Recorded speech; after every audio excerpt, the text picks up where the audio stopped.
भगवती तवतीर वीरभद्राशनोः भगवती तवतीर वीरभद्राशनोः विगत विषय तृष्णा कृष्णमाराधयामि विगत विषय तृष्णा कृष्णमाराधयामि सकल कलुषभङ्गे स्वर्ग सोपान संगे सकल कलुषभङ्गे स्वर्ग सोपान संगे तरल तरंगे देवी गंगे प्रसीद प्रसीद प्रसीद प्रसीद नमामि गंगे नमामि गंगे नमामि गंगे नमामि गंगे नमामि गंगे नमामि गंगे नमामि गंगे नमामि गंगे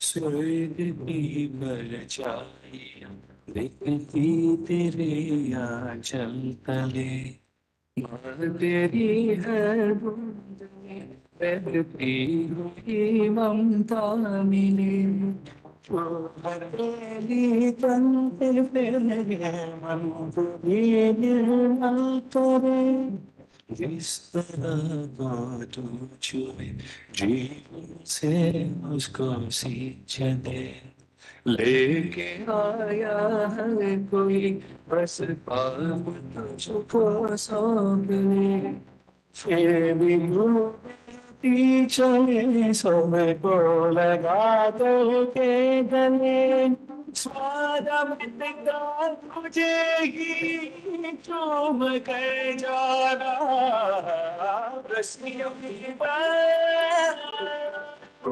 प्रसीद प्रसीद प्रसीद नमामि गंगे नमामि गंगे नमामि गंगे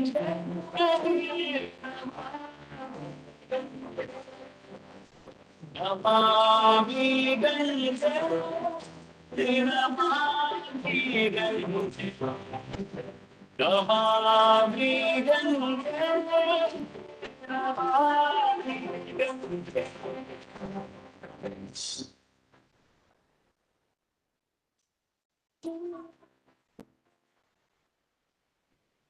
पानी जो तेरा खारा तेरे आंसू की धारा कैसे मैं देखो संतान हूँ मुझे पाए धर्म मैं तुझे तेरा सम्मान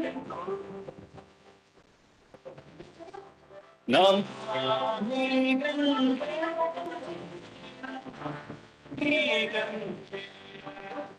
नमामि गंगे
भगवती तव तीरे नीरमात्राशनोऽहम् भगवती तव तीरे नीरमात्राशनोऽहम् विगतविषयतृष्णा कृष्णमाराधयामि विगतविषयतृष्णा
Very good morning to all of you. I can see all of you bubbling with lots and lots of energy. And I really, really appreciate and like that energy. But this is a request. Please conserve your energy. The chief guest of the day is already there. And we will have them, both of them, in maybe another couple of minutes. Requesting all to maintain the decorum of the house.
Namami, namami, Ganga, namami, namami, Ganga, namami, namami.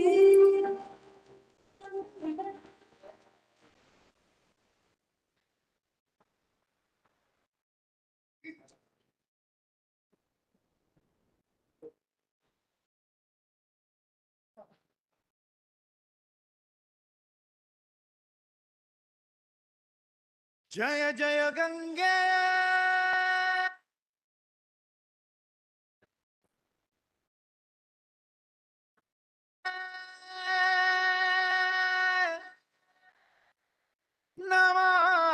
Namami Gange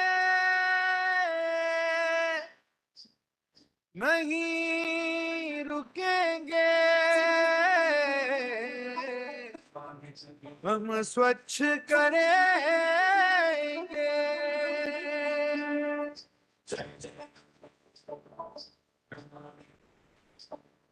जय जय गंगे, नमामि गंगे, नहीं रुकेंगे, हम स्वच्छ करेंगे। जय जय गंगे, जय जय नमामि गंगे, नहीं रुकेंगे, हम स्वच्छ करेंगे, स्वच्छ करेंगे। जय जय गंगे, नमामि गंगे, नहीं रुकेंगे, हम स्वच्छ करेंगे। जय जय गंगे, नमामि गंगे, नहीं रुकेंगे, हम स्वच्छ करेंगे।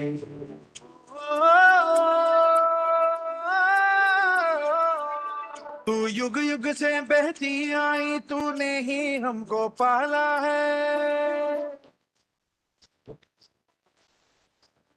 तेरी उंगली पकड़ चलना सीखा जीवन तूने ही संभाला है तेरा कर्ज चुकाना है हमको कर्तव्य निभाना है हमको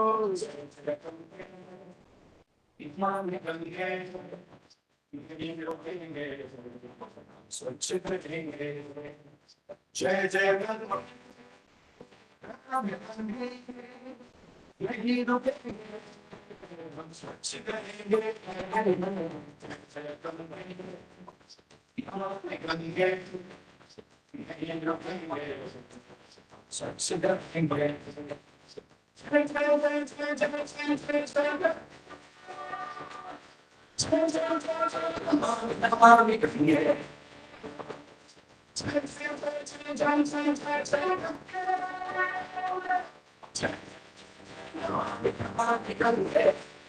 Good morning, everyone. We are about to start. Our guests are coming, and we'll start in another 1 or 2 minutes.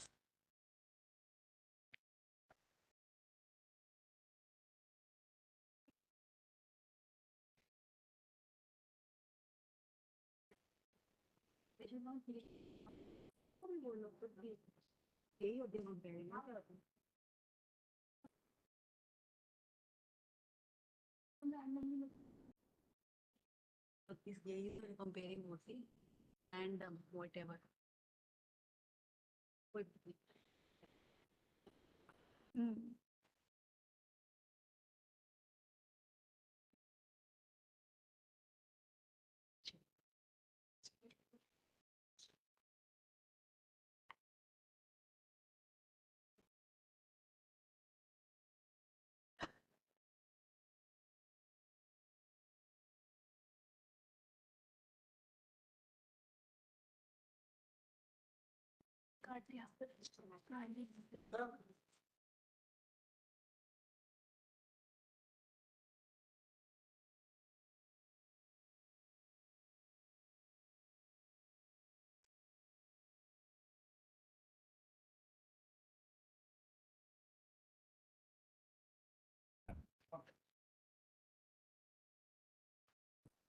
Esteemed guests, distinguished delegates, participants, and my fellow colleagues, it is our great honor to welcome you all to R-20 Conference on River Management Conservation as Culture, organized by Indian Institute of Public Administration, New Delhi, in collaboration with South Asian Institute for Advanced Research and Development under the aegis of Blended Capacity Building Program for stakeholders of River Ganga, sponsored by National Mission for Clean Ganga, Ministry of Jal Shakti, Department of Water Resources, River Development, and Ganga Rejuvenation. River management, as a concept, aims to manage the river basin in an integrated manner. During the G20, the Government of India has taken many important aspects for discussion in different parts of the country. The Government of India has taken many steps to conserve river water and improve its management. This conference is a testament to the power of collaboration and the importance of coming together as a community for the well being of Indian rivers.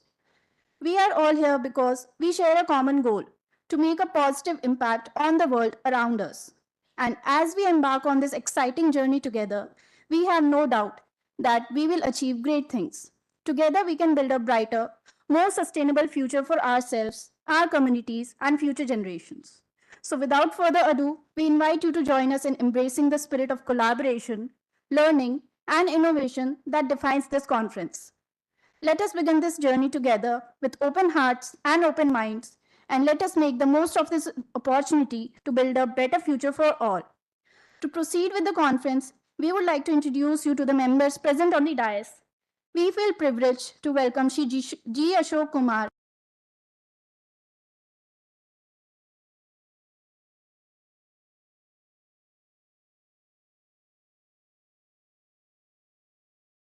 South Asian Institute for Advanced Research and Development.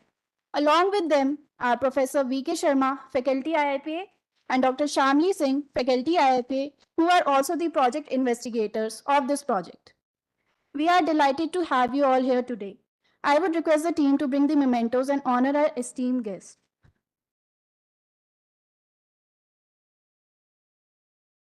Shri Surendra Tripathi presenting memento to Shri G. Ashok Kumar.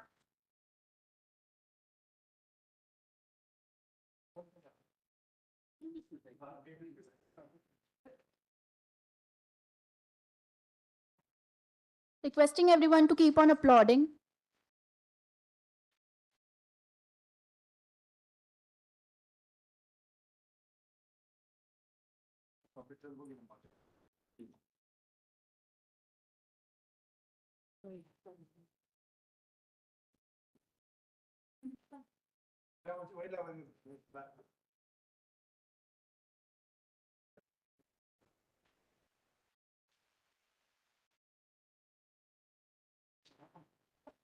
Professor V.K. Sharma and Dr. Shamli presenting memento to our collaborator, Mr. Biswajit Roy Chaudhary.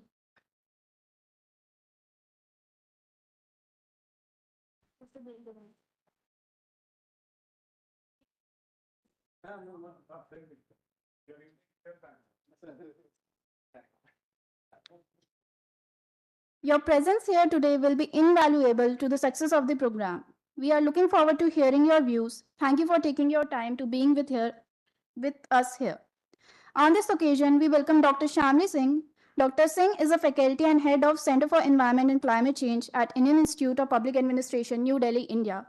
She has extensive expertise in research, teaching, and consultancy. She is the lead project director of various prestigious projects and studies.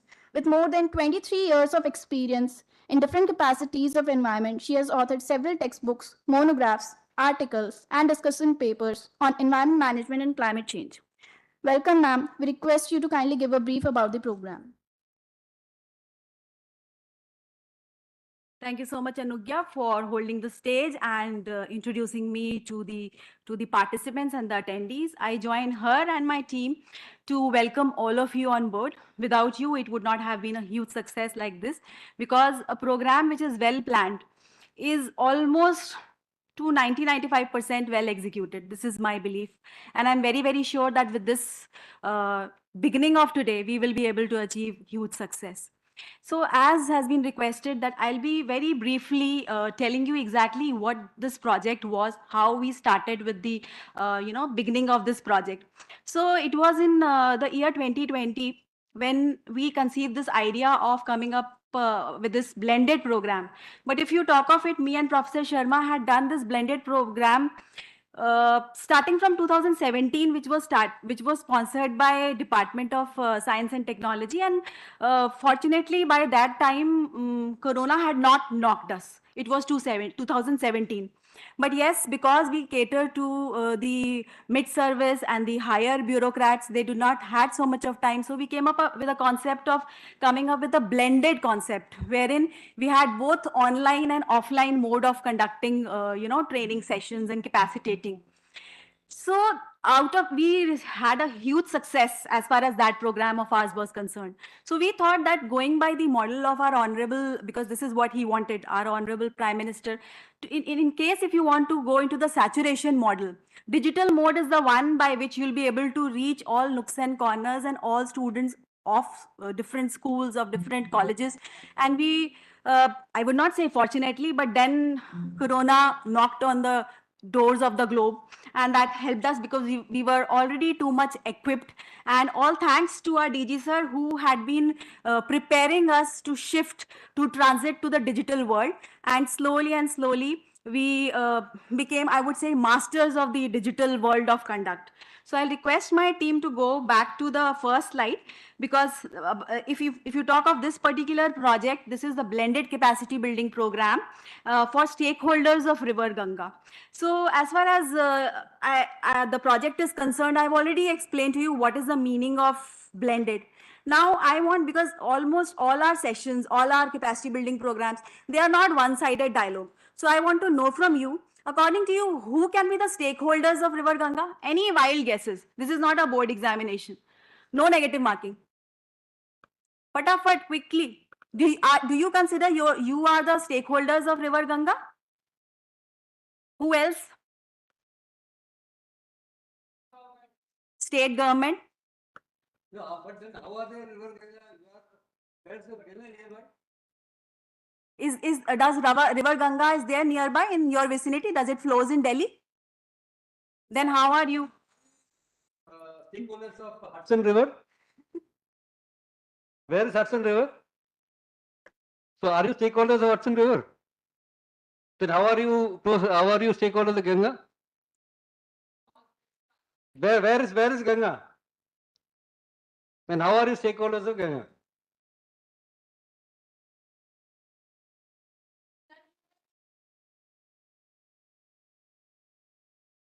Okay.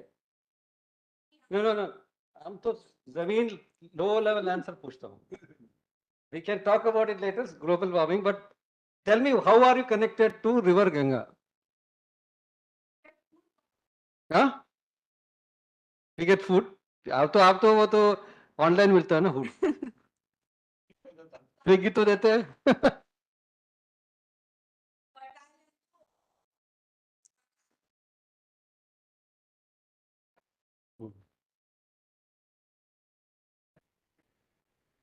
पहले पानी मिलता, पहले food मिलता. No, I know. I'm asking a very simple question. How are you connected to River Ganga in Delhi?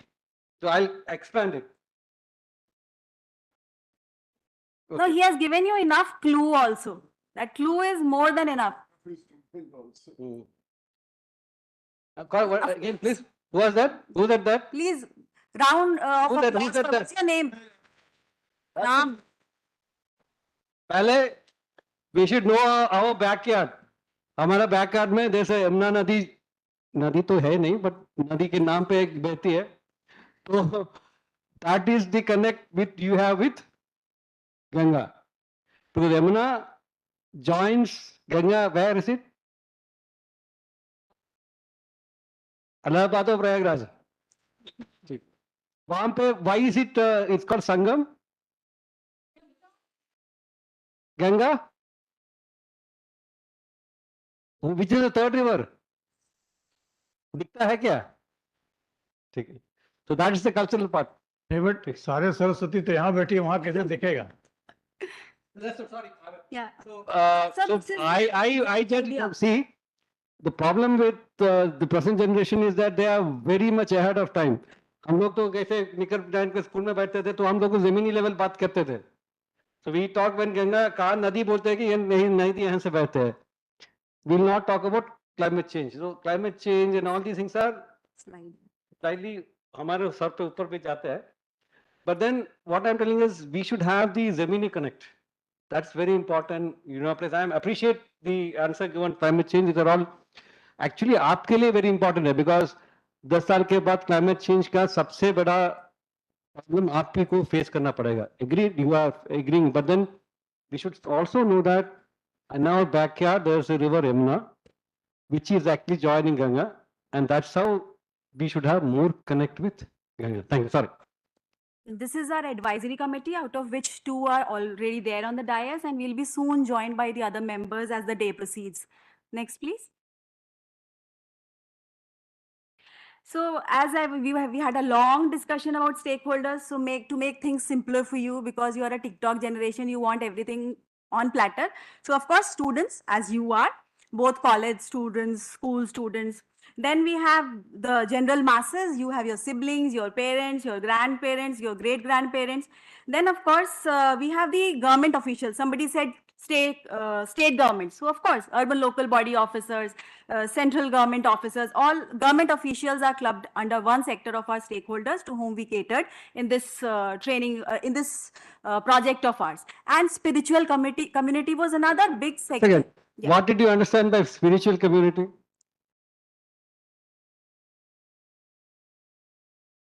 वो पीने वाला spirit है क्या? वो समझ कनेक्ट आ जाता है, but some other spiritual also yet. What is the meaning of spiritual? Yes. Take it.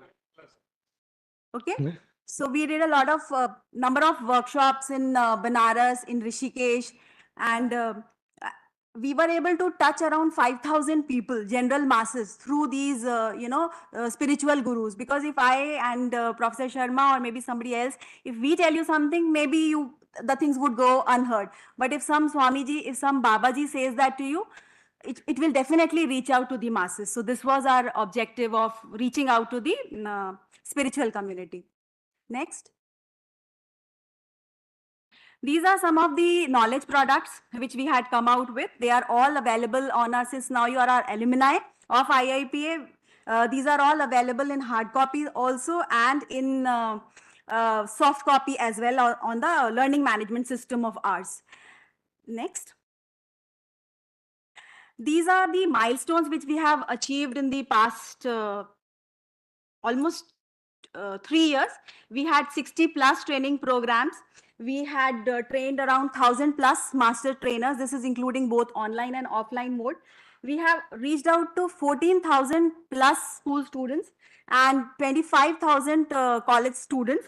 And as I just said, that 5,000 plus spiritual community and urban local body officers, I think it was the toughest stakeholder for us to manage this time, because we were able to accommodate, to train, to capacitate only 120 of them. Yeah, next. So this is the long and short. These are a few glimpses of all the trainings, capacity building programs which we had conducted in different locations, in different colleges, in different schools. So this is just to give you a simple, glimpse of exactly what we did, because pictures talk a lot. That's why instead of telling to you, I thought of putting a collage of all the pictures. And I think this is all we have for of exactly what this project was about and how do we wish to unfold this to you. Thank you so much. And before Anugya takes over, so the coffee table books are already there. I'll request it to you to present to the third and our other collaborators.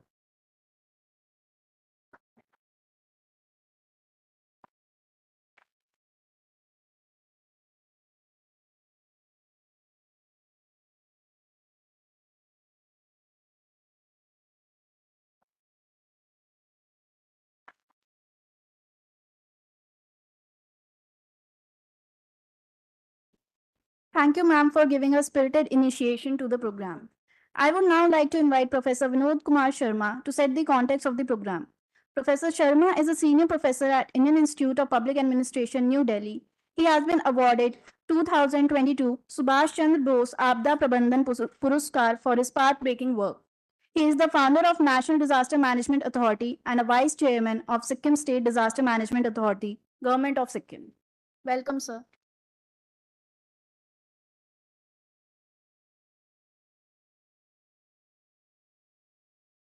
Thank you, Anugya.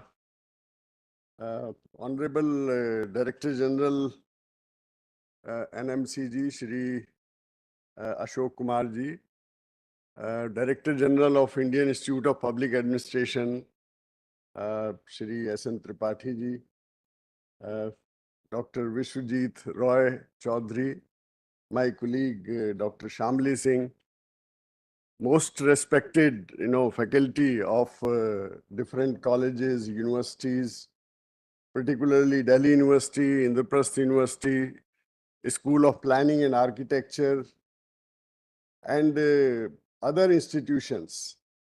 We have a representative of GIZ, we have representative of various non-governmental organizations working with Ganga. We will be joining by WWF, Suresh Babu sir. Suresh Babu ji is already there. Yes, I can see him. We will be, we invited all partners of, because Namami Gange is, joined by so many, organizations who are interested in various aspects of water. Shamli ji gave you a very brief about this project, but let me tell you that Shri Ashok Kumar, who is Director General NMCG, and my Director General Shri S.N. Tripathi, these two DG, they have made this project into mission.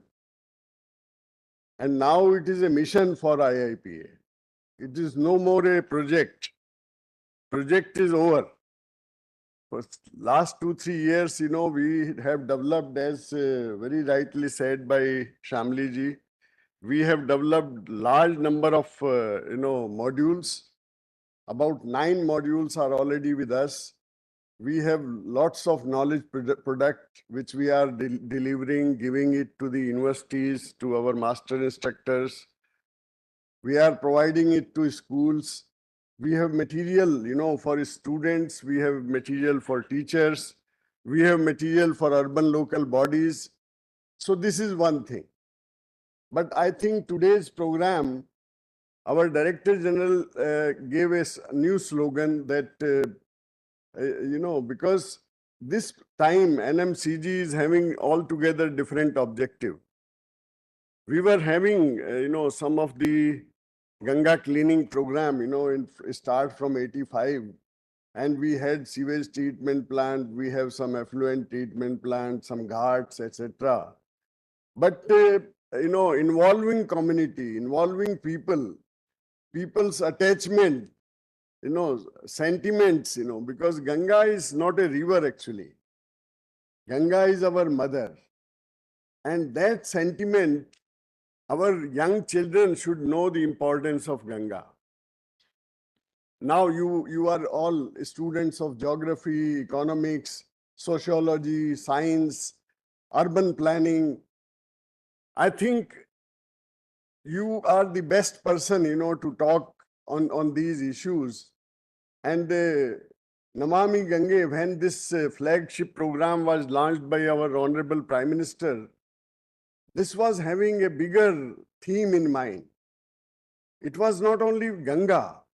Ganga, yes, Ganga is, if you take its tributary, if you take its basin, it is there in 11 states. 11 states. If you see the, water conservation, 40% of our groundwater is from Ganga.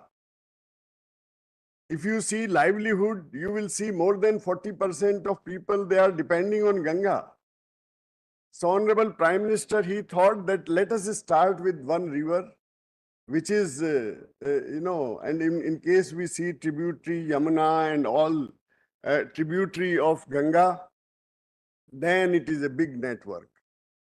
Ganga is 2,554 kilometers, but if you take other tributaries, etc., then you see that it is not 5 states, 11 states are directly benefited by one river. So I think now Namami Ganga is talking about river management. Now they are having every year a program, on river management. And we thought that we should also enlarge our campus and then we should talk about river now. All the rivers, all river system, all river basins of this country, because water, and one student, she very rightly said that in coming years, water will be the main issue actually. She rightly mentioned that climate change, which is a reality nowadays. On 21st March of this year, there was a report of synthesis report of IPCC. And I think you are all students of very prestigious institutions. I will request you, with folded hands, that please read that report. It is available, it is online. It is giving you a very, very scary picture. And the most important issue is water.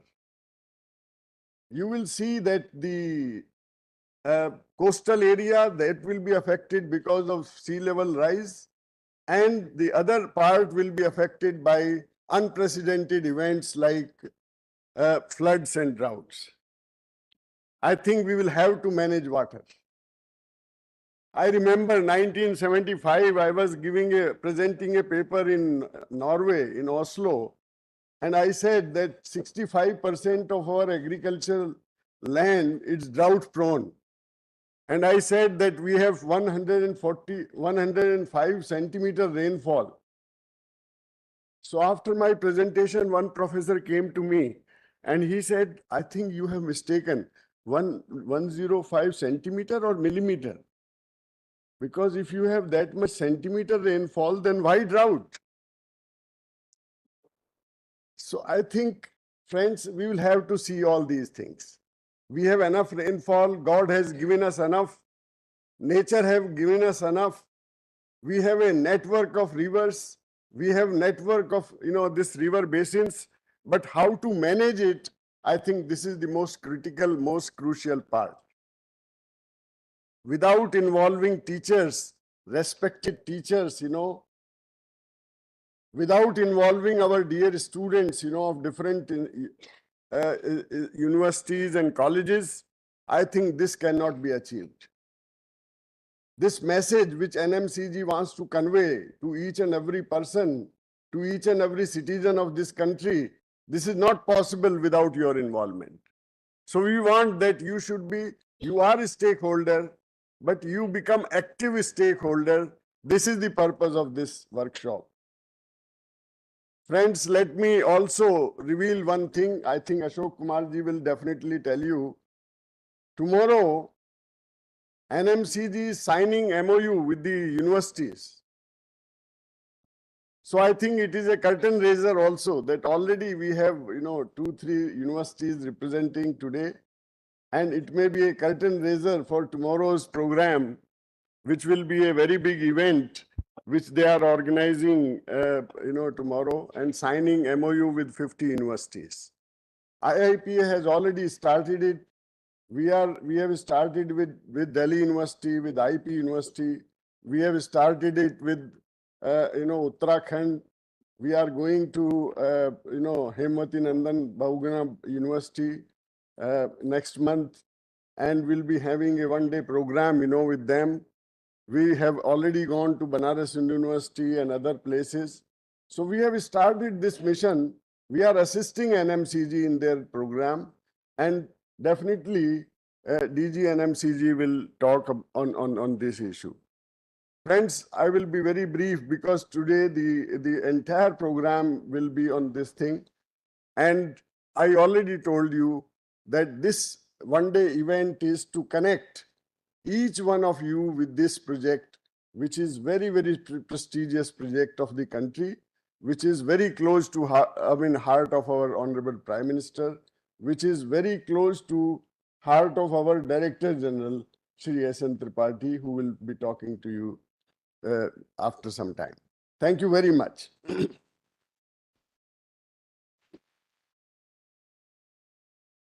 Thank you, sir, for setting a positive note for the conference. I now welcome Shri Biswajit Roy Chaudhary to bring R-20 into words. Shri Chaudhary is the chairman and founder of South Asian Institute for Advanced Research and Development. He has obtained his master's degree in geography from Calcutta University with a specialization in urban and transport geography. He has also been awarded with an honorary doctorate from UN Rescue Services, Sweden. I welcome you, sir.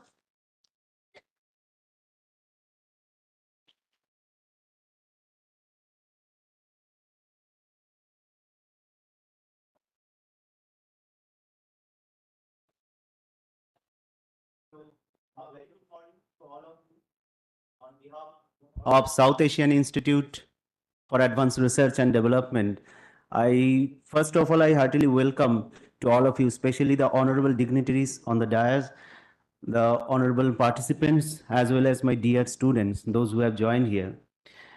I feel really blessed and honored that today I'm not just a part of our SIAD Institute, but also the part of IIPA too, because we have, right now I'm the life member of IIPA, and it is really a privilege for me because both the organizations, DG and the personnels are there, and as well as I'm the part of IIPA, as well as I am the SIAD is also working in collaboration with NMCG since more than 4 years of his journey.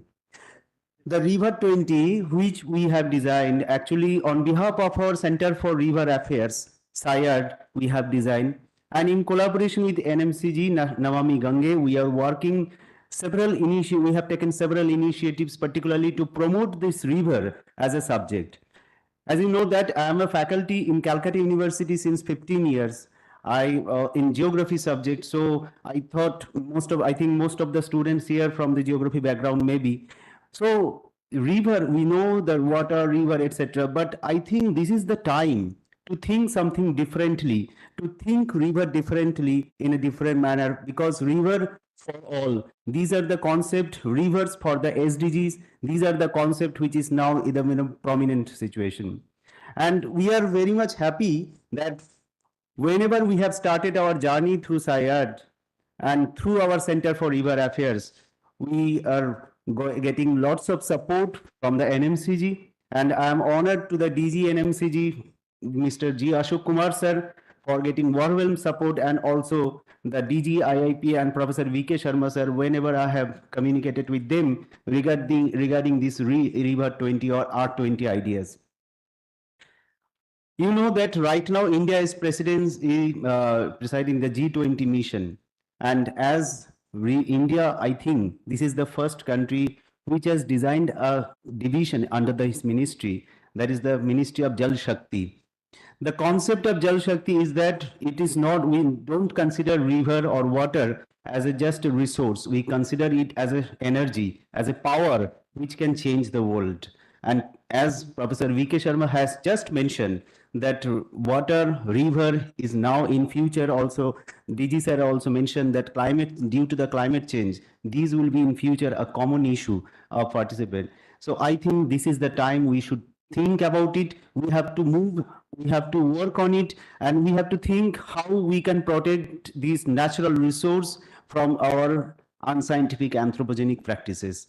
And in this mission, these workshops is happen today, and we are really, I expect that through this workshop you will definitely gain something extra about this concept. And whenever you will again come into your classroom, you can share this concept to your friends, to your circles, the initiatives which we have taken through either through our Center for River Affairs of SIAD or NMCG and IIPA, and these initiation will continue throughout your academic career and whenever, until or unless, whenever you will be reached in any institutions. So with this hope, I once again welcome to all of you. I once again congratulate to IIPA and thanks to them and NMCG particularly too for supporting this event, for organizing this event in here. Namaskar, Jai Hind. Many thanks, sir, for putting R-20 into words.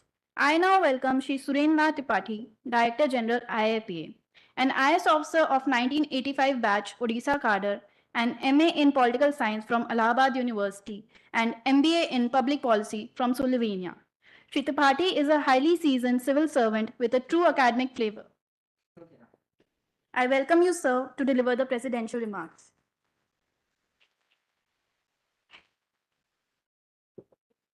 Good morning, friends.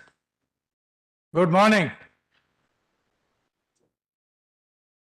Respected guest on the dais, Ashok ji, Sharma ji, Mr. Jit ji, Syamli ji, and respected friends of the day. Let me welcome each one of you to Indian Institute of Public Administration. We are serving this nation since 1954.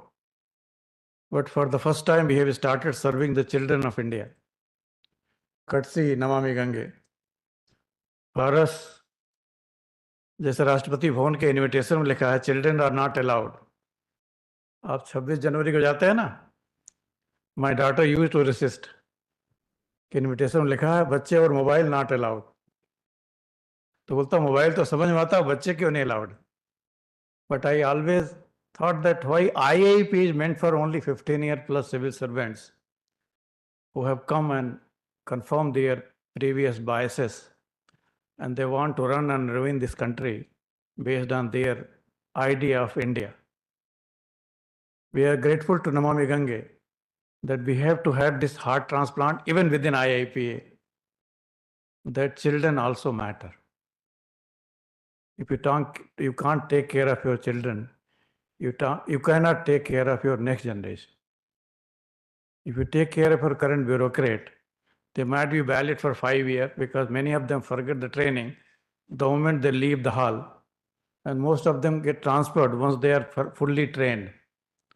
So person trained in animal husbandry goes for Namami Gange, and person trained in Namami Gange goes and becomes Deputy Secretary Education.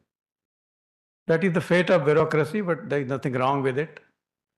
They are fairly mobile. We thought that mobile telephone was invented to capture this image of bureaucrats, how mobile we are. And at times हमारे network में problem भी होता है. We don't understand the subject, so we say this route की लाइनें best हैं. When you don't understand the subject, how you can govern, how you can manage. Same thing appears to be true even for Namami Gange. Namami Gange cannot be a program run by Government of India, which was the case in 1985. Namami Gange or any river rejuvenation project is not a program of government which will be managed by engineers. I have a lot of respect for engineers. but no respect for their post-engineering works. We have very well engineered design cities and urban planning and urban infrastructure, but where they fail is post-operative maintenance and other things. A well engineered is not well delivered. You go to Western societies, you find the cities functional. You find the sewerage line functional. Here in IAP, every 3 months we have a flood, not because of cloud and rain, but because of overflow of drains. This is not a complaint against Delhi Jal Board, but fact remains that we have treated even river rejuvenation as an engineering project. Again, with due respect to engineers, they can design, but river rejuvenation is not a design project also. And perhaps that was the reason why we failed. We might have succeeded here and there, a couple of drains might be working, but river Ganga remained crying. Then we heard a loud voice. I don't know whether you can recognize who said, "Ma Ganga ne bulaya hai." Who said and when? Anybody can answer? Batao beta. At that time, he was not even Prime Minister. Who said it? Anyone else? Yes. The serving Chief Minister of Gujarat, when he wanted to contest from Banaras, when he reached Kasi, he said, "Ma Ganga ne bulaya." And not only he proved to be a Ganga Putra, unlike Bhisma, he proved to be more loyal to the river Ganga because he gave a new lease of life to Namami Gange project. In fact, the generation will feel grateful to such leadership, not because as a Prime Minister or I am as a bureaucrat, but for touching something which is so frugal to begin with and so essential and fundamental for rise and growth of civilization, what we call India. We are a nation of rivers, we are a nation of Parbat, Pahad and all those things. We are a nation full of nature. But we neglected it to such an extent that it became a crying ground. We have seen what has happened to Punjab. Punjab was the granary of India. Punjab never produced rice. Punjab was always producing wheat and other crops. Green Revolution, we opiated them with rice. 100% procurement, they adopted rice. By FCI procurement, if any quality of rice, Punjab became rice bowl of India. We all know Punjab gets the last rain, residual rain. Those who are students of geography, they will know it, that our rains are, the Punjab gets the last rain. So Punjab was not suitable for rice cultivation. But because of policies of the government, and that maybe that was the majority at that point of time, we were living from ship to mouth. So Green Revolution took place, and the fastest finger first, the most smart farmers adopted Green Revolution. But as if producing paddy was not good enough, paddy takes how many liters of water for 1 kg of rice? Geographers can prove it. I'm not a student of political science. I'm not a student of science. I have very little science because political science I have not much of science.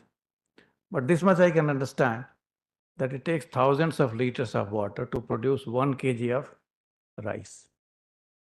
Which means our Green Revolution implemented in Punjab, which was not suitable for this type of crop, became a water guzzler. Public policy added free electricity. Public policy added Bhakra Nangal Dam, field to field flow, so there is no need to value water. End of the day today, Punjab has become granary, but Punjab के godown अन्न से भरे हैं, but Punjab प्यासा है, पंजाब की धरती प्यासी है. क्या हम ऐसा हिंदुस्तान बनाना चाहते हैं जो कि अपने जीवन काल में 1960 to 2020, it is less than 50 years of history, but within 50 years we have seen a Punjab full of Panch Nadiyan, Punjab full of Doab, the soil has become opiated. Of course, spiritualism is on the rise of a very different kind. You have seen Udta Punjab, but we want Ubharta Punjab, we want Hasta Punjab. Why Punjab? We want whole of India to be laughing with progress and peace. Therefore, when we took River Ganga rejuvenation project and various stakeholders were being identified, Namami Gange project asked us to limit its expansion to 4 or 5 category of stakeholders. They understood that we have limitation. They also appreciated our limitation that we cannot reach to the young people, but we defied it. Professor Shyamli Singh and Dr. V.K. Sharma proved Namami Gange project team wrong that we can't teach students. We can. 14,000 plus students were taught online. I have attended almost 50 programs out of them. And in all these programs, when we were teaching one student, give one fund, get two free. When child was learning, father and mother were learning free of cost. So it was the 3x improvement with 1x investment. इतना बढ़िया लाभ का सौदा कौन कर सकता है? Only IIP can do it. And Namami Gange project, Ashok Kumar ji and his predecessor realized it. If it has to happen, it has happened through IIPA. I'm not glorifying IIPA because figures speak for itself. Today, young generation is figure conscious. Zero size is the best figure, but zero doesn't matter in government.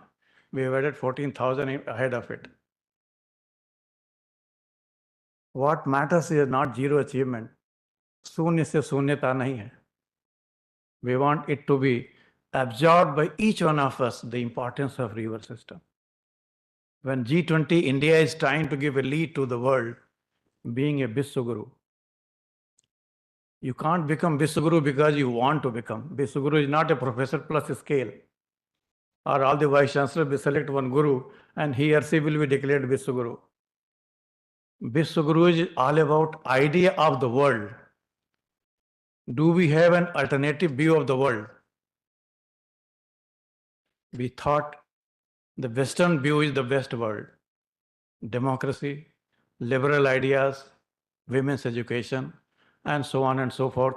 Industrial revolution, people working for 4 days, enjoying their spirited life, and this is the best way to live. Western view thought that resources are unlimited. Colonies will always be there to serve their industries. They will be perpetual market. They can live life king size. Even Kohinoor of India was adorned in the Taj of somebody who never deserved it.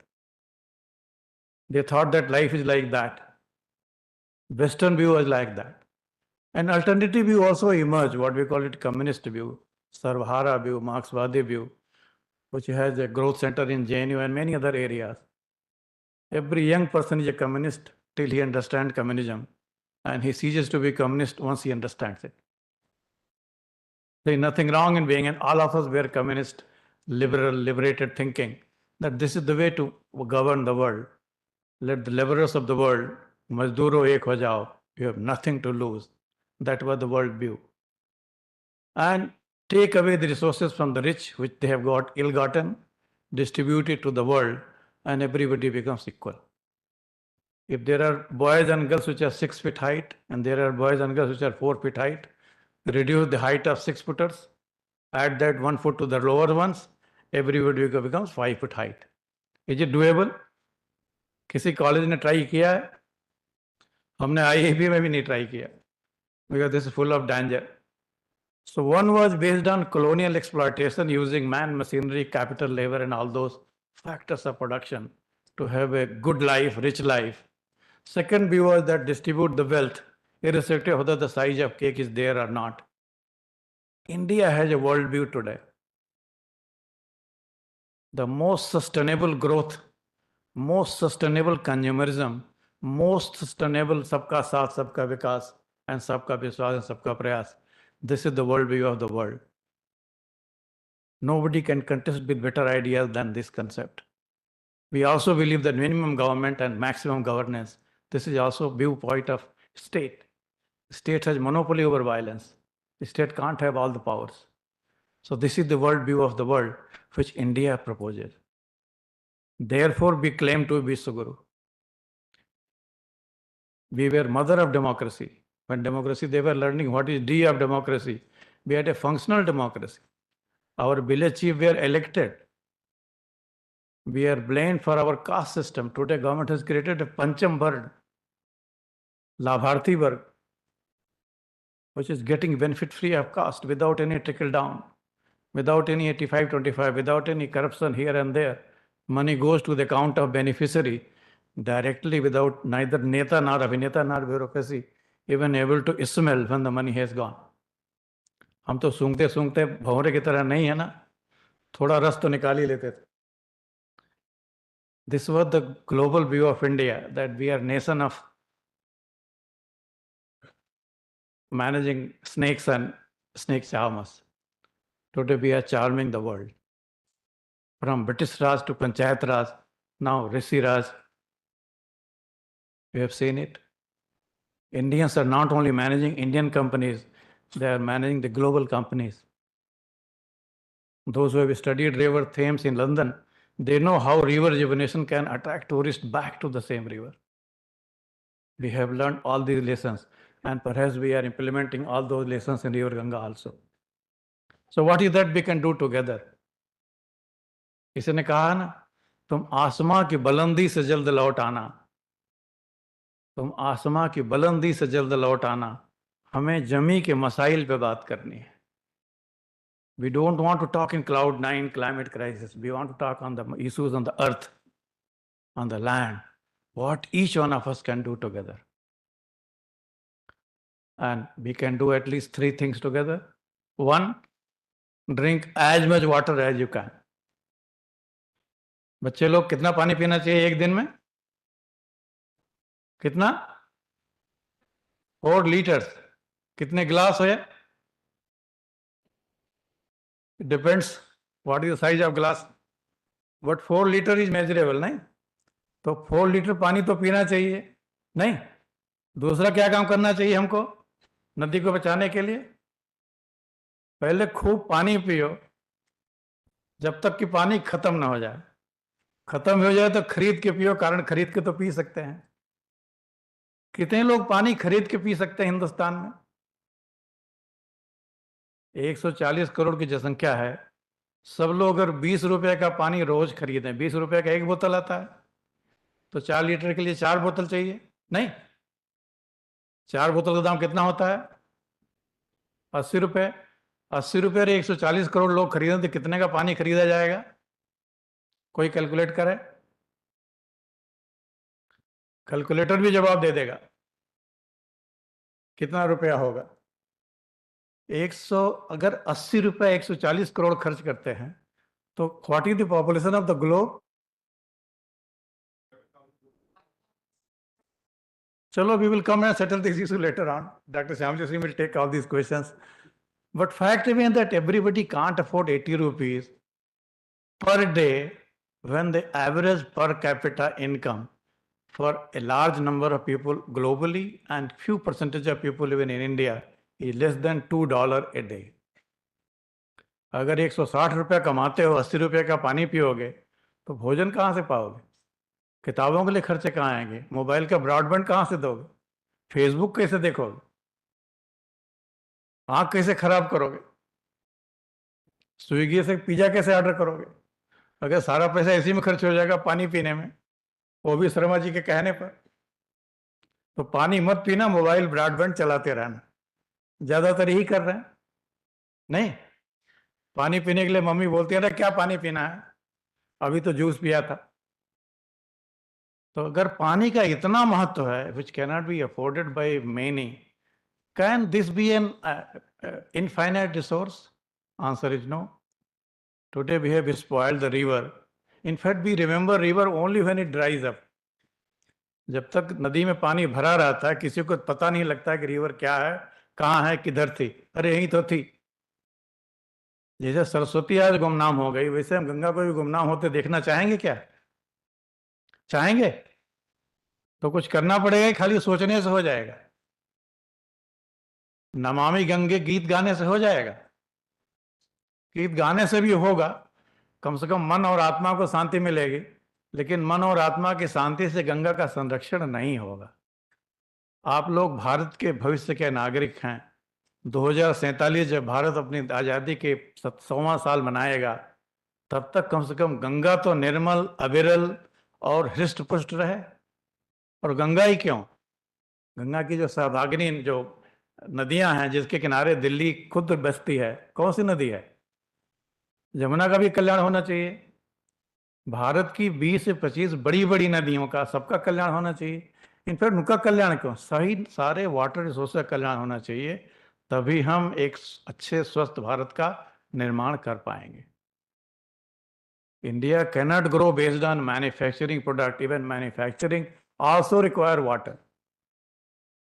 We have moved from agriculture to service sector without going through the manufacturing sector.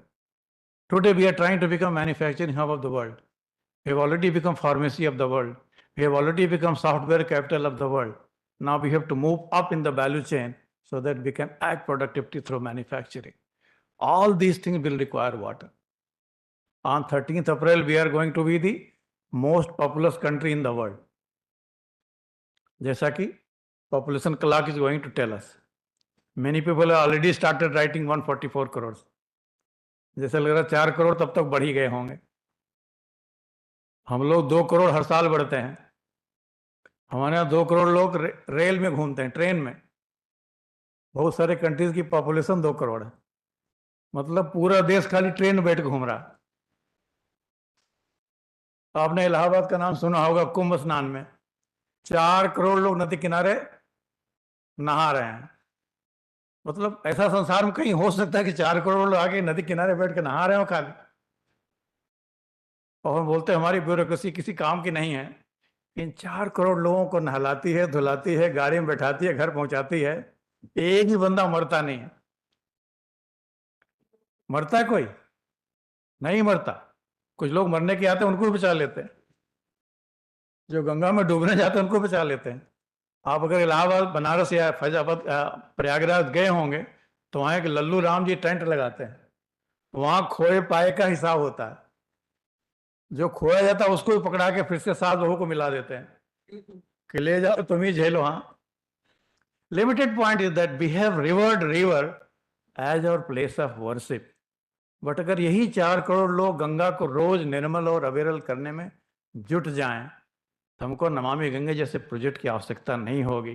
कारण जहां हर हिंदुस्तानी ये कदम चलता है, देश एक कदम आगे चलता है। हम चाहते हैं कि इसी भावना को, इसी मैसेज को आज किस हाल में, और हमको सुनने वाले सारे लोग जहां भी सुन रहे हैं, इस मैसेज को आगे बढ़ाएं। हम ये न सोचें कि गंगा हमारे लिए क्या कर रही है, हम ये सोचें हम गंगा के लिए क्या कर सकते हैं। इसको किसने कहा था? कभी कहा था? गंगा के लिए नहीं, किसी ने और देश के लिए कहा था? किसने कहा था? जॉन एफ कैनेडी ने कहा था, don't ask what nation can do for you, always ask what you can do for your nation. Friend, this is that moment for us. We have a government that believes in, मां गंगा ने बुलाया है। We have software from and hardware from of over 32,000 crores, which is available on the ground. And we need intelligent people like you and me, even me excluded because I am retired. But all of you can make this muhim a people's movement. जहां जन भागीदारी होगी वहां सरकार की भागीदारी अपने आप आएगी। लोग जुड़ते जाएंगे, कारवां बनता जाएगा, गंगा निर्मल और अविरल होती जाएगी। यही छोटी सी आशा है। उम्मीद है आप इस छोटी सी आशा को जरूर पूर्ण करेंगे ना? हमारा सेकुलर फैब्रिक भी इसी पर निर्भर है। परवरिश से हिंदू, तहजीब से मुसलमान हूं मैं। परवरिश से हिंदू, तहजीब से मुसलमान हूं मैं। गंगा में वजू करता हूं, मैं ही तो हिंदुस्तान हूं। Take this spirit back to your place. Thank you.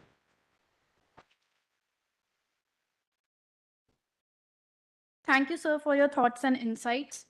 A very warm welcome to Shri G. Ashok Kumar, Director General, National Mission for Clean Ganga, Ministry of Jal Shakti, Department of Water Resources, River Development, and Ganga Rejuvenation, as the keynote speaker for today's conference. He is a luminary known for his wonderful administration and high achievements at NMCT. He is a 1991 batch IS officer belonging to Telangana cadre, a winner of Telangana Excellence Award in 2018 and Jal Mitra Award in 2002, he has initiated and completed many infrastructure projects.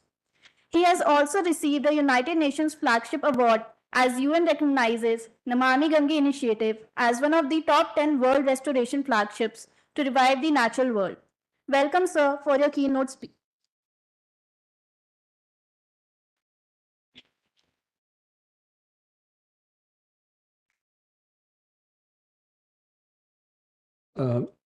Tripathi sir, and all the dignitaries on the dais, Sharma ji, Shamli ji, Chaudhary ji, all the senior faculty members and students.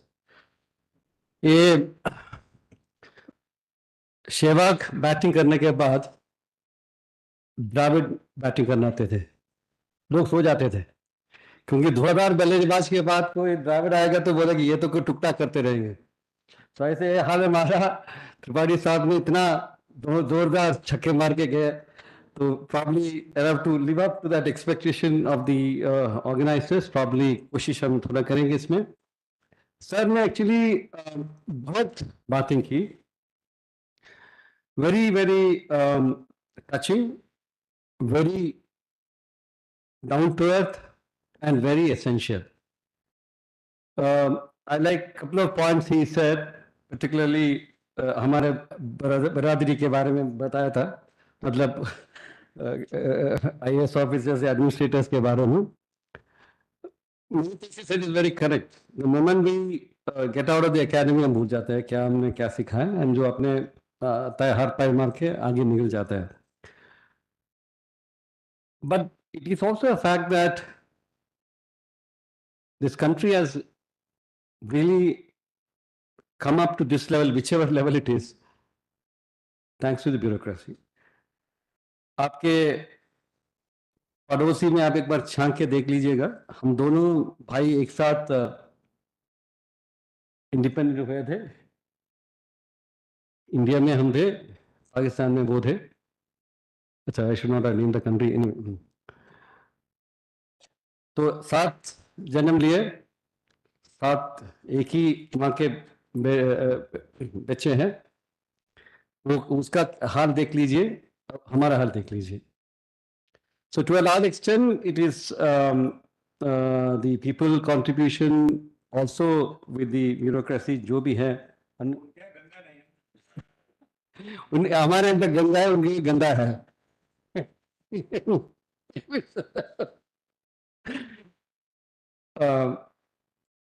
So we had, while we are exporting CEOs of Microsoft, CEOs of probably the World Bank का भी होने वाला है, etc. They have people who are exporting, some sort of people who बड़ा धूमधाम धमाका बजाते हैं. So there is a lot of things which the bureaucracy has done. So, but then, as Sir was telling, yes, it depends upon the time frame. जहाँ पे history की बात होनी चाहिए, we should take decision, appropriate decisions at appropriate time. जब हम आजाद हुए थे, ये तो आजाद मतलब डोंट थिंक दैट कल परसों आपने टीवी में इंटरव्यू देखा होगा कोई आजाद की बात, उसकी बात नहीं कर रहे हैं. जब हम we became free, we didn't have food to eat, and that time हमारा ब्रिटिश का एक प्राइम मिनिस्टर था, विंस्टन चर्चिल, बुलडॉग बोलते हैं उसको. He used to say, let India die, India will not survive more than 10 years. ना है खाने के लिए, बिकॉज जितने भी पैसा हमारा था वो लेके उठा के बाहर के लिए लेके गया था. हमारे यहाँ पे बंगाल में लोगों को खाने के लिए जो वीट और राइस आते थे उसको डाइवर्ट करके अफ्रीका लेके गया बफर स्टॉक बनाने के लिए. खाने के लिए नहीं, बफर स्टॉक बनाने के लिए बना के रखना. ऐसे एक बंदा था वहां पे. He said that we will see how long India survives. So India survived so long. At that time, the founder of the IIPA, Pandit Nehru ji, was the Prime Minister, And then a lot of prime ministers at that time, their first priority was to get the khana. So we had the great Green Revolution. Who started the Green Revolution? हाँ, अच्छा, बोलांग का technology use करने किया था. सो हमारे लिए problem था कि we need to have food to eat. उस समय I don't know there was a IPL नहीं, देयर वाज अ PL64 करके एक चीज आते थे. Any idea what is this? हाँ हाँ, हाँ, तो आते थे हमारे वीट जहाज में आते थे, उसको उतार के हम ट्राई करते थे उस समय. So we needed to have green revolution. तो खूब तरक्की की. Our farmers in Punjab particularly, hats off to them. They produce more and more wheat, नया टेक्नोलॉजी बनाया, सब कुछ बना के we became आत्मनिर्भर उस समय on food. But then that's what I was mentioning. There is a historicity or there's a right time for right decisions. But मैंने 10 साल पहले किया था, तो हम उसी को कंटिन्यू करेंगे, ये नहीं बोलना है. We have to change because nothing but is change, permanent but change. You have to evolve. उस समय 65, 67, 70s, 80s में when we were running short of food, we had this green revolution. And I'm just connecting what sir said. So that's why जो भी हमने बात करने के सोचा था वो भूल के, I mean, I'm going into this. I have my clock running also, don't worry, I'll not take more time. So we had at that time problem of food, so we went into the green revolution. But unfortunately, the green revolution we started, it is like the Newton's first law. Everything continues in state of rest or uniform motion unless disturbed. तो उसके आगे सोचा नहीं था, वो continue वही करते रहे. पिछले कई सालों से वही वीट वही राइस करते रहे आ रहा है. एंड उसके वजह से क्या हो गया कि हमारा grain, our warehouses are full of stock. We have producing more than what we need. Still our farmers are producing more. And more of the same thing, and they are not changing the cropping pattern. They are not changing the crop. उसके वजह से we have a big problem facing us. That is the one related to water which sir mentioned. वहाँ पे इतना पानी नीचे, water table has gone down so much that abhi they are actually drilling bores 1,000 feet, 1,500 feet to get water. पहले पंजाब का नाम ही पंजाब है. What is Punjab? 5 rivers. उसका मतलब है कि बहुत सारा पानी मिलता था, बहुत सारा पानी थे वहाँ पे. So when they started the same paddy cultivation over many years and continue to do so as the Newton's first law of motion, aided by a thing called MSP, minimum support price, we started over irrigating. India, I don't know whether you are aware, is the largest extractor of groundwater in the world. You know which is the other two countries which is in second and third position of extraction of groundwater? Any guesses? Anyway, David, it is US and China. Okay, they extract the second and third largest quantity of groundwater from earth. उन दोनों को मिला के भी जितना पानी हम draw करते हैं उसके बराबर आता नहीं. That means we draw in first position more water than the second and third country drawing water from ground put together. इतना पानी हम खींचते हैं. ये पानी कहाँ से आया?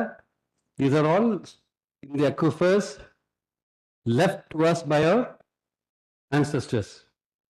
अगर वो भी यही काम करते थे, पंप लगा के पूरा निकालते थे, तो our farmers would not have drawn that much water. तो ये वाटर ओवरऑल होने के बाद the water table has gone down drastically. So earlier in Namami Gange, I was heading a mission called National Water Mission. Then we started a program called Sahi Fasal. Why we started this program in Sahi Fasal? Because we wanted agriculturals to know that water usage is actually highest in agriculture. You know how much percentage of water is used by agriculture in India? Okay, now I'll take it back to Amitabh Bachchan. आप देखते होंगे अमिताभ बच्चन वो tap बंद कर देते हैं से एक पानी होता है वो जाके बंद कर देते हैं and very good.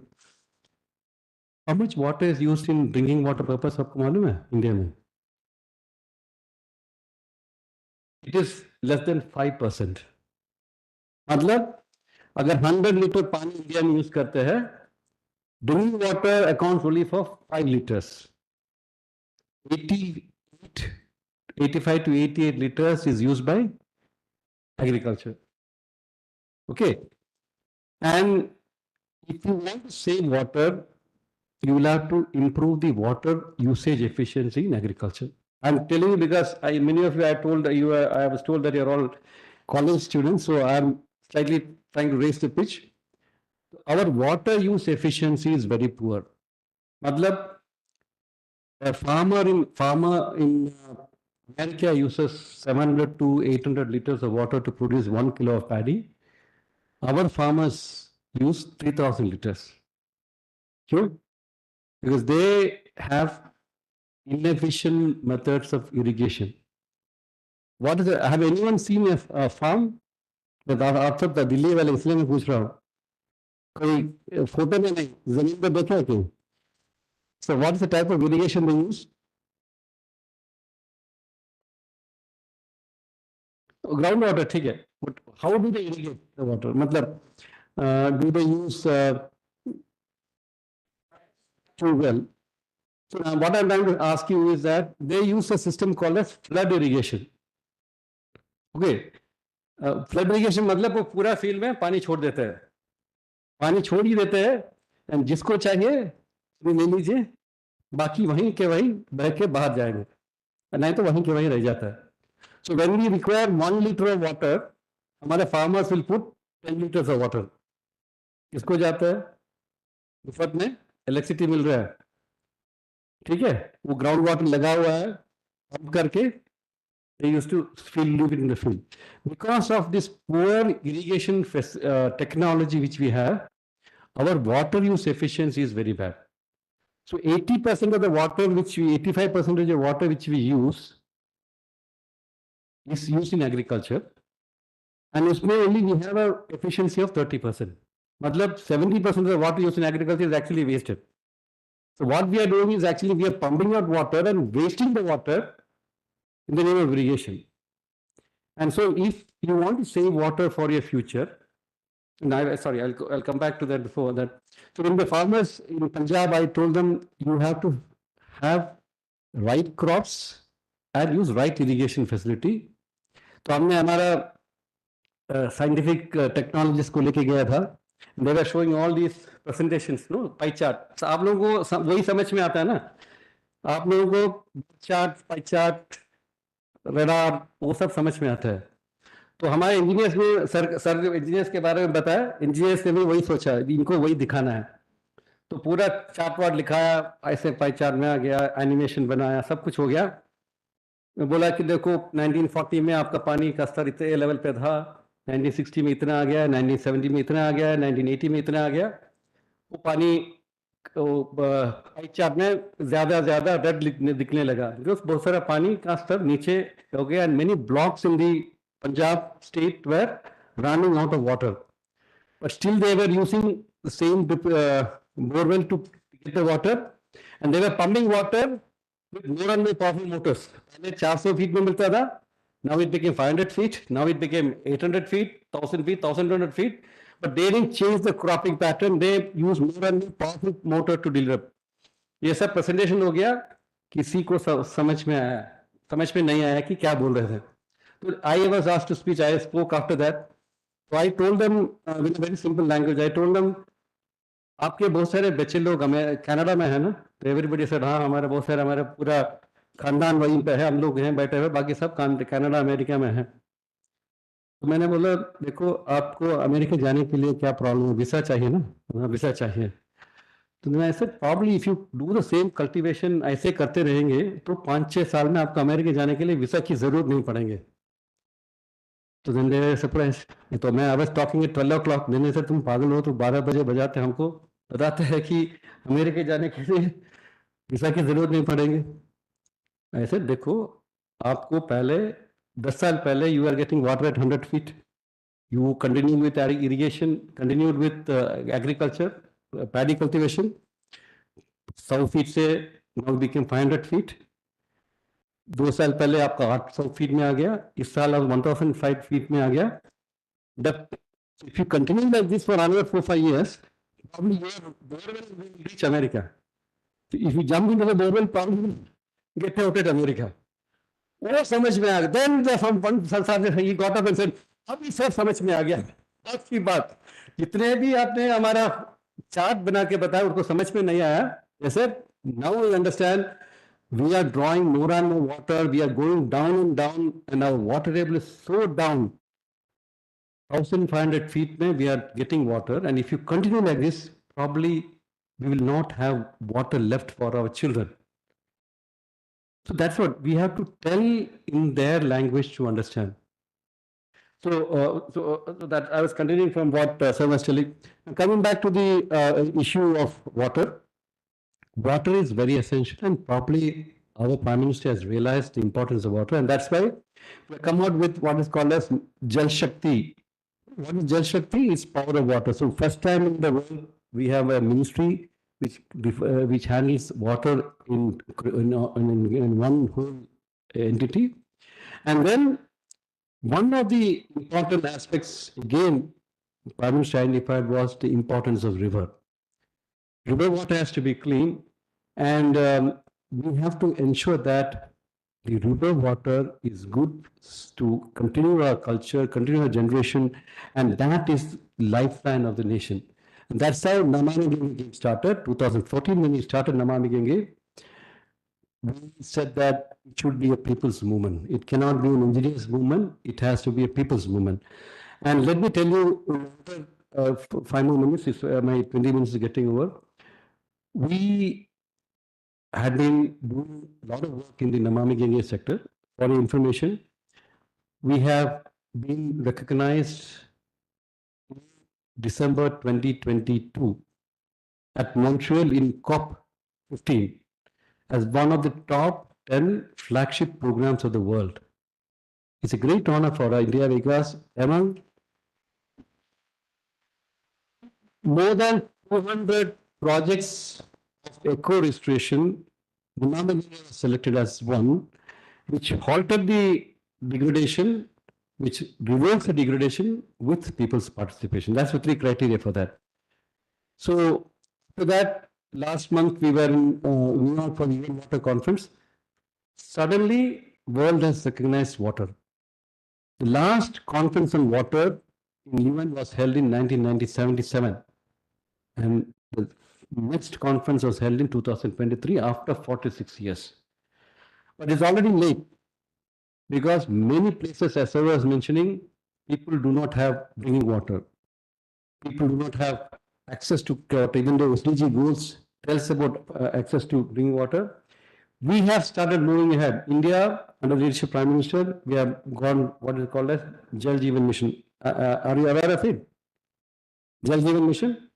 सुना है कभी? Jal Jeevan Mission is to provide functional drinking water connection to every household. So from 16%, we have reached 59% in the last 3 years. So पानी अभी घर में नल से आ गए.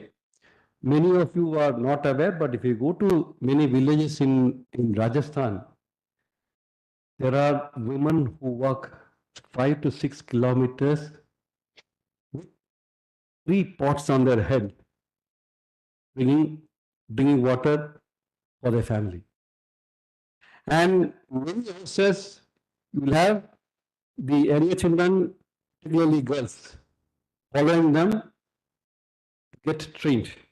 वो 4 साल से 5 साल से इनके साथ चलते गिर जाते हैं ताकि they also we continue the tradition and this वो 3 मटका पहले जब बच्चे होगा तो 1 मटका रखेंगे तो बड़े हो जाएंगे कॉलेज जाने की उम्र में आ जाएंगे तो उनके पास 2 मटके रहेंगे शादी करके वो अपने ससुराल जाएंगे अभी वही करते रहते हैं then she'll be continuing she will become mother she'll become a sas she'll become a old lady but the connection with the matka remains.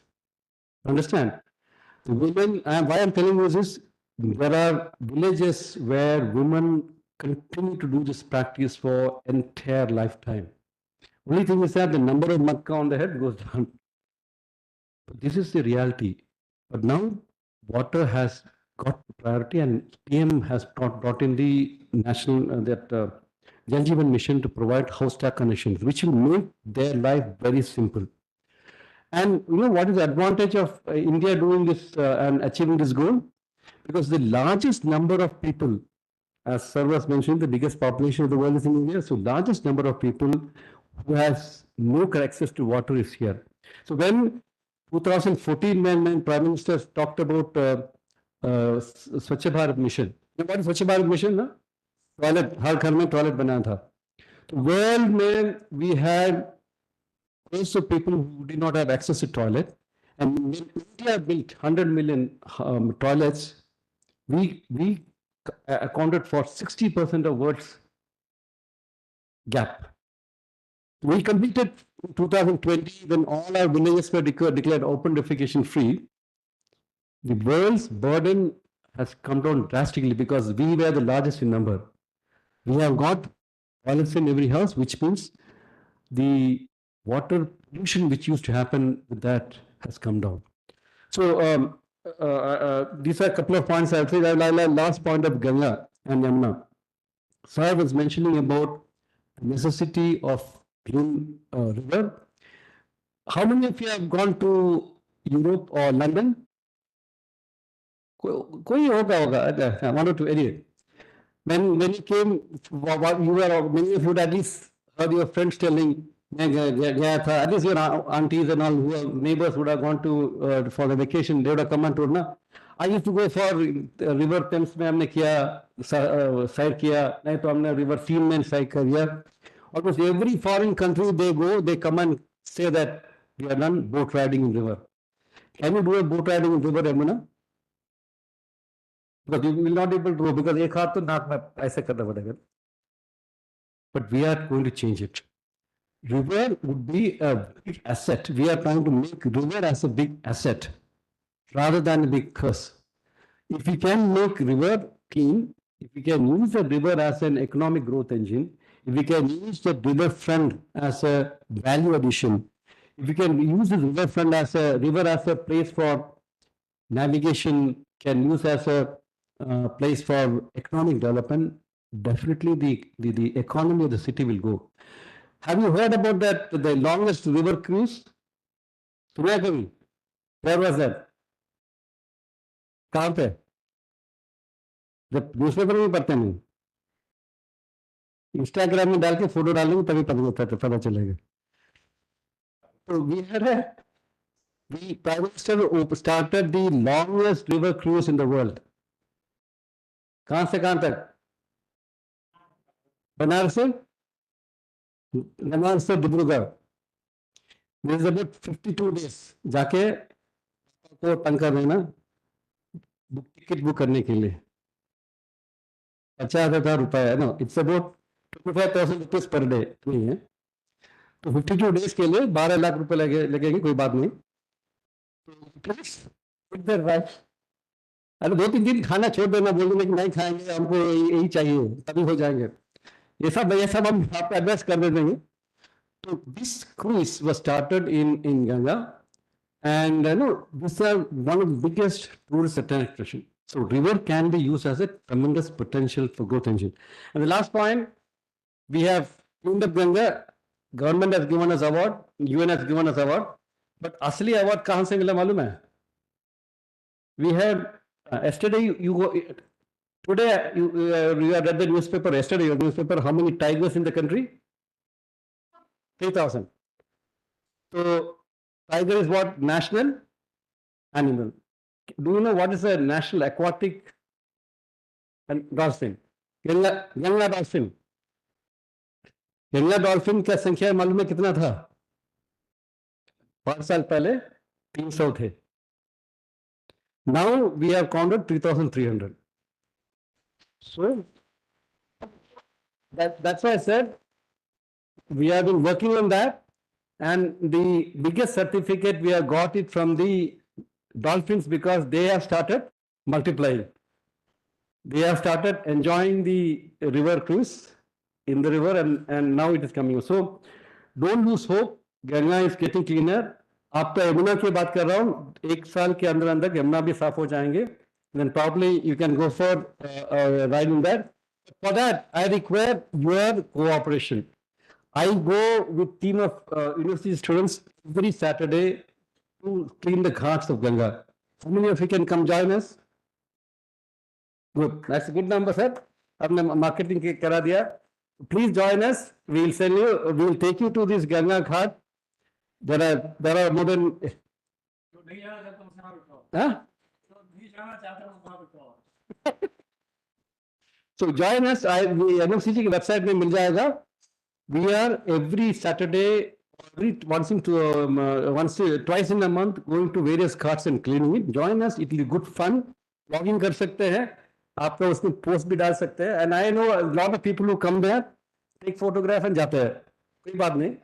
Somebody will also clean and go. Thanks a lot. I hope that you learn a lot from this program. Thank you.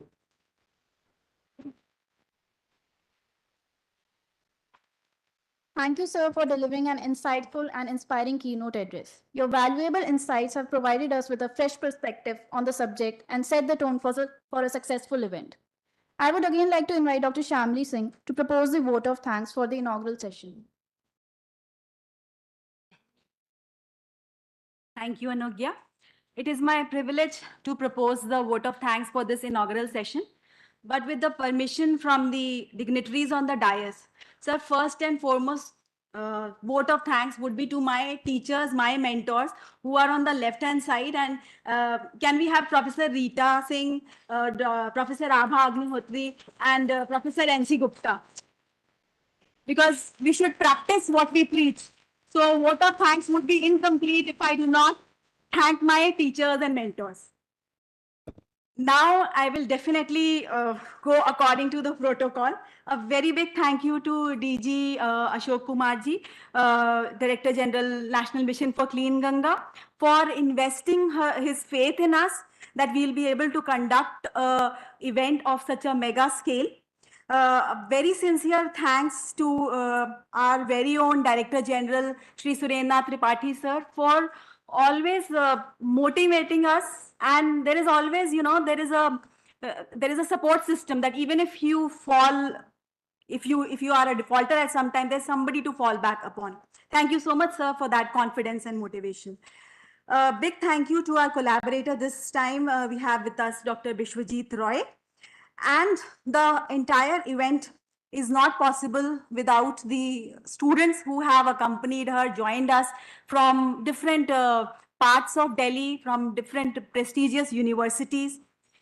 And that would not have been possible if teachers would not have been there without their dandas that you have to come and you have to register at 9:30. I'm so very glad that most of you were here at around 8:30. Thank you so much.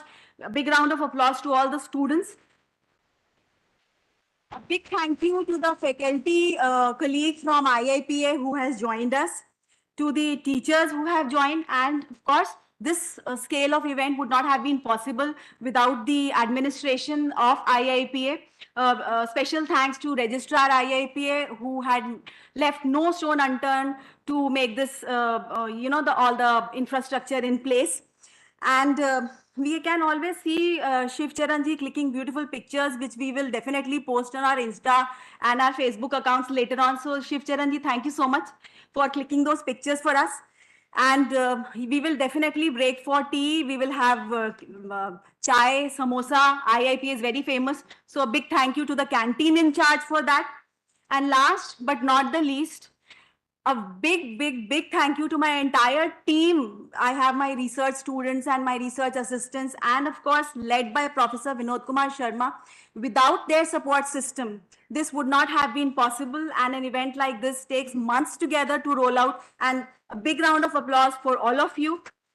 We will, we will break for tea, which is being served outside in the lounge. And we will reassemble here. It is 11:40. How much time do you want for a quick bite? जल्दी से आप ही बताओगे तभी मैं announce करूंगी 12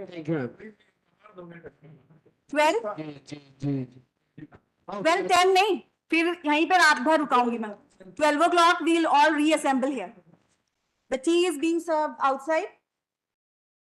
Yeah, and there is also another announcement. The photo exhibition is there. You can stroll in the exhibition as well, and you can see the glimpses of the photo exhibition.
I'll introduce you as the panel moves.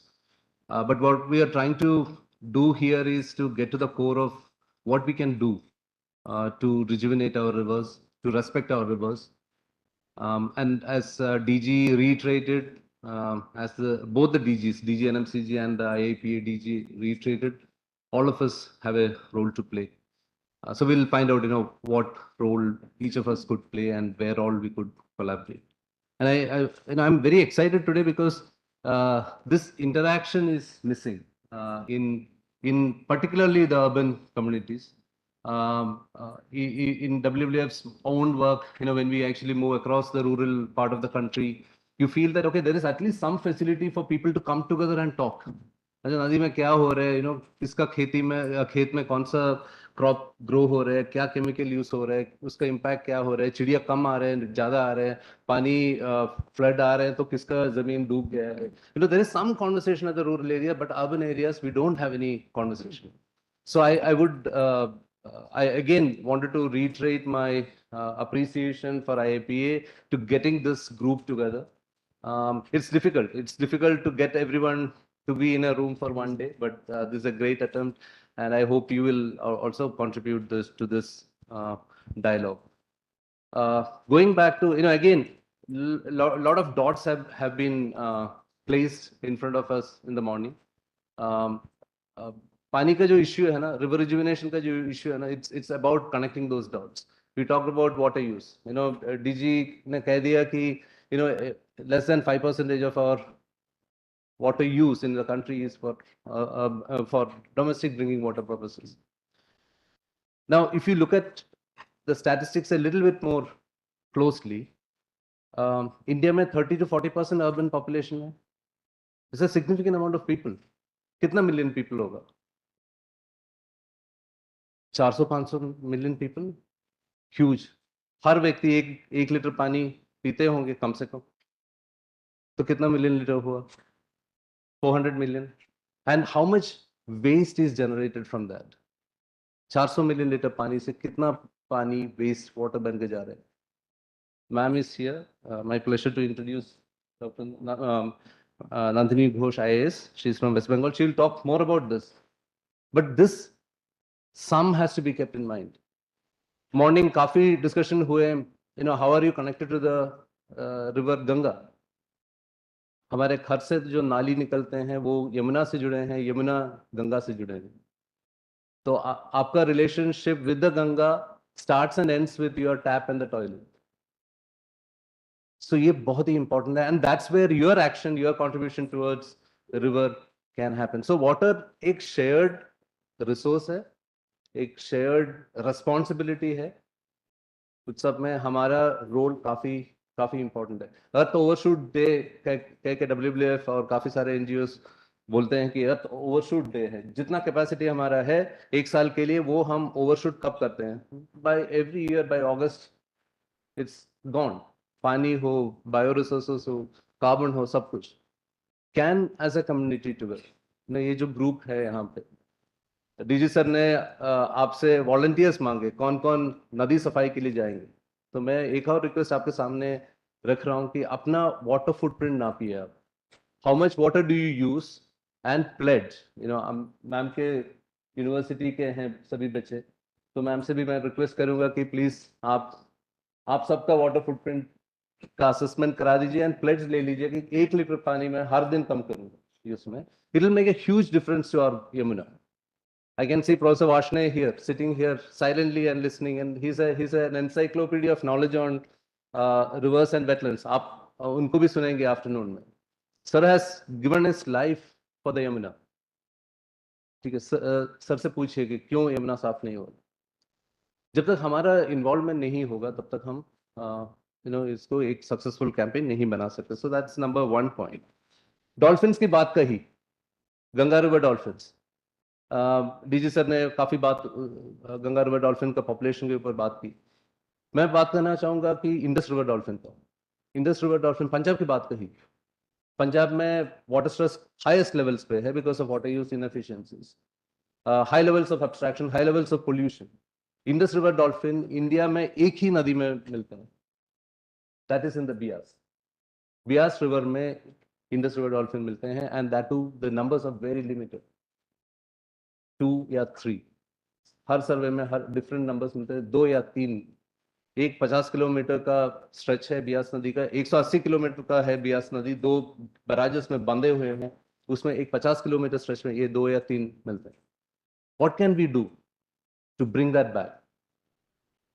Climate change का भी impacts अभी नजर आ रहे हैं कि जो ऊपर से हिमाचल से जो पानी आ रहा है वो भी कम हो रहे हैं, और हमारा वाटर डिमांड हाई हो रहा है। So what can we do to address those things?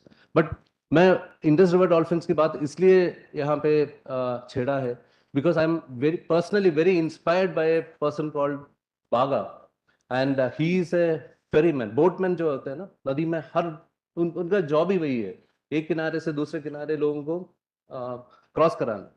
That guy has signed up to be a dolphin mitra with the Forest Department of Punjab and with the WWF India. तो हमने ये आपने सुबह कहा कि कोविड ने काफी सारे नया अपॉर्चुनिटीज खोला था, कोई भी नदी में नहीं जा पाते थे, तो our monitoring had to continue. So we approached these guys, can we actually work together? They said yes, हम हर दिन जा रहे हैं, कोई पैसे के लिए नहीं, क्योंकि मैं नदी में हूँ, मेरे पास एक मोबाइल है, मैं जब डॉल्फिन दिखते हैं मैं फोटो ले लूंगा, आप हमें फॉर्मेट दे दीजिए, फॉर्मेट दे दिया, every day it's coming, incredible information, no money, only because of their commitment and the sense of responsibility they have come forward. Can I ask you, आपके घर के पास दिल्ली का कौन सा तालाब है जिसमें कौन सा चिड़िया आ रहा है? Can you find that? Sewage treatment, ma'am से सुनेंगे, बाकी सबसे भी सुनेंगे, it's a very technical and a very complex issue, but demand management अपने हाथ में है, वेटलैंड को मॉनिटर करना अपने हाथ में है, उसका इंफॉर्मेशन दूसरों को शेयर करना। अच्छा, मैंने एक बहुत ही इंटरेस्टिंग चिड़िया देखा, नजफगढ़ है, नजफगढ़ के बारे में काफी सारे गलत बोलते हैं लोग, गंदा है, नाला है, बट फ्लेमिंगोस का कॉन्ट्रीब्यूशन काफी अच्छा है। फ्लेमिंगोस देखने चलना है क्या? अगर फ्लेमिंगोस यहाँ पे आ रहे हैं, कोई और चिड़िया आना है, ये वेटलैंड को हेल्दी रखना है, तो हम क्या करना है हमें? So let's start that conversation, and I think all of you from different background, science students भी होंगे, but it's basic science, physics, biology जो हमने स्कूल में सीखा, बेसिक्स ही चाहिए। We are also inspired by many people in the rural areas. For livelihood, they have become nature guides. कोई लिखना पढ़ना नहीं आता, लेकिन चिड़िया का नाम जानते हैं, वेटलैंड कैसे बिहेव करते हैं हर सीजन में, बेसिक नॉलेज उन्होंने एक्वायर किया है। Can we actually take some lessons from them and come forward to work for the betterment of wetlands of Delhi, wetlands of the country, and also for the Yamuna and the Ganga? Together possible. Okay. A session, I'll not prolong my intervention here, but this is on government initiatives. But I'm a firm believer that unless we all work together, education sector से हैं आप, decision making education सब पे interface में है आप, ma'am एक decision maker है, हम एनजीओ सेक्टर से हैं, unless we work together, bring our complementarities together, river conservation will be difficult. यहाँ से जीआईजेड के भी साथी है जो इंटरनेशनल एक्सपीरियंस ले आते हैं, प्रोफेसर वॉशने जैसे एक्सपर्ट्स है, काफी सारे भी एक्सपर्ट्स होंगे यहाँ पे, जीआईएस के स्पेशलिस्ट बैठे हुए हैं। We need to work together, bring our knowledge pool together, and take this forward. So demystify river rejuvenation a bit.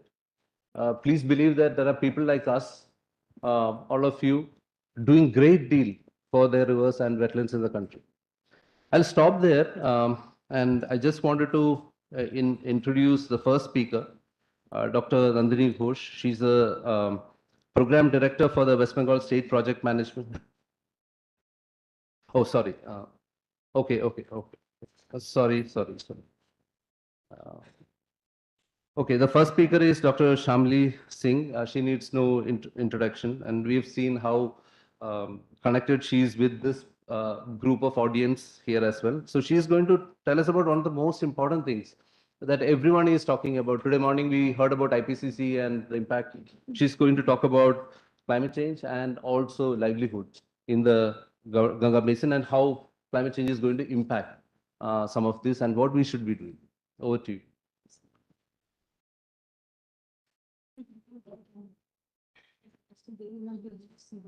Yeah. No, for the. Can you see the screen? They won't be able to know. It's better that they would wherever you're comfortable. And this fits like this.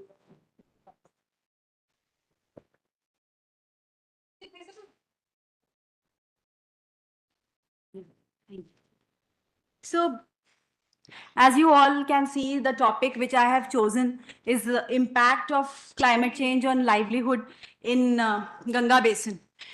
While I was deciding which topic should I take, which would interest my young audience, I was like, when I discuss or when anybody takes the name of climate change, I want you to know, I want you to tell me what is the first image or vision that comes to your mind. Honestly, कोई भी vision जो आप climate change के साथ connect करते हो, जल्दी जल्दी आंसर्स चाहिए.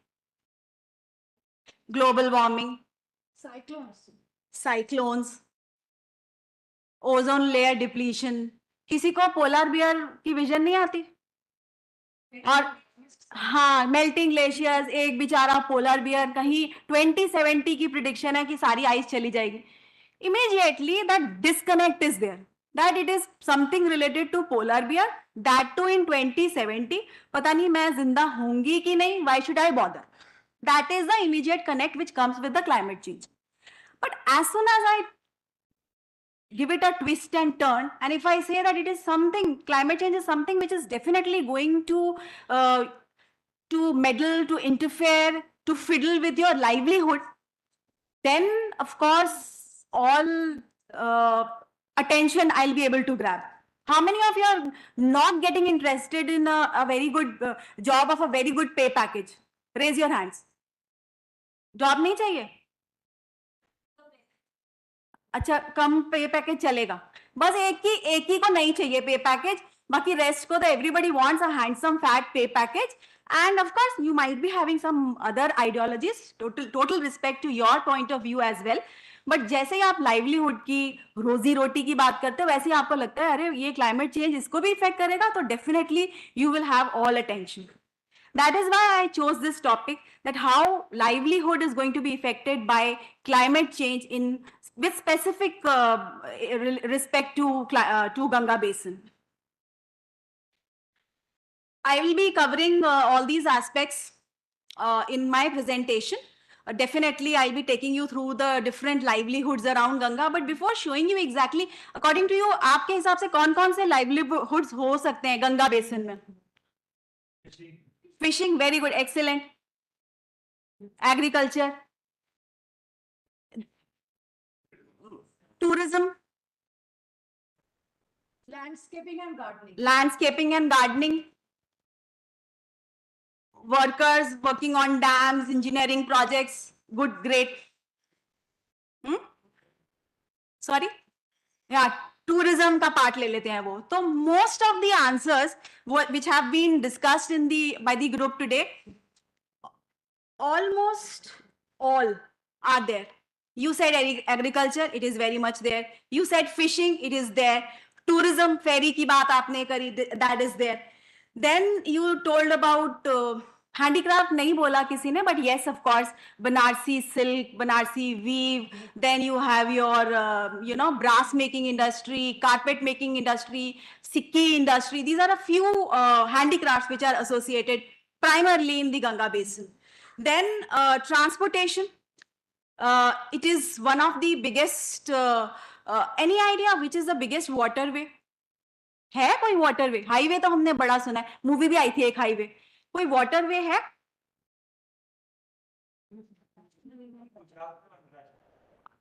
अभी बन नहीं रहा, बहुत पहले से ही है. There is already a waterway which, हाँ, वेरी गुड. कौन बोल रहा है? सुनाई दिख नहीं रहा.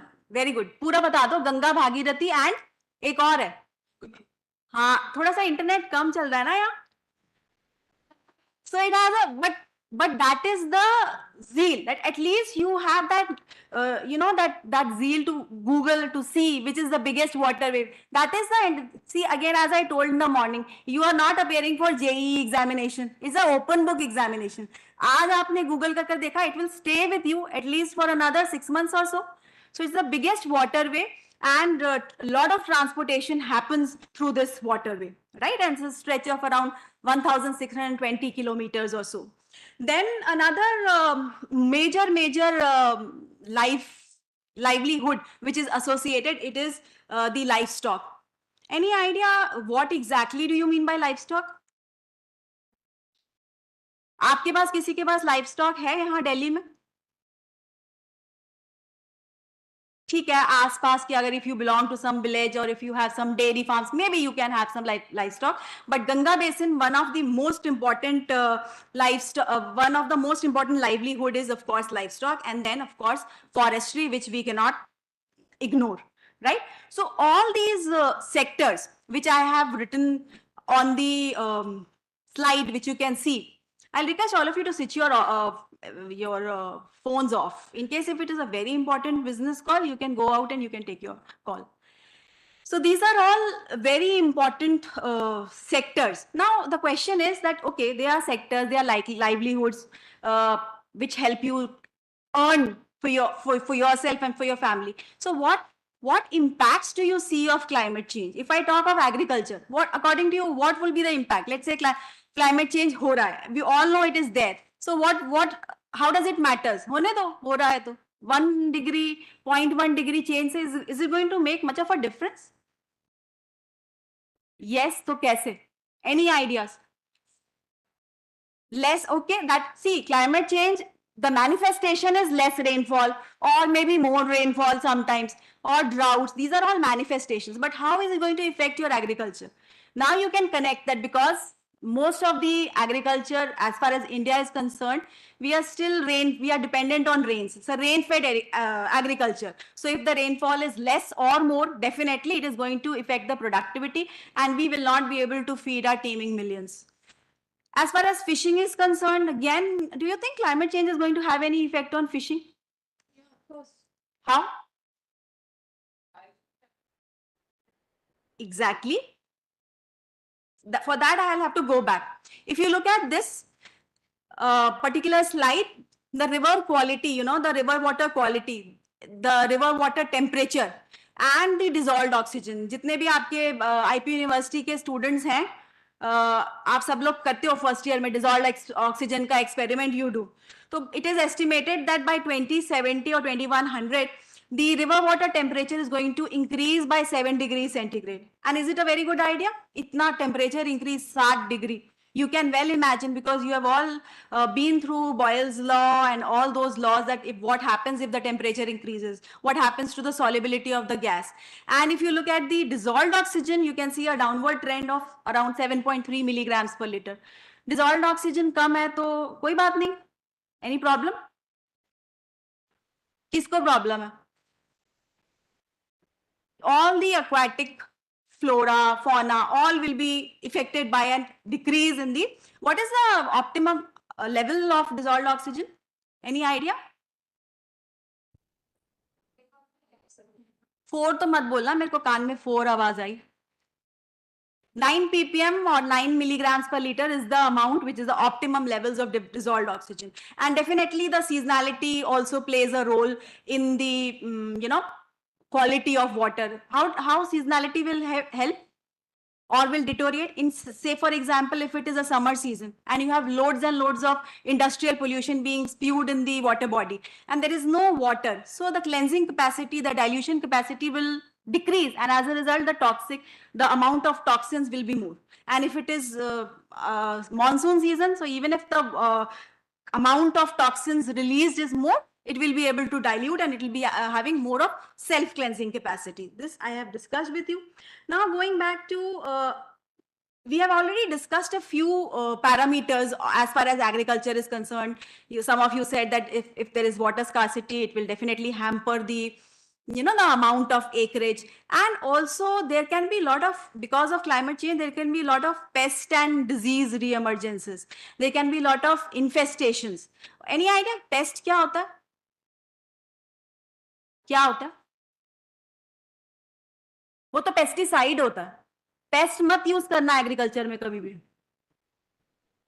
पेस्ट को मारने के लिए जो यूज करते हो वो पेस्टिसाइड, राइट? पेस्ट वो होता है जो इन्फेस्ट करता है, कोई भी डिजीज हो, डिफरेंट टाइप्स ऑफ डिजीज. तो उसके लिए भी we will definitely advocate that do not use your chemical fertilisers, go for integrated pest management, right? Then you have your extreme weather events. What is extreme weather event? Whenever climate change comes, ये वाला word अपने आप as a synonym आ जाता है. Any idea what is extreme weather events? Example दे दो, एक दो, जल्दी जल्दी. नहीं, too much, too less नहीं. Example, one example of extreme event. Okay, I'll grant it to you. Anything else?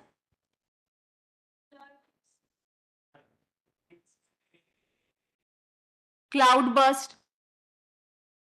a cascading effect of, let's say, excessive rain and followed by landslide. These are all components which comprise the extreme weather events. And then, of course, because of the changes in all these parameters of climate, there will be a change in the cropping patterns. I will not be able to cater all the livelihood sectors. I have just taken a few of them. Out of that, one I have already discussed, which is agriculture, and this is one of the case studies which I have taken. So if you look at it, this is a case study of Bihar, which is which part of India is Bihar? East, west, north, south? East. So if you look at it, there is around 80%, 76 to 80% of the population of Bihar is still dependent on agriculture. And definitely if 76%, 80% of the people are dependent on agriculture, then definitely you can understand and you can relate that if there is a climate change, if there is a change in the pattern of the monsoons, if there is a change in the rainfall pattern, all these 80% people will be affected by it. So it has been seen, according to a study report in 2022, there was a deficit of around 35% of the rainfall, and as a result 35% rainfall आई नहीं तो क्या होगा? Drought, of course. और उसी के बाद, and ये हो क्या रहा है कि आपने मतलब 2022 ही को देख रहे हो, and any idea monsoon months कौन से होते हैं? JJAS, जून, जुलाई, अगस्त, सितंबर. तो ये जो जब बारिश को आना था जून, जुलाई, अगस्त, सितंबर में, तब नहीं आई, तब 35% कम. जब नहीं आना था नॉन मॉनसूनल मंथ्स में, तब जैसे आप लोग पहुंचते होगे ना लेट अपनी क्लास में, पहुंचते हो? तो अब से मत पहुंचना, वरना यही वाला हाल होगा. Nobody will welcome you. Latecomers are never welcome anywhere. So you should know how to respect time. So then it was seen that non-monsoonal month में बहुत ज़्यादा बारिश आई, and it was there was a splurge, there was an excess of 43%, which, and I will not have to elaborate on exactly. You can always manifest that what all repercussions this would have had. Again, moving on to the handicraft industry. Any handicraft industry of Ganga Basin? कोई एक जो आपको अच्छी पसंद हो, कोई पता है कौन सी अच्छी लगती है? कोई भी हैंडीक्राफ्ट हो जो बेसिन में, स्पेशली गंगा बेसिन से रिलेटेड हो. अच्छा चलो गंगा बेसिन से नॉन रिलेटेड ही बता दो. सुनाई नहीं दे रहा. Would crafting, okay. Pottery making, okay. There are lots and lots of handicraft industries, and they are also getting affected by climate change. Say for example, let me take the example of this is a brass making industry, and Muradabad is known as the capital of all the brass units. Brassware बहुत बनता है मुरादाबाद में. तो आपको, do you think there can be any connect between climate change and Muradabad and brass? जब whenever you roll out brass के utensils, brass के जो भी सुंदर सुंदर designer wares होते हैं जो आप अपने घर में सजाते हो, तो it requires a lot of for buffing, for casting and for dyeing, all these things, you require a lot of water. And if there is water scarcity, then definitely it will be a big no-no to this industry. And then what happens is that once, if you look at this case study of Muradabad, there are around 25 to 30,000 people who are dependent on this industry. And what happens, any idea कैसे बनता होगा brass का, let's say एक jug है या glass है, कैसे बनाते होंगे? लिखा है सब कुछ, everything is written, और आपकी लैंग्वेज में लिखा है, शॉर्ट में, आप लोग को ऐसे ही समझ आता है ना? Very good. देखो कितना अच्छा उसने सारा डेसिफर कर लिया, शीट को लिया, उसको साइज एंड शेप किया, उसको फिर फर्नेस में डाला और उसको बीट किया, और जो भी आपको मोल्ड चाहिए. But for all these activities, as I said, you require water. And if climate change is there, water scarcity will be there. So definitely there would be deterioration in the quality of product. And plus, जो शिल्पकार है, जो वो बना रहा है, वो handicraft, if the temperature is more, then he or she will also be affected by the increased temperature. So maybe it's not fatal to him, but yes, morbidity rates will be high. Again, it was seen in this year of 2019 that there was, water scarcity. And the next successive year of 2020, there was abundance of water in Muradabad. So according to you, you want to go with which situation? 2019, 2020? 2020? How many of you agree 2020 होना चाहिए? मतलब 2020 match की बात नहीं कर रही मैं, year. Excessive flooding होना चाहिए? हाँ ना, कुछ तो बोलो. तो फिर आपकी जितनी भी ब्रास की इंडस्ट्री है, यूनिट है, इंफ्रास्ट्रक्चर है, वो तो सारी बर्बाद हो जाएगी. Excess of anything is bad, neither drought nor flood. So you have to adopt a middle path. So if ऐसे नहीं हो सकता कि ज्यादा पानी आ जाए. Maybe if there is more water and if you have storage mechanism in place, then definitely you don't mind having excess of water, right? Then silk industry. I am sure all the females in the room, maybe males as well, because you might be having a few girlfriends or maybe future wives के लिए silk sari तो सबको पसंद है. How many of you don't like silk sarees? एक तो exception मुझे मिल ही जाता है, एक इसको भी नहीं पसंद. सिल्क का कुर्ता चलो कोई बात नहीं, साड़ी नहीं, कुर्ता, कुछ भी सिल्क नहीं पसंद, चलो एक्सेप्शन, ये आउटलायर्स हैं. इनको छोड़ के rest of us all like silk, right? Now Varanasi is very very famous. Everybody knows Banarsi silk is very famous for and it is exported, and we have huge quantity of export. But any idea how climate change can affect your beautiful weaves of Banarsi sari, from which we generate a lot of revenue? Very good. If the temperature is increased, and silkworms they have a specific temperature range from 15 to 20 degrees only, they can thrive in that, right? Plus there are other activities as well which is required from yarning to dyeing to coming up with a final product. So that is there. If water scarcity is, if temperature rise is there, the raw material will not be available. If water scarcity is again there, then you won't be able to come up with all the related products of the same. And of course, this is again another, as I have said, I have substantiated my slides with a case study. This is again a case study of Banaras. We have some 7,033 registered industrial units of silk. And any idea silk का कौन सा वो होता है? Silk worm कौन से plant को खाता है? कौन से tree पे?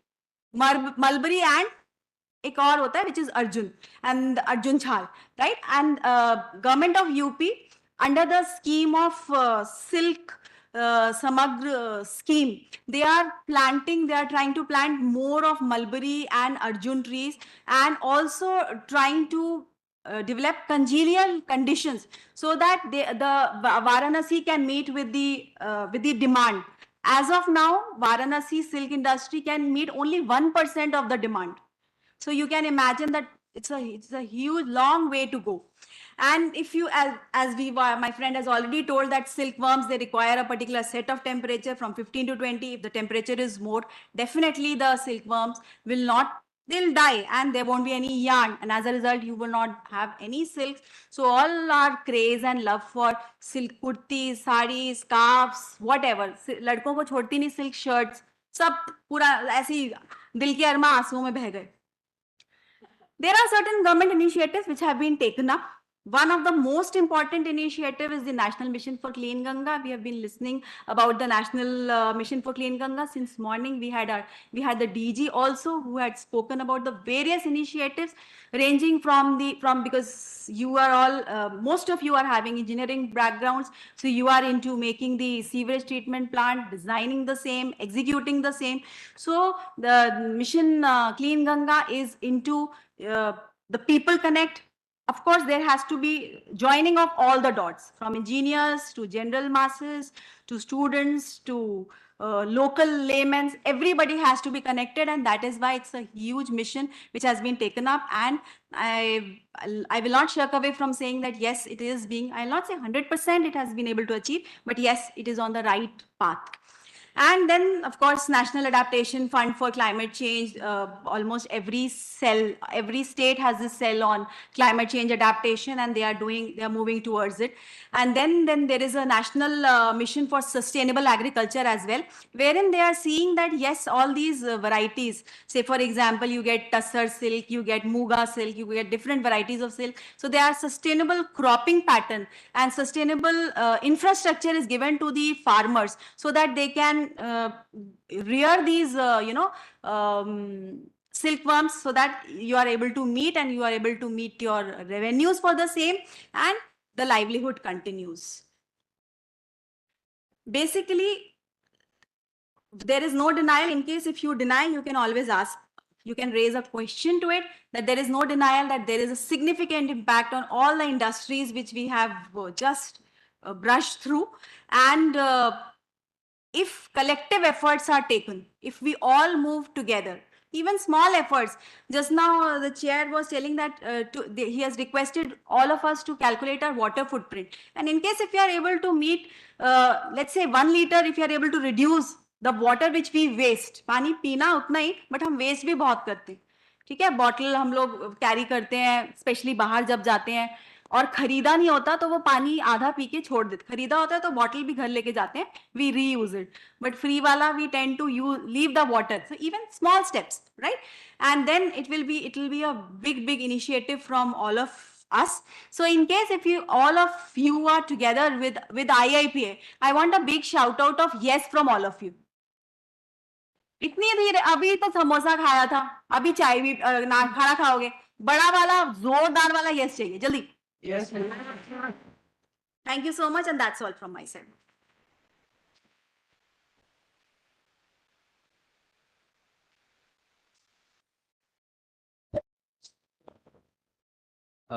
Thank you, Dr. Shamli Singh. Very, very beautifully narrated.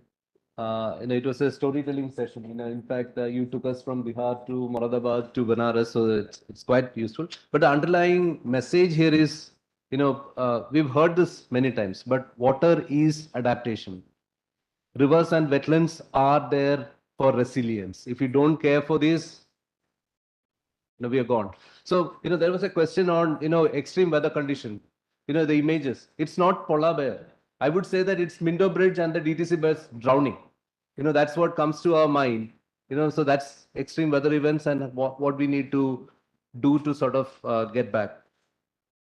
You talked about electroplating, the handicrafts. Moradabad, is known for its electroplated products. The candle stands, the door handles of your cars, the steering wheels, the wheel cases, you name it, your chandeliers, most of it is coming out of Moradabad. It also leads to pollution, huge amounts of heavy metals in Ramganga, very important tributary of the Ganga. And again, less water is also less pollution. So we've been working with IIT Kanpur to help electroplaters reduce their water consumption in their process. And like you said, we need to bring different people. Someone buying these electroplated products from Moradabad is also responsible for that pollution. So we've been trying to sort of engage the global buyers and the local suppliers to drive the environment agenda. The second part is you also talked about agriculture. Agriculture again, in the morning, DG touched upon it. 90% of our water is used in agriculture. So if the river has to have flows, which is adequate amount of water at the right time in right quality, we need to work with the farming sector. Flood irrigation to, much efficient ways of irrigation. And there are examples coming out of this country as to how farmers are reducing their water footprint. And sugarcane is one of the classic example. There are international standards coming right now. You will see, some of the manufacturers in India are also signing up for what's called as a bond sucrose standards. Lesser pollution, lesser amount of pesticides, better water management, better work culture, no child labor. So there are a set of standards that these sellers need to adhere. My request here is that whenever you buy a product, be it a leather shoes, be it a cotton shirt, please look at where it is manufactured. If it is not there, you can always go back to your the company who sold that, whether it is the big companies like H&M or PVH or whoever. You can ask them where it is produced and how much is the water footprint. So we need to raise this awareness of the consumers to also bring down some of these impacts. Moving on to Dr. Nandini Ghosh. She's managing and she's leading the West Bengal State Project Management Group of the Namami Gange project. She's an IAS officer, has been working in the field of environmental related issues for many years, and she's a senior special secretary in the government of West Bengal. Ma'am, it's my honor to invite you to hear your perspectives and your initiatives on wastewater reuse. And I'm sure most of our audience will be interested in knowing more about that.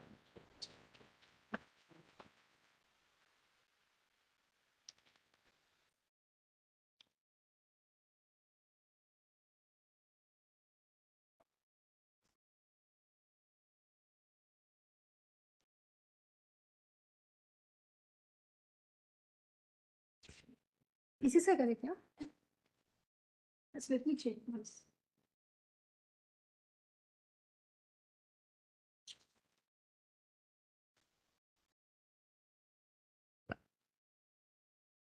Distinguished delegates, eminent faculties, my colleagues, and my dear students, Namaskar and a very, very good afternoon from the desk of Program Director, WBSPMG, that is State Mission for Clean Ganga, West Bengal. Now, this is my honor and privilege to place before you certain issues which we are facing and which our next generation will surely face in times to come. And let us talk about the measures of controlling and arresting those issues. So today I'll speak about how we are managing the wastewater, treated wastewater that is coming out of the sewage treatment plants. Now, since most of you are engineering students, what is basically a sewage treatment plant? Any idea? What they do? Sewage treatment plants? What is sewage? Yes? Louder? Can't hear. You recycle the water. What water? Waste water coming out of the treatment plants. Okay, the sewage that is getting generated every day, they are diverted and they are pumped into the treatment plants where we purify them, we treat them, and we kill the contaminants there, and we throw back the water into the ecosystem. And you know, we have certain permissible limits of doing so.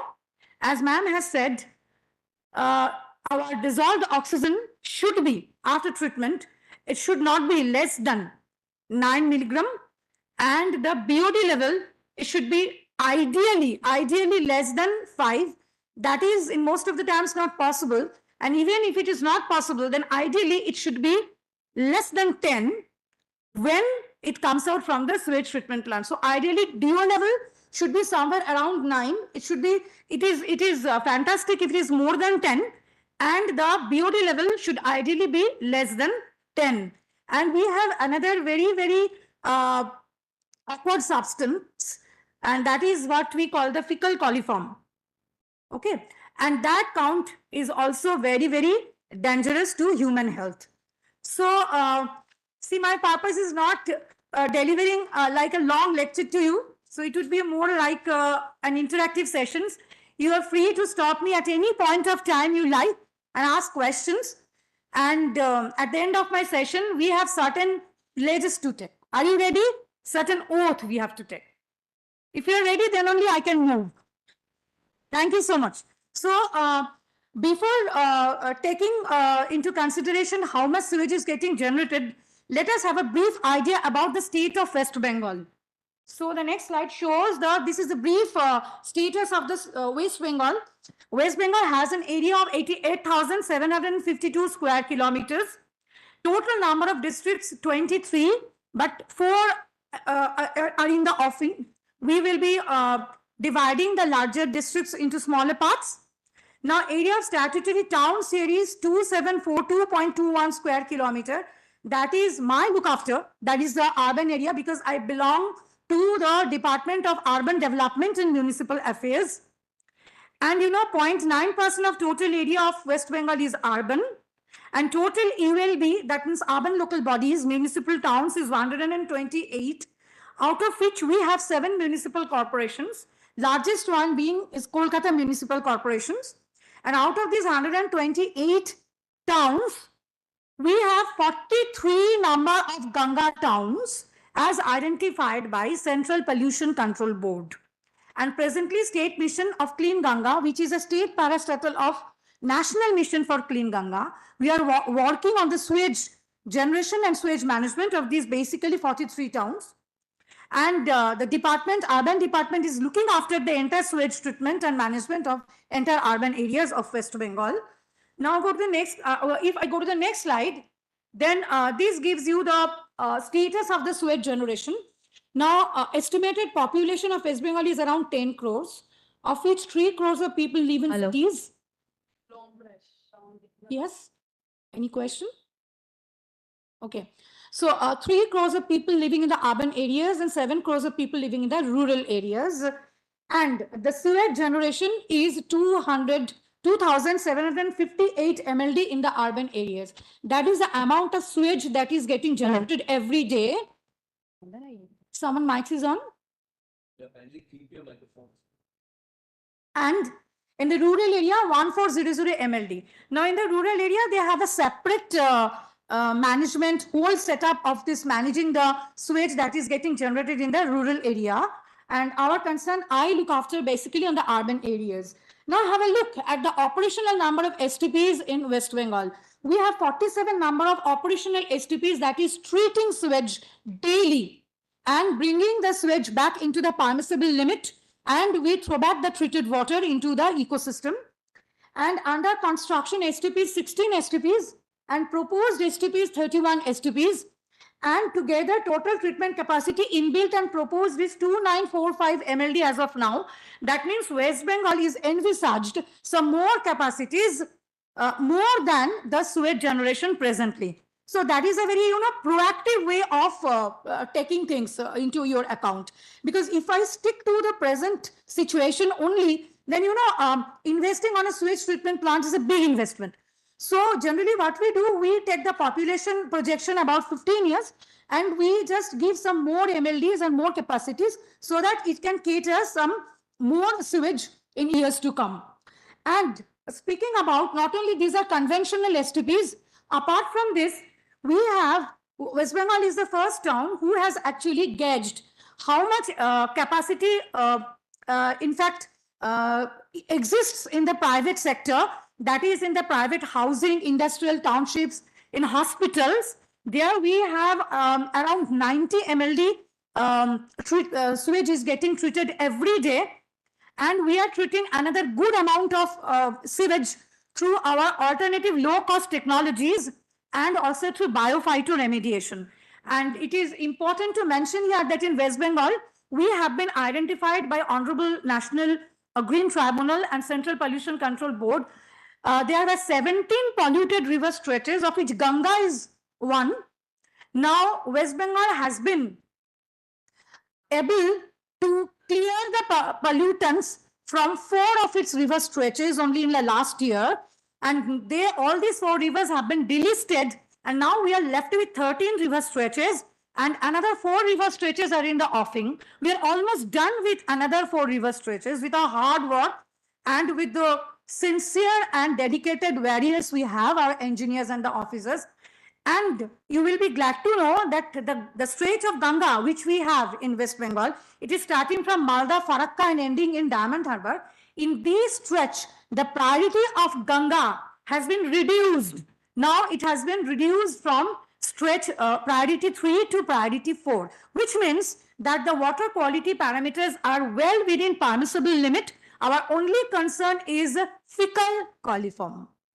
We generally do not talk much about our achievements, but I share this platform with you, and my achievements of my colleagues, my warriors, my citizens, that with sustained efforts we have been able to better the water quality of Ganga river in West Bengal, and we have delisted 4 river stretches out of 17 river stretches. And to add to this, West Bengal is the only state that is with the unmatched credibility of completing 17 sewage treatment plants only in the last year out of the 7 projects. So I request you to please give a very big hand to all my colleagues. I'll take your accolades. I'll take your, because you know, environmental issues are just like, there is one, this thing when we were in the colleges, just like you, we have, certain abbreviations, that is what we call home eating wild buffalo chasing. You know, what is that? घर का खाना और बाहर में जाके गाय को ऐसे ऐसे करना. So environmental issues, this sewage management issues, they're always in the list category and the list priorities. It's it's just like kind of home eating and wild buffalo chasing kind of thing. But believe me, what we inherit from our grandparents, from our parents, is not the wealth. We inherit their values, their morals, and probably what we pass on to our next gen is a pollution-free and healthy life without, that inhaler. You agree or not? If you agree, please say big yes. So no more things like this, thinking like this, home eating and wild buffalo chasing. This is a collective effort, and together only we can do it. Okay, so over to the next slide. Now, coming to the how much of the sewage is getting generated every day. See, there is a manual, that is a Bible, we call it, that is CPHEEO manual.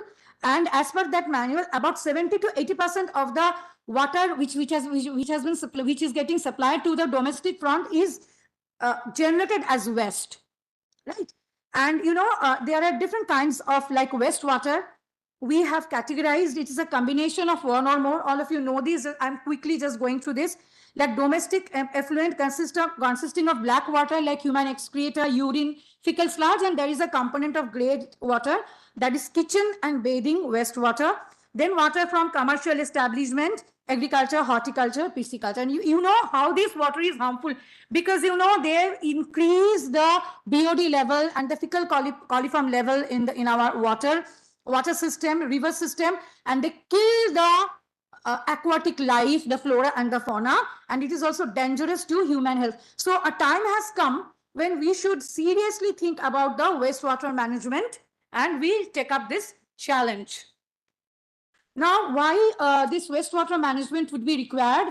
Because the need will be twin. The problem will be twin-edged. Because there will be reduced fresh water availability. Because we know we use fresh water for everything, for car washing, for road washing, for cleaning, for everything. So we waste a lot of water, and I come from a state which is supposedly a water abundant state. So it is, very, very difficult to make a person understand why he or she should not use the fresh potable water for washing the car. It's very, very difficult. But I say a time will come when you just beg with a pot for a pot full of drinking water. It's not very, it's not very far away. The day is just it's close to our door. Now, for keeping in mind this urgent need, West Bengal Department of UD and MA we have formulated a policy of treated wastewater reuse policy in the urban areas in June 2020, and which has been acknowledged by Honorable NGT also. And just a few snippets from that policy, the objectives of the policy.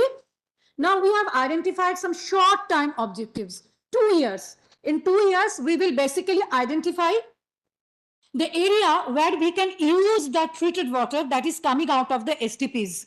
Like, you know, in metro rail, industrial clusters, Indian railway infrastructure, construction sectors, then bus depots, pisciculture. And we have to assess the existing STPs, the CTPs, the ETPs. And in the long run, we have to plan a strategy, like, it will be like from A to Z, from setting up of a sewage treatment plant and ending it with the use of the treated water. So everything should be integrated. That is our long-term strategy.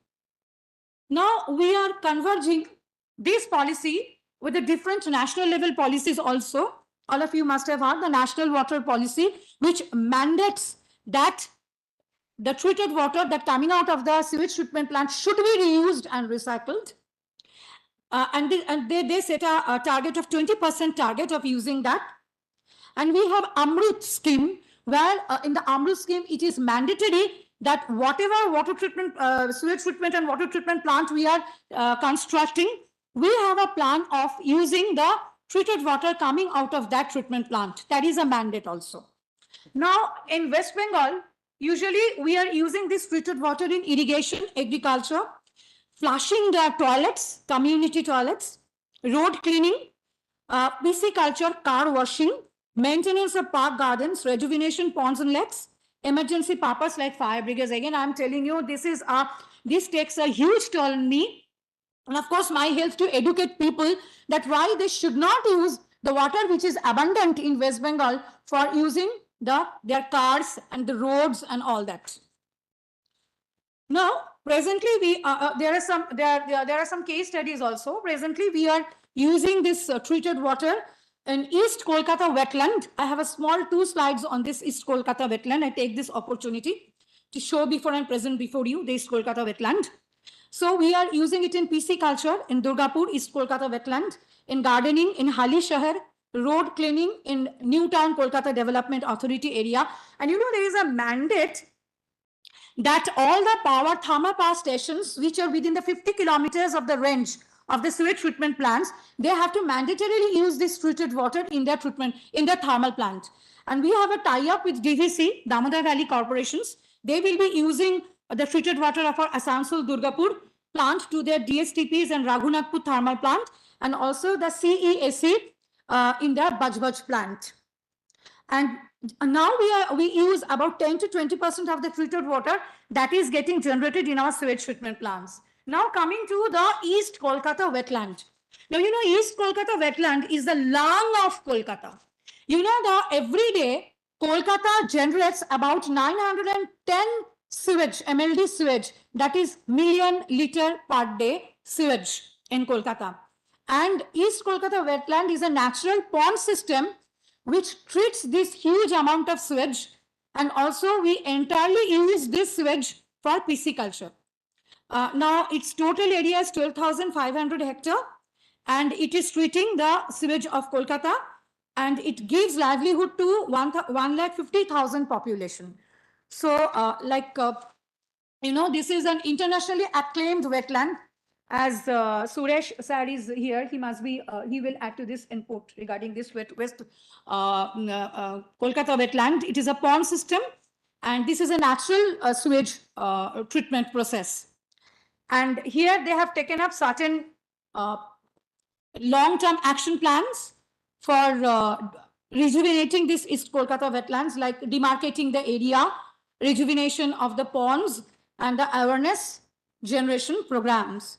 Only in the last year, you will be glad to know, they have planted, in the last monsoon, they have planted 5,269 saplings, and they are gardening these plants through the treated water of this East Kolkata wetland, apart from pisciculture. And as I have told, we are presently using this treated water in gardening, in pisciculture, and also in road washing.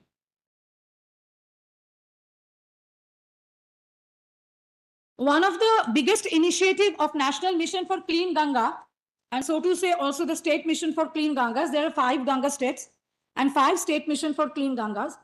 Now, one of the greatest initiatives of National Mission for Clean Ganga for last couple of years is to educate and to make aware people, because it is not our task. It is not the task of the administrator. It is not the task of the policymakers.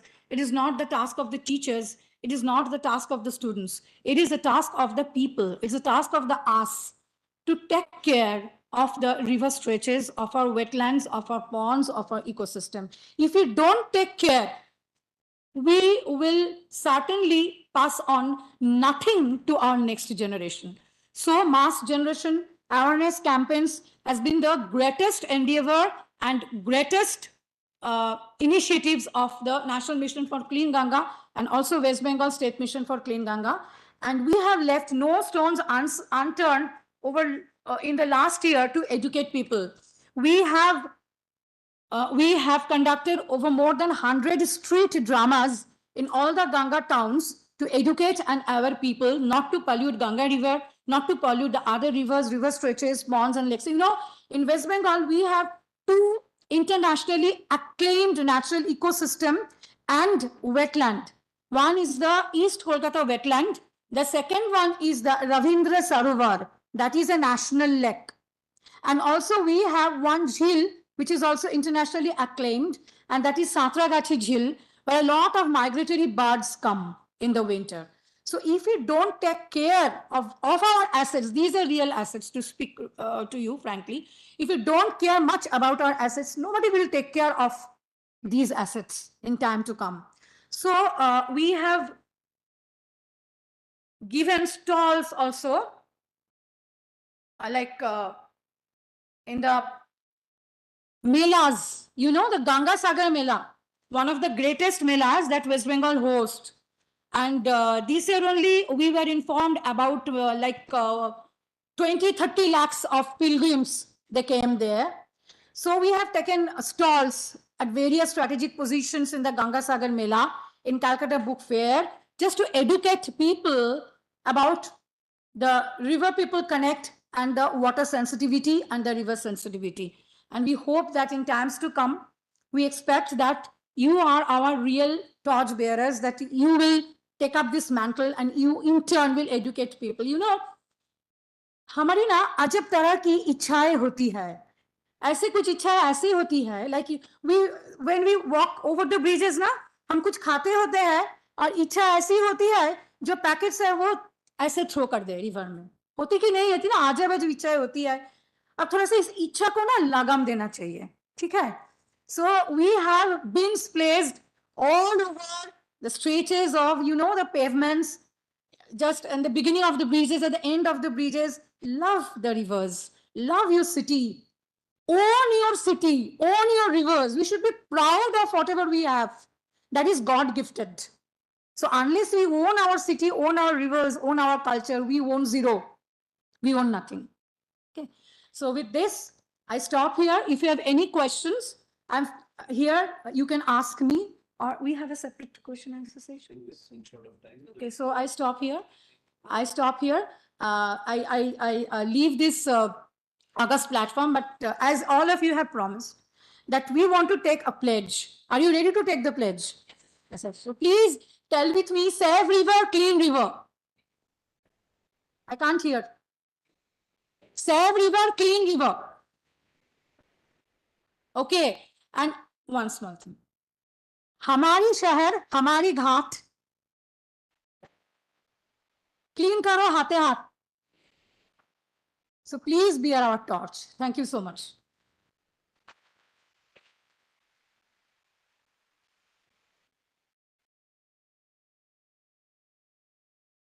Thank you, Dr. Ghosh, for a very enlightening presentation. So it's very, very interesting that the wetland session is going to be after lunch, but a lot of reference to wetlands came, and I just wanted to add, Sundarbans is also a Ramsar site, also a it's a Ramsar site as well. But this is important. Wastewater recycling policy and use is very important because Delhi में भी अगर आप देखोगे, can I have your attention please? Delhi का भी एक classic example है, कोई भी शहर में there is a category of wastewater which gets treated completely, there is a category which gets partially treated, there is a category which gets no treatment at all, but all of them end up in the same river. So it's kind of a cocktail which nullifies our efforts. So therefore such kind of an effort is laudable, and I think it will show us a model for many other cities as well. Without any delay, I think the popular speaker amongst us today is Professor Kumriya, and she needs no introduction. And in a very honored, ma'am, to have you here. She's also the Patron of the Planet awardee. And we are very excited to hear from you your thoughts on river management. Over to you, ma'am.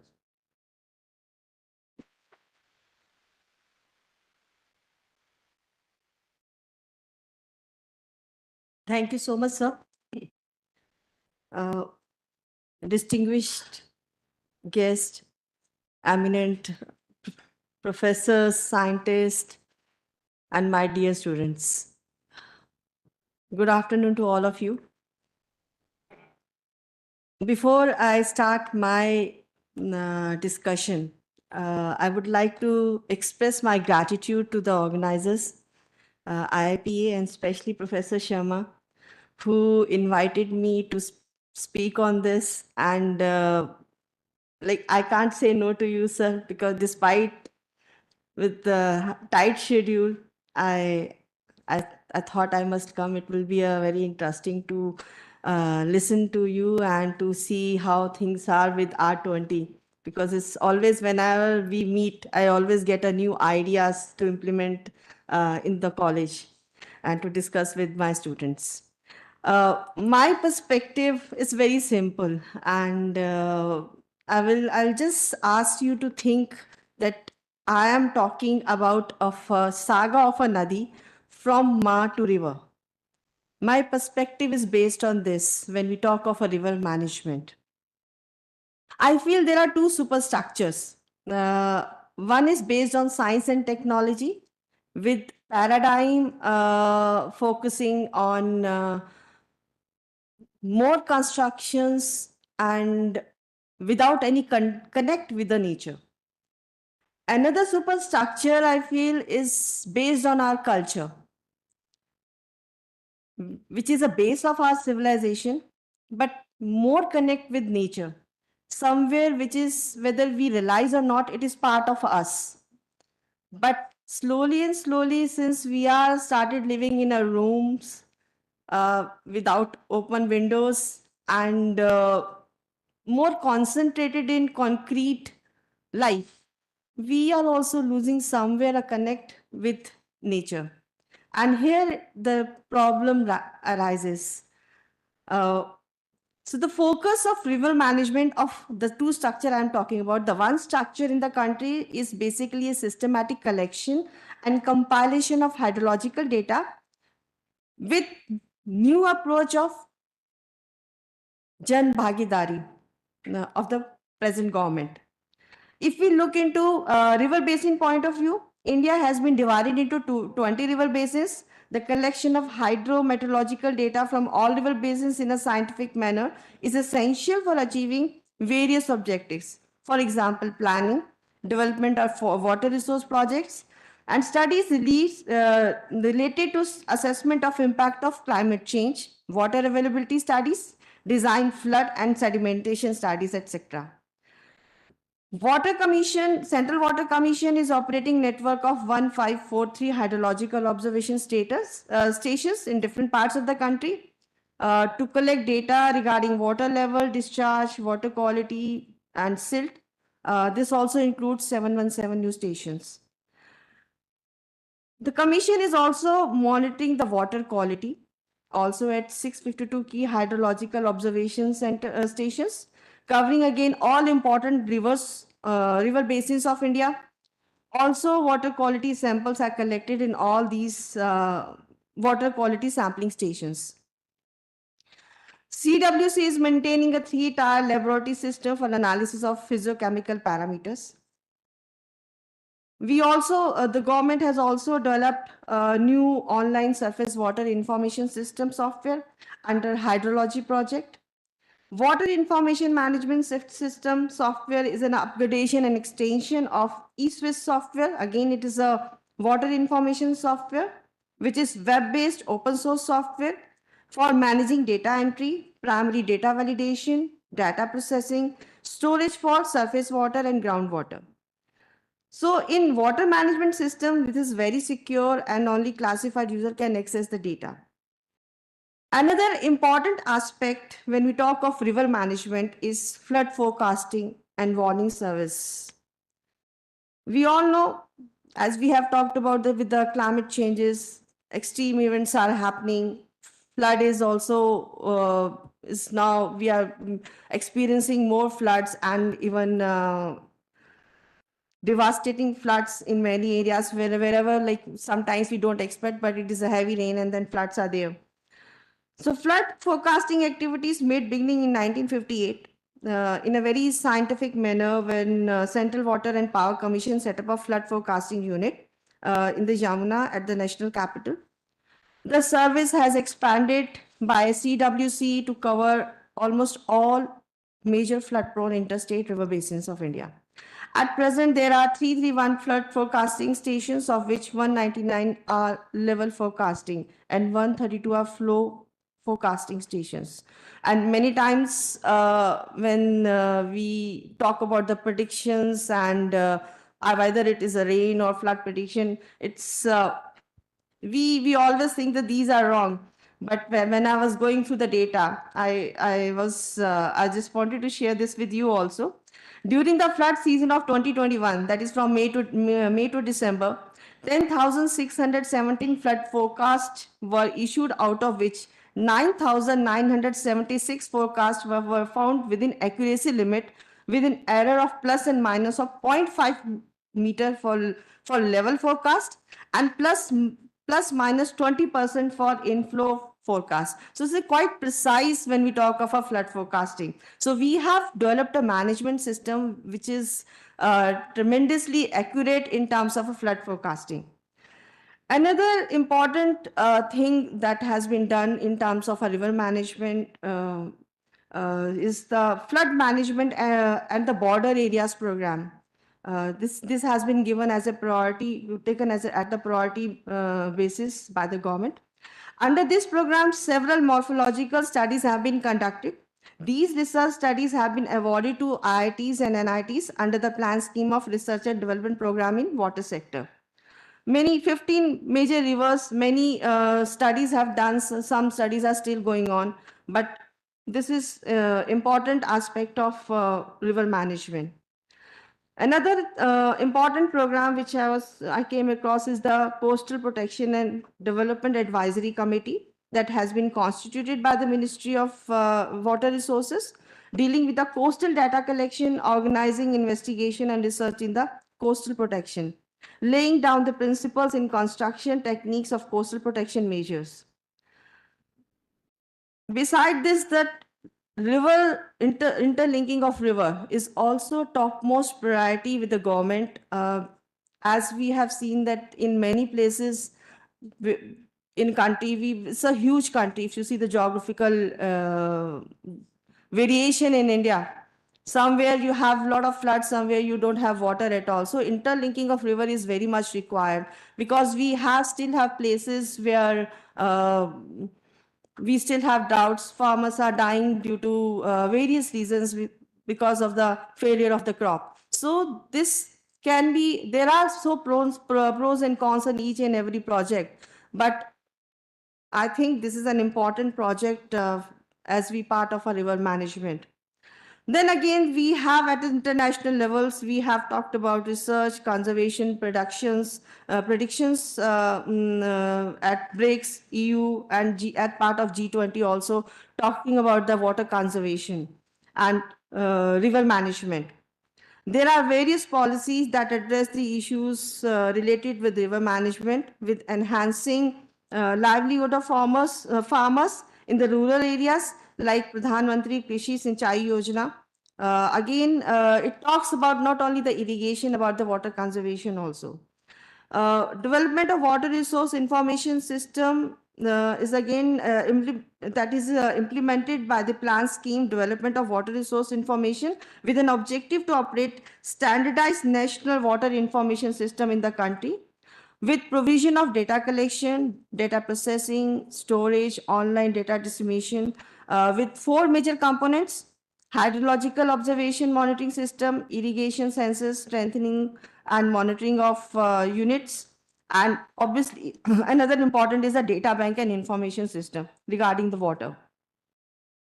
This is one kind of a superstructure which we see, which is very much technological and science based. And what I feel, we have another superstructure system which we are ignoring right now. Though it is part of our culture, though it is part of us, and many times we just practice it and we don't realize that we are talking in terms of a water conservation or river management. So this is basically a socio-cultural structure of river management, which is part of our civilization since time memorial. We have a relationship with river, relationship that signifies the bonding.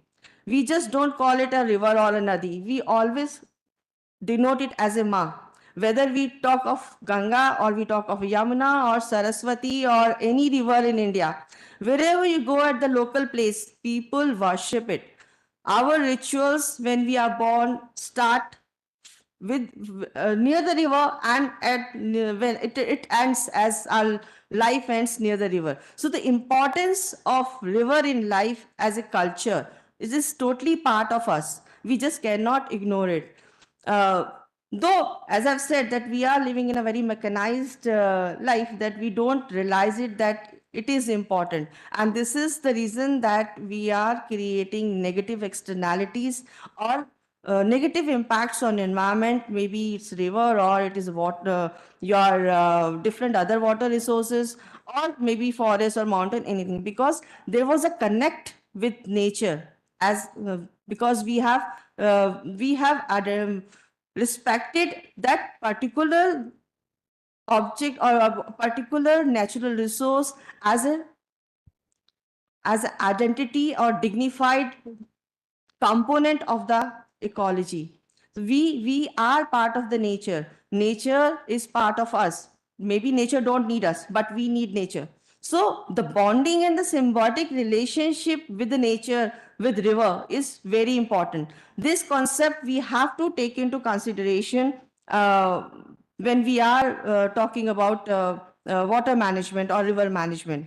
For example, if we look into the Indian civilization and culture, it can never be complete without mentioning Mother Ganga. The Ganga is just not a river, but it is the very basis of religion, philosophy, culture, civilization flowing through the ages in India. It is pure flow, has assimilated every aspect of land of India. It just not gives water, but also support livelihood, gives employment opportunities, and the people across the country have immense faith in Ganga, which is a symbol of our culture and civilization. So you have two different paradigms talking about water or a river as a mother, as a important dignified identity you have to give as part of the nature. Conservation of river is the biggest responsibility which we have to fulfill together, especially if we talk in terms of a river Ganga, which selflessly provide livelihood to more than 40% of the population and constitute more than 20% of the country's land mass. Our Honorable Prime Minister Narendra Modi ji spoke about the dream of making Ganga pollution free in his speech in Madison Square Garden in 2014. With his dream, the Namami Gange program is able to adopt a holistic and multi-sectoral approach for conservation, promotion, and rejuvenation of Ganga and its tributaries. This program, run by the National Mission for Clean Ganga is emerging as a river rejuvenation model across the country.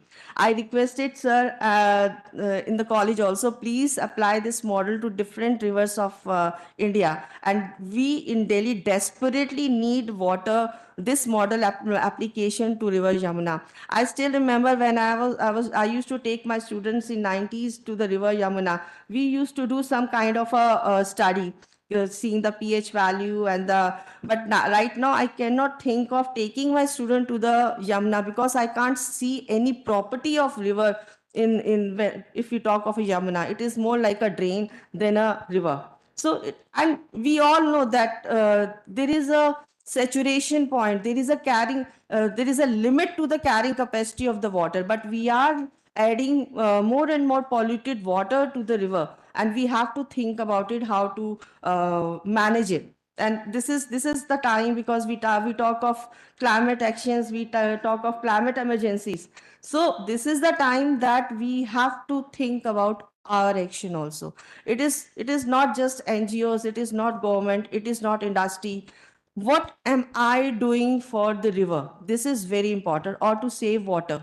Now, what we need to move beyond Ganga cleanliness to look into river people connect and prevent it from getting polluted.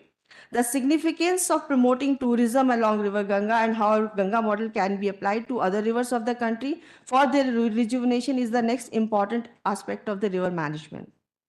Jan Bhagidari is very important in the rejuvenation of river across the country, and the relation between people and river is so strong that the rivers are, as I said, they're always revered as mother or ma in India.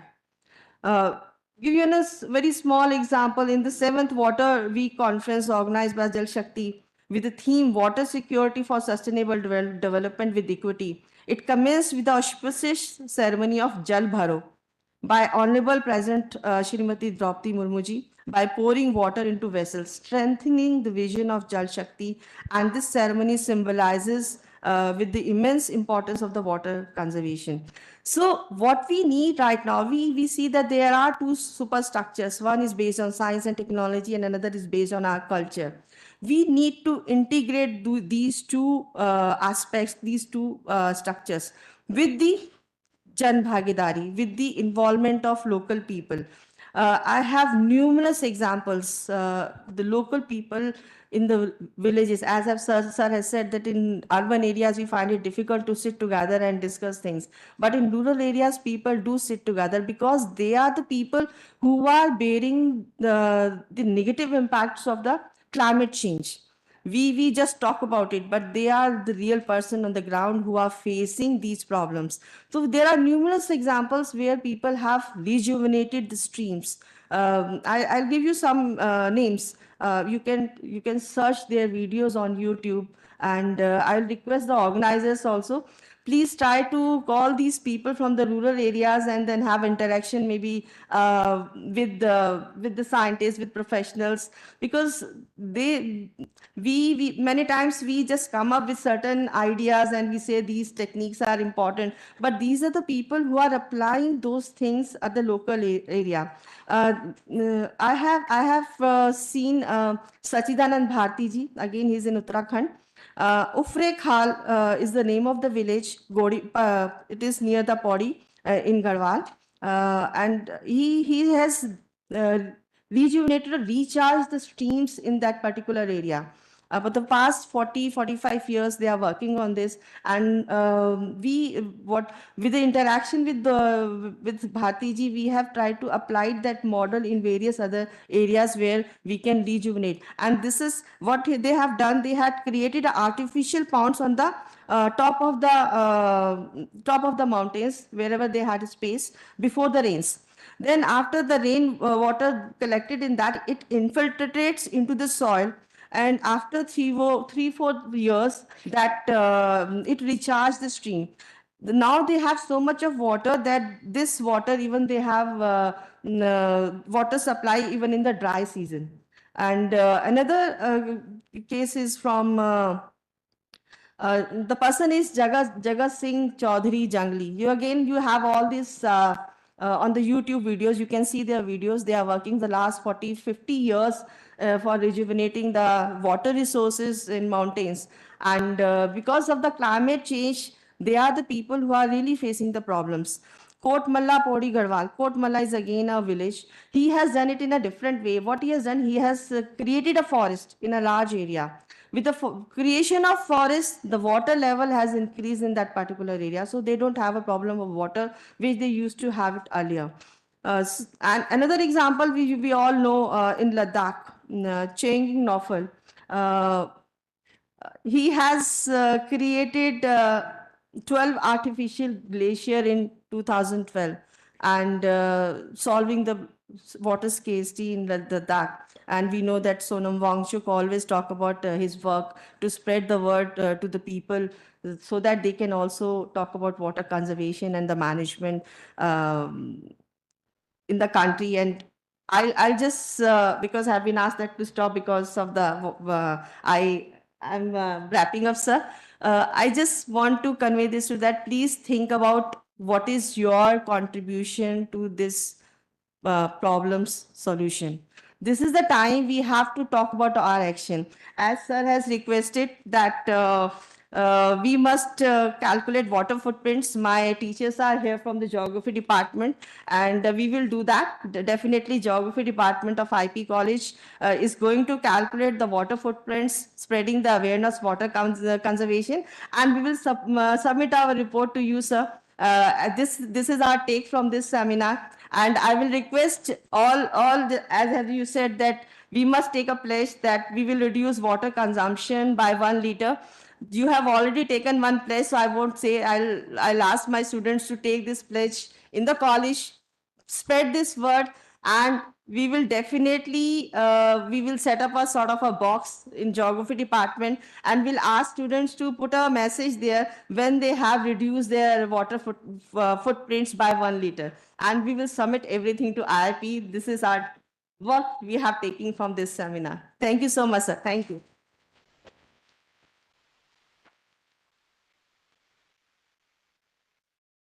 Thank you, ma'am. In the interest of time, and I know we are way behind schedule and lunch is waiting. But what you said, and I just want to reiterate one word, or one sentence. We need to live in harmony with our nature.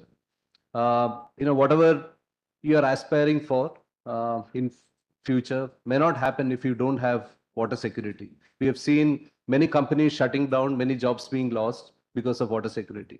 Okay, kindly refer to waterriskfilter.org. You will see the kind of water stressed areas and how companies are getting impacted. So the action begins with us. So today is a new day. Let's commit to all the things that now Dr. Ghosh talked about, the pledge that she administered, what Professor Kumriya said, what both DGs, Dr. Sharma, Dr. Shamli Singh, all of us were talking about several things. And I'm sure your generation is much more intelligent than many of us. So you understand it. It's about how we put that into practice. Opportunities are there.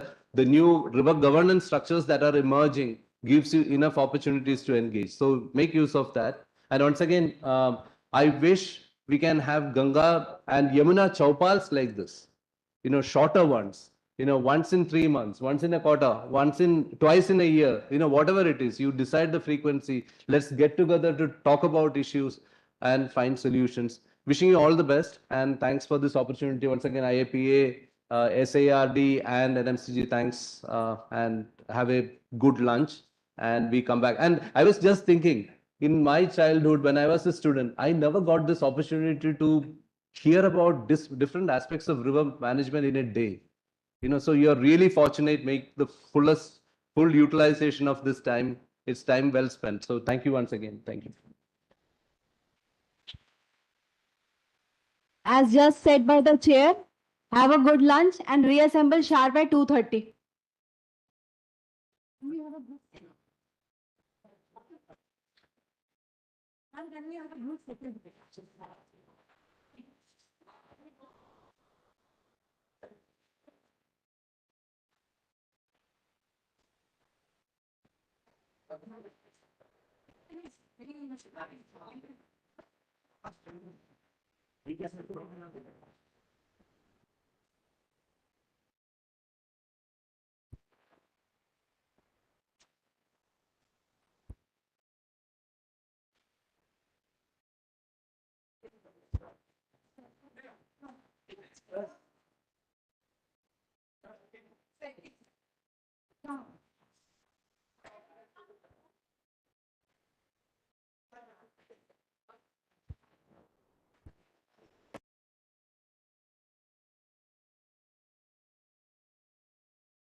presenting memento to Dr. Siddharth Kaul.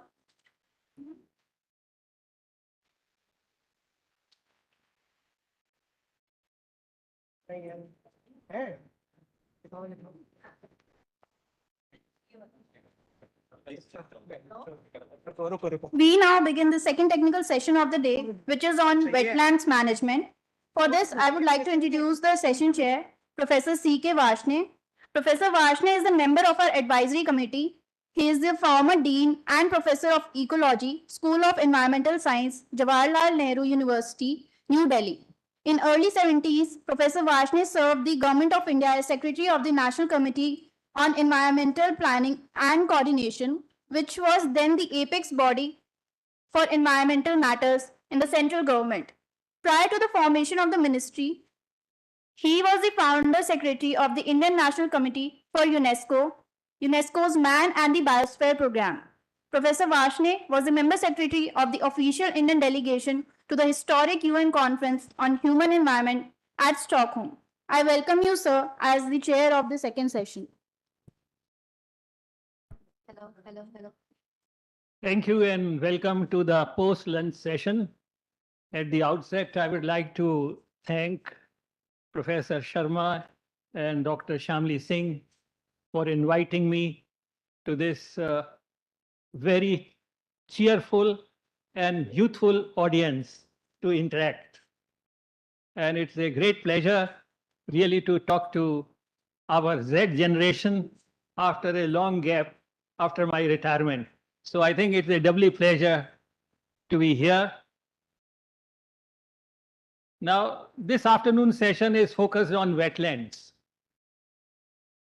And I'm sure most of you have heard about the word wetlands. If not, then in future you are going to learn more and more of it. The term wetland is relatively young, but in spite of its young age, it has become very popular in a short period of time. Not because that the word carries anything special with it, but simply because that it relates to a resource which is so vital and so important that without this, I think future development, prosperity, well-being cannot be imagined. Now, without really going in detail, I would like to say that the word wetland was introduced in this country in the year 1972 by me, because I was secretary of the committee which was responsible for advising the central government on all environmental matters. At that time, there was no Ministry of Environment. And I think there was a meeting in Ramsar where this Ramsar Convention was to be prepared and formulated. So I think the word wetland came there. And it is in this context that we wanted to know that where wetlands are in the country before we really commit ourselves. So I think next slide. Can we keep changing, please? Okay. So what are wetlands? So the word wetland was introduced, and we wanted to elicit information from the country that where they are and what they possess and how much we should get involved with them. And I think there was nobody who knew what is a wetland. So we have to write a very long explanatory note and to circulate a questionnaire to every district collector and to every botany department, zoology department, geography department, zoology department, and fisheries department to respond. But you know, questionnaires are seldom not give much impact. So in order to drive, we requested the governors to really write a chasing letter to all the district collectors to attend to this. And I think this was a kind of a little force which made them read the explanatory note and to come up with some kind of information. So I think it was in 72 that we conducted for the first time a wetland survey in the country. And from then on, I think the word wetland has gained a lot of currency, and now it is a part of a environmental lexicon. which is being talked about everywhere. Now, the question is that why wetland? And that too after a very sumptuous lunch. How does it relate to us? Why we should worry? We have never seen, even if we have seen, it is a short interaction. And if it gets healthy or if it is not healthy or it is ill, how does it make a difference? It neither adds anything to our welfare, nor to our friend circle, or to our, WhatsApp messages or anything. So what is it? Why we should worry about? I think the point is this, that 50% of the global population depends for its food on wetlands.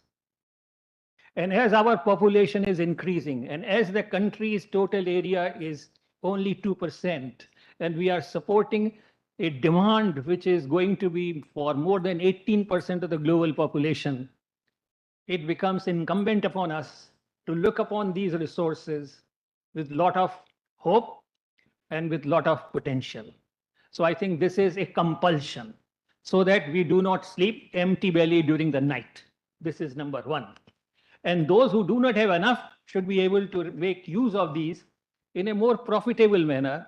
And it is not simply because that it is in fashion to talk about wetland and to carry a bag which is written on it, conserve wetland. I think that's not the purpose.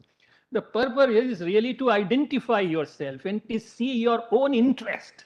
When I say on your own interest means not the interest of the society, but interest of each one of you on the wetland issues and your involvement and your commitment and your connectivity with the wetland. And unless that is really appreciated and realized,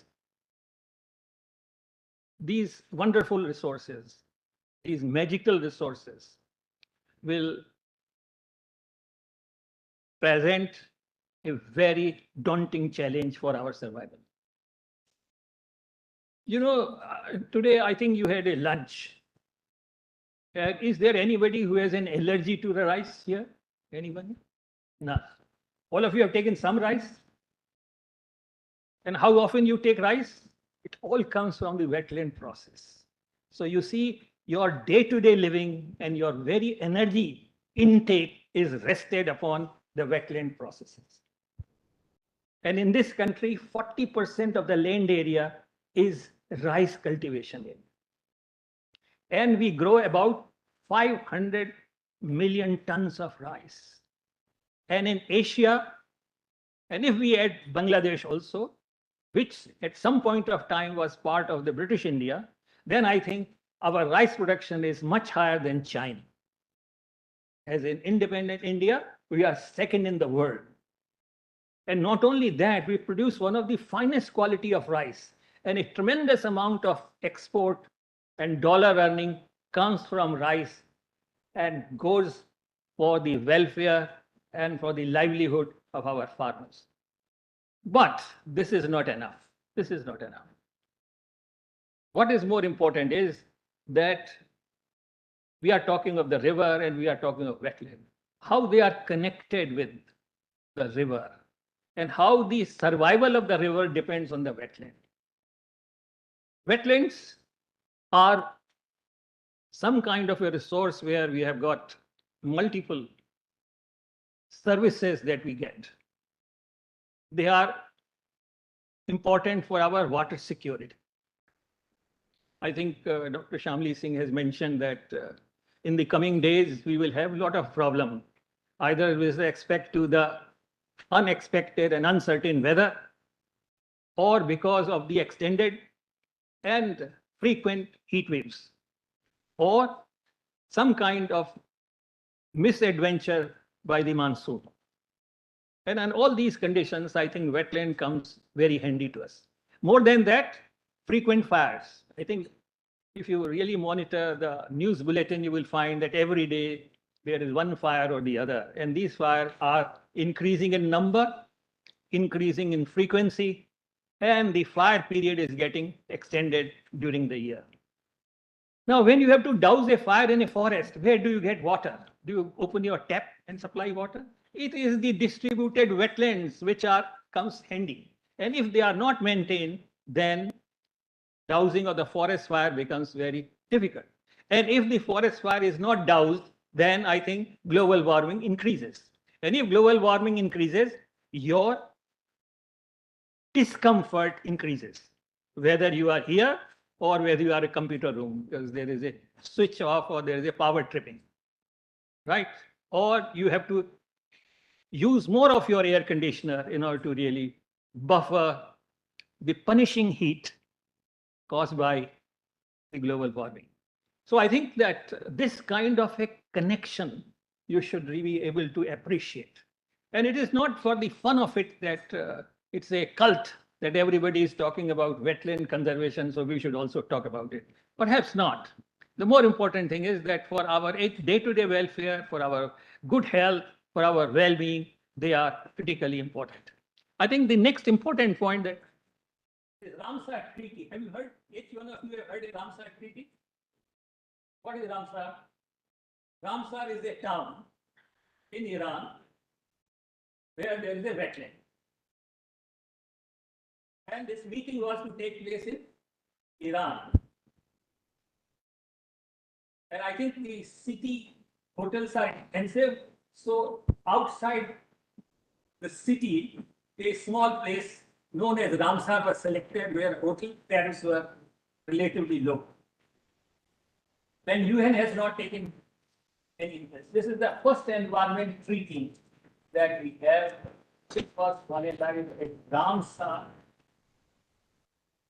And on this basis, it is the Ramsar treaty.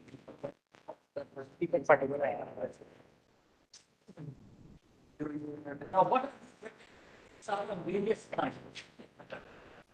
As we take Ganga, as we move from the upper reaches of Ganga, and as we go to the Bay of Bengal, I think the nature of wetlands keeps on changing and gives you a lot of variety. I think the madam was here from West Bengal, she was saying that we are full of water. But when you go to the Bihar or the Western UP or something like that, you will find that water is there, but not that abundant. And not only that, the wetland quality and the character and their disposition also changes. So along with the river, as it descends from higher altitude to the lower altitude, and as the water moves through gravity, I think the wetlands also keeps on changing, providing you different kind of services which are required to the local populations along the river bank and river course. So these are areas of marshes, fen, peatland, water, whether natural, they can be artificial. Bhopal wetlands, which are very famous, they are artificial wetlands. I mean, Raja Bhoj conceived that the water should be collected because Bhopal otherwise was a very dry area. And you know that we get water only during 3 months. I think Shamli ji has mentioned, which was very nice. What was it? JJS. Right, JJS. So I think rest of the time where you will get water. And since morning till night when you sleep, just count how many times you encounter with water and how much time and how much you need water. Can you survive without water? No. So if it's so intimately required for our well-being and to be alert and to be physiologically active, then I think it is our business to know about water. If you are employed in an institute like IIPA, and if you do not know that where is Professor Sharma and what he does and what kind of teaching or what kind of lessons or what kind of courses that he dispenses, then I think you are missing something which is very important for you to know. And if you do not know that in this whole place, where is the canteen or where is a dining hall or where is a convenience room, then I think that you are not a very survivor or very active or a very successful survivor. So I think if something that you need day in, day out and every moment, and if you do not understand that where does this come from and how do you maintain it, then I think that knowing how to Google will not help. Knowing water will help. Is that right? If you know this, the Google and chatbot, everything that you can do. So I think this is, so I think these are various kinds of, they are back salt pans and so on, and brackish water, fresh water, brackish water, man-made artificial. The time is not enough to really dwell upon that, but I will talk about few principles. Next slide. Sorry. Now, this is maybe ISRO has done, Indian Space Research Organization. It is when Dr. Kaul used to be in Ministry of Environment and I was member and chairman of this research committee that we have said that we must have that where these wetlands are more in a more definitive way and more scientific way. So I think satellite survey was financed and it has been done and now we have the result and we find that we have got about 2 lakh and 1,503 wetlands as 1:50,000 scales. And in addition to about 5.5 lakh plus wetlands, which are about 2.25 hectare and smaller than that.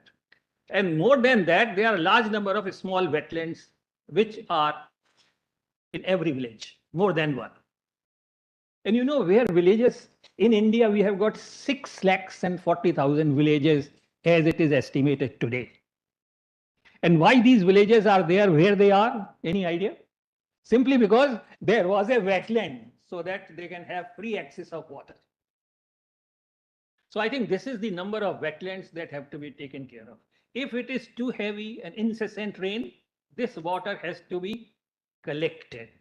If not, soon it turns into a flood, starts flowing, eroding, cutting building, and inflicting loss of man and property.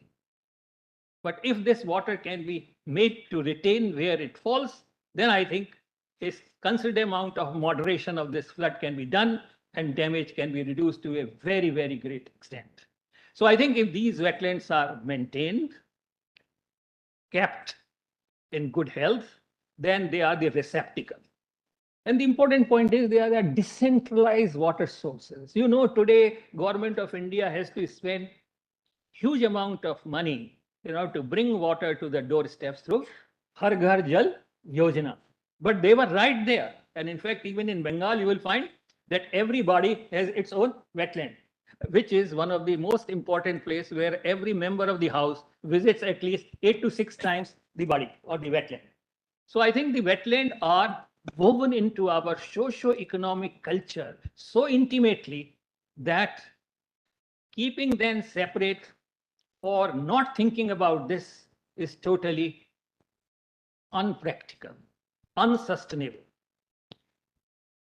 The wetland issue came from a Western perception, where the bird became the center of the wetland. But in our context, it is entirely a different situation. The bird is also very central, but more than central is that it is a part and parcel of our cultural fabrics. I think Shamli ji has very rightly said the Banaras silk and the artisan and the kind of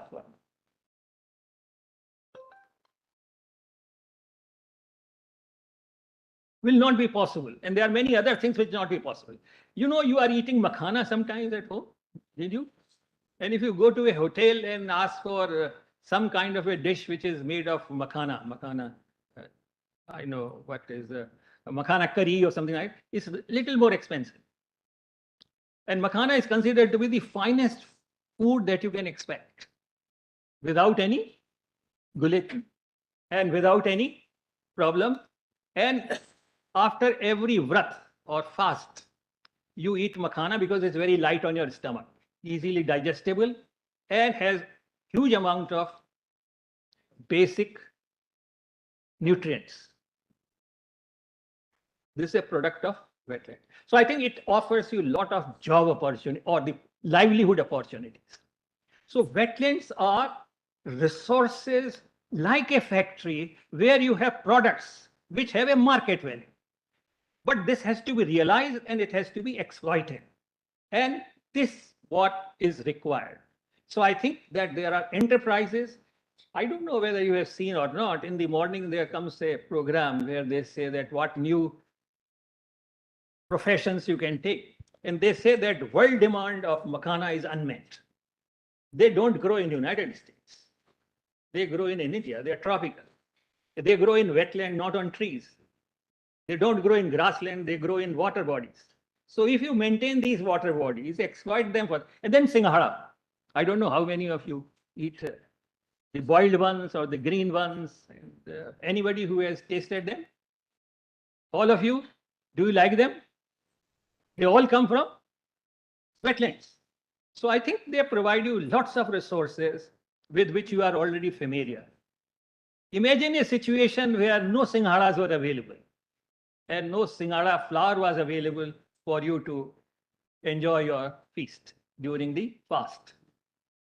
Enjoy. Imagine that no makhana is available because every wetland is so polluted and dirty.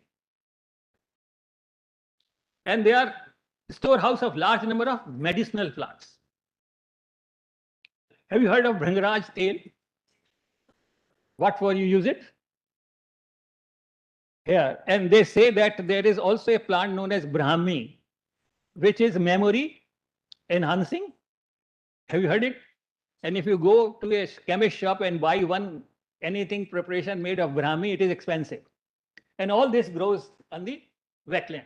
So I think these are huge number. It's not just one or two that I mentioned. There are large number of them which are available. So I think the total area of wetland, as mentioned and as surveyed by ISRO, is about 15.26 million hectares, which comes to about 4.63% of the total geographical area. And if you add on the rice paddy fields, then you will find that your total area of the country becomes so much. So if a country has about more than 36 or 40% of the land area under a wetland system, and then you say it is a minor thing and does not really attract the attention as the forest attract, I think there is something wrong in our perception, which need to be changed and which need to be corrected. And unless this correction is done, and unless this is emphasized in our plans and policies and programs for maintaining and water security issues and food security issues, I think it is impossible to conceive a sustainable water security or food security policy or program which will ensure our future well-being. So this is a point that I'm making with some kind of personal experience as well as the kind of examples that I have given to you. Now the next, as we go and near the coast, we have got another variety of wetlands. These are known as mangroves. And you know these finger-like prop roots which are coming? They do many things. Number one, they provide shelter to the fish fingerlings. Otherwise, the predators will eat them and you will not have the fish that you like, pomfret or whatever. How many of you eat fish? Only one? Two. Good.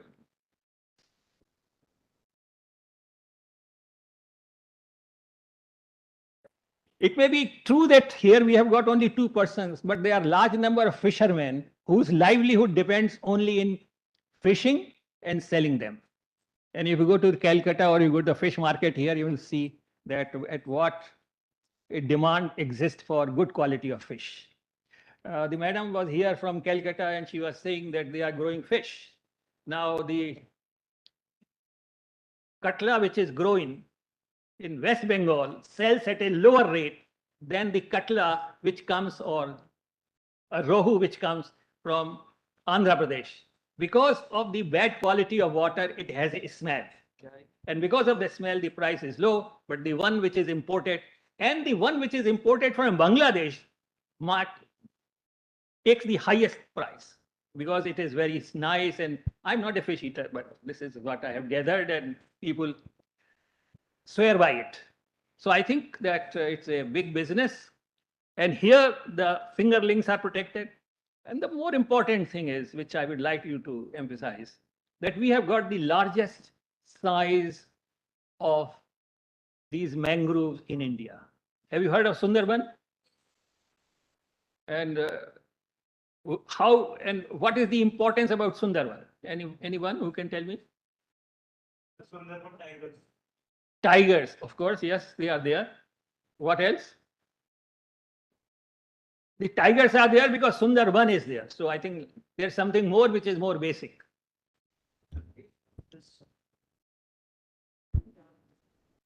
Now, there are a number of important points. First of all, it is a UNESCO Natural Heritage Site. Number two, it is one of the listed wetland in Ramsar site. Number three, that two countries share this resource. One is India and the other is Bangladesh. And the third thing is the tiger. And even more important thing is the highest quality of honey that comes from there. Bangladesh honey. And the fourth and the fifth is that there is a huge amount of art and culture that is there, which comes from the people who live in this important wetland. And not only that, fish yields are very high. Crabs, they sell at a very fancy price. And they are caught and they are exported to Japan and other places. So when you take out one crab, you are not taking out one crab, but you are taking out some dollar bills out of the water.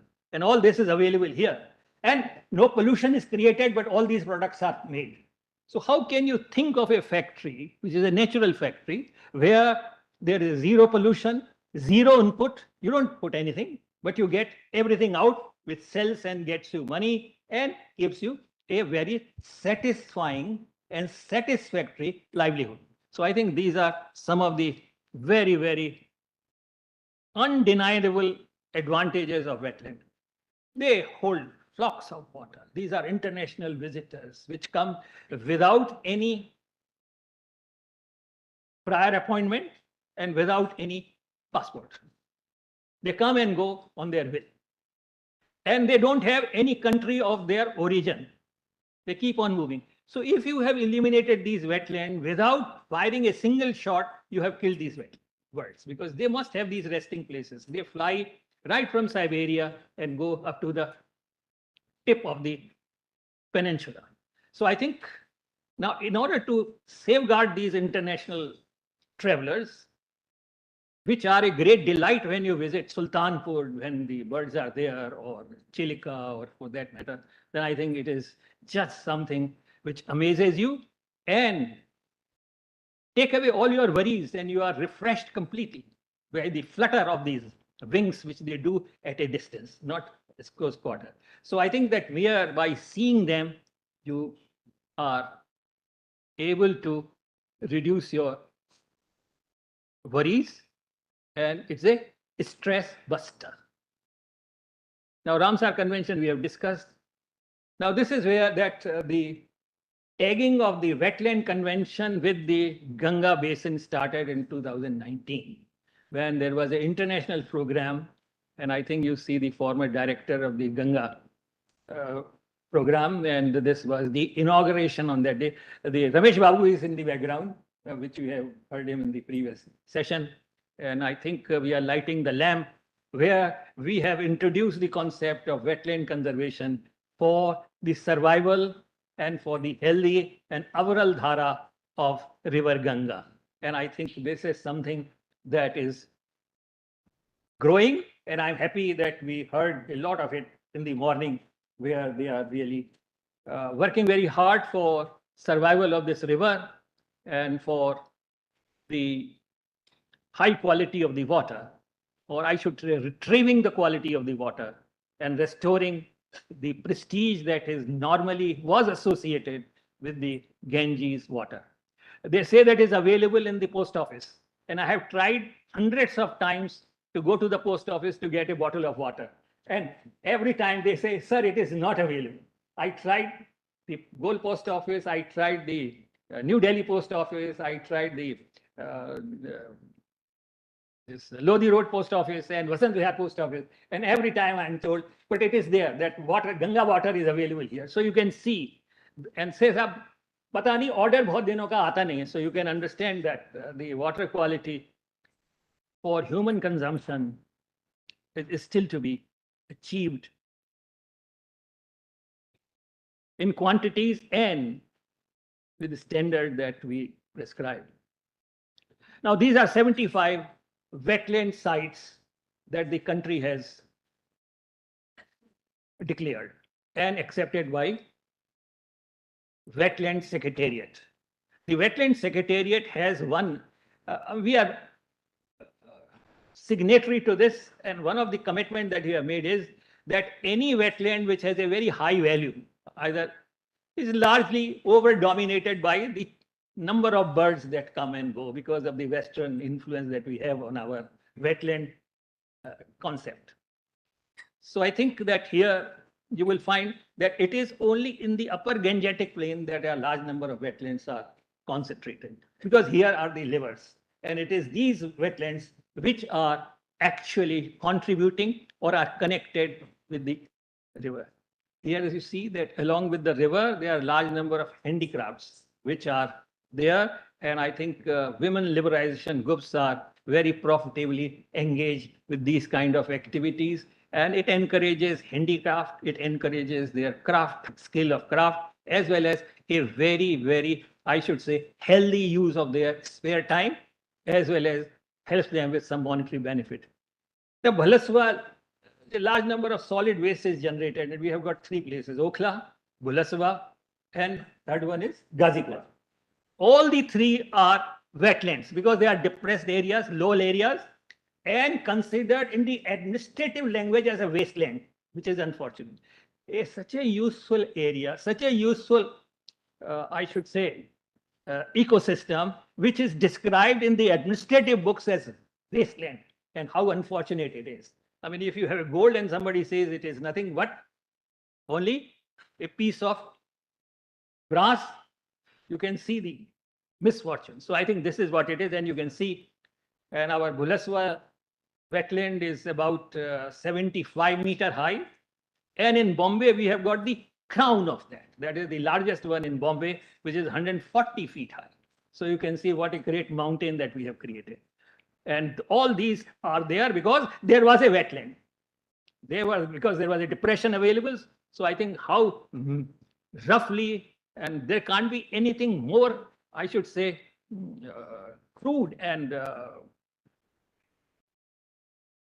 many of these wetlands suffer from these kind of weed infestation because indiscriminate discharge.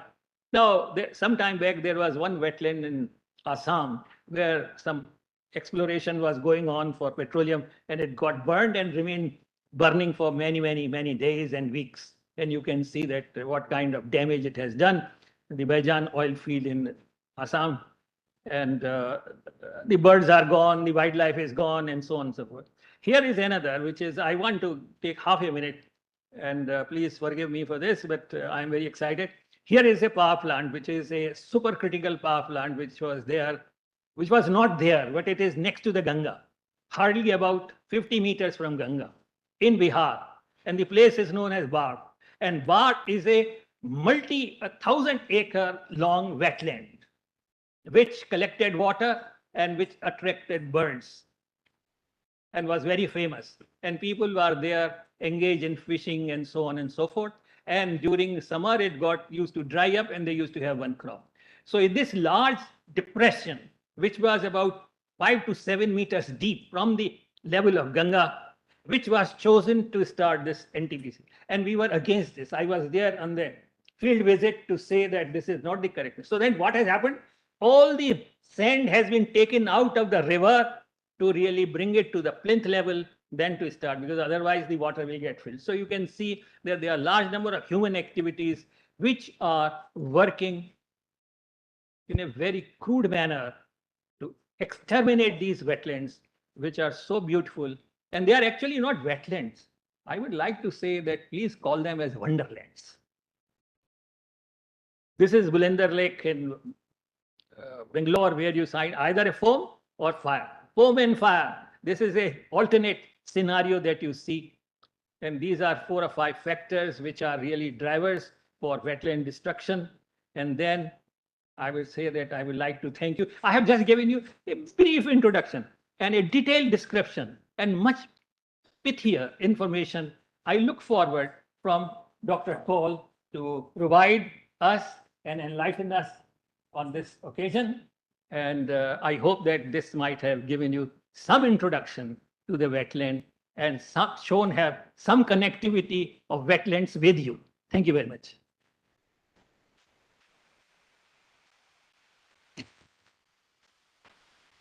Dr. Kolkar.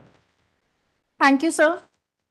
I would now like to introduce Dr. Siddharth Kaul. He is the President of Wetlands International South Asia. He is the former advisor to the Ministry of Environment, Forest and Climate Change. He has experience of more than 50 years in conservation and sustainable development of wetlands in India and abroad.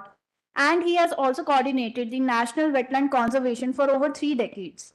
Mainstreaming the concerns of local communities and their traditional knowledge into wetland action plans has been one of his key work areas. I welcome you, sir.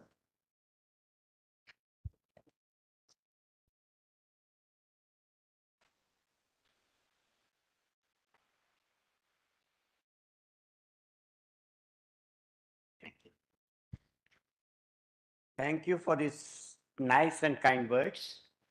First of all, I must thank Professor Sharma and our Dr. Shalini Singh for inviting me to this fora, because this gives an opportunity to introduce yourself and talk about what you are doing at a ground level in your own organization and how do we augment the welfare of wetland. I need not to say anything about Professor Varshini because he is the pioneer, just friend and philosopher all over, right from beginning. So he is the man who is behind wetland conservation right from beginning, and even now he is the source behind every good act pertaining to wetlands. Now just I'll start with my organization, Wetland International South Asia, what it is. Now it's a non-profit organization dedicated to conserving wetlands and the resources in South Asia. And we started with only 2 wetlands in the country. One was Chilka Lake, the other was Manipur, Loktak Lake. We had an Indo-Canadian project, ICF project, which started off in Loktak. We did a lot of work in Manipur pertaining to wetland conservation, and we just started one laboratory there, which was very well conceived with people. We just gave a lot of suggestions to the government about how do we go about the wetland conservation in Manipur. But unfortunately, it could not take off the way we wanted it to take off, and Chilka went quite forward in all these forums. And now, if you just say that from 2 wetlands we started, and now we have 16 Indian states where we are doing work on wetlands, and apart from that is Bangladesh, Nepal and Maldives. So you can see how we started with 2 and where we are at present. Now basically the Wetland International South Asia is an organization which is a partner organization of Wetland International, which is placed in Netherlands. It was a part of that, and out of that then came out the visa, Wetland International South Asia, which is based in Delhi, and the office was established in 1996. Now, Professor Varshini has already said about the definition and other things. May I go to slides, please, because yeah, thank you. Next slide, you just go, please. Now, Professor Varshini has already given about the definition and other things. It is a natural definition and is a widely accepted definition which has no problem all over. But why I am giving it again, that unfortunately in our country, it was a sectoral approach for wetlands. Corals were different, wetlands were different, rivers were different, these deltas were different. All the things were taken differently in a nutshell manner, so we could not do justice overall to the wetland conservation scenario. That's why I say that all these bodies, lakes and rivers, underground aquifers, swamps and marshes, wet grasslands, peatlands, oases, estuaries, deltas and tidal flats, mangroves and coral reefs, and human-made sites such as fish ponds, rice paddies, reservoirs, and salt ponds, they all undercome the category of wetlands. So wetland is a vast term. We have come out, I'll come later in this issue, we have come out with the definition, we have come out with a book on wetland conservation ethos. That is why this wetland term is taken as a misnomer. I'm saying everybody is using relentlessly, I'm saying whether he means anything or not, just to see that we are doing something or the other. It's not so. As Professor Vashini said, it is such a gold that unless and until we are really, I'm saying just capture it and we really conserve it, I feel we are going to lose a lot of things. And it is said already that next war will be fought on wetlands because water is a scarcity. We are losing wetlands every day. And unless and until we really do something about their conservation, restore them, at least rejuvenate them, then all our efforts are useless once we are talking about wetland conservation. So that was my thing. And just now coming to wetlands in India. Next slide, please.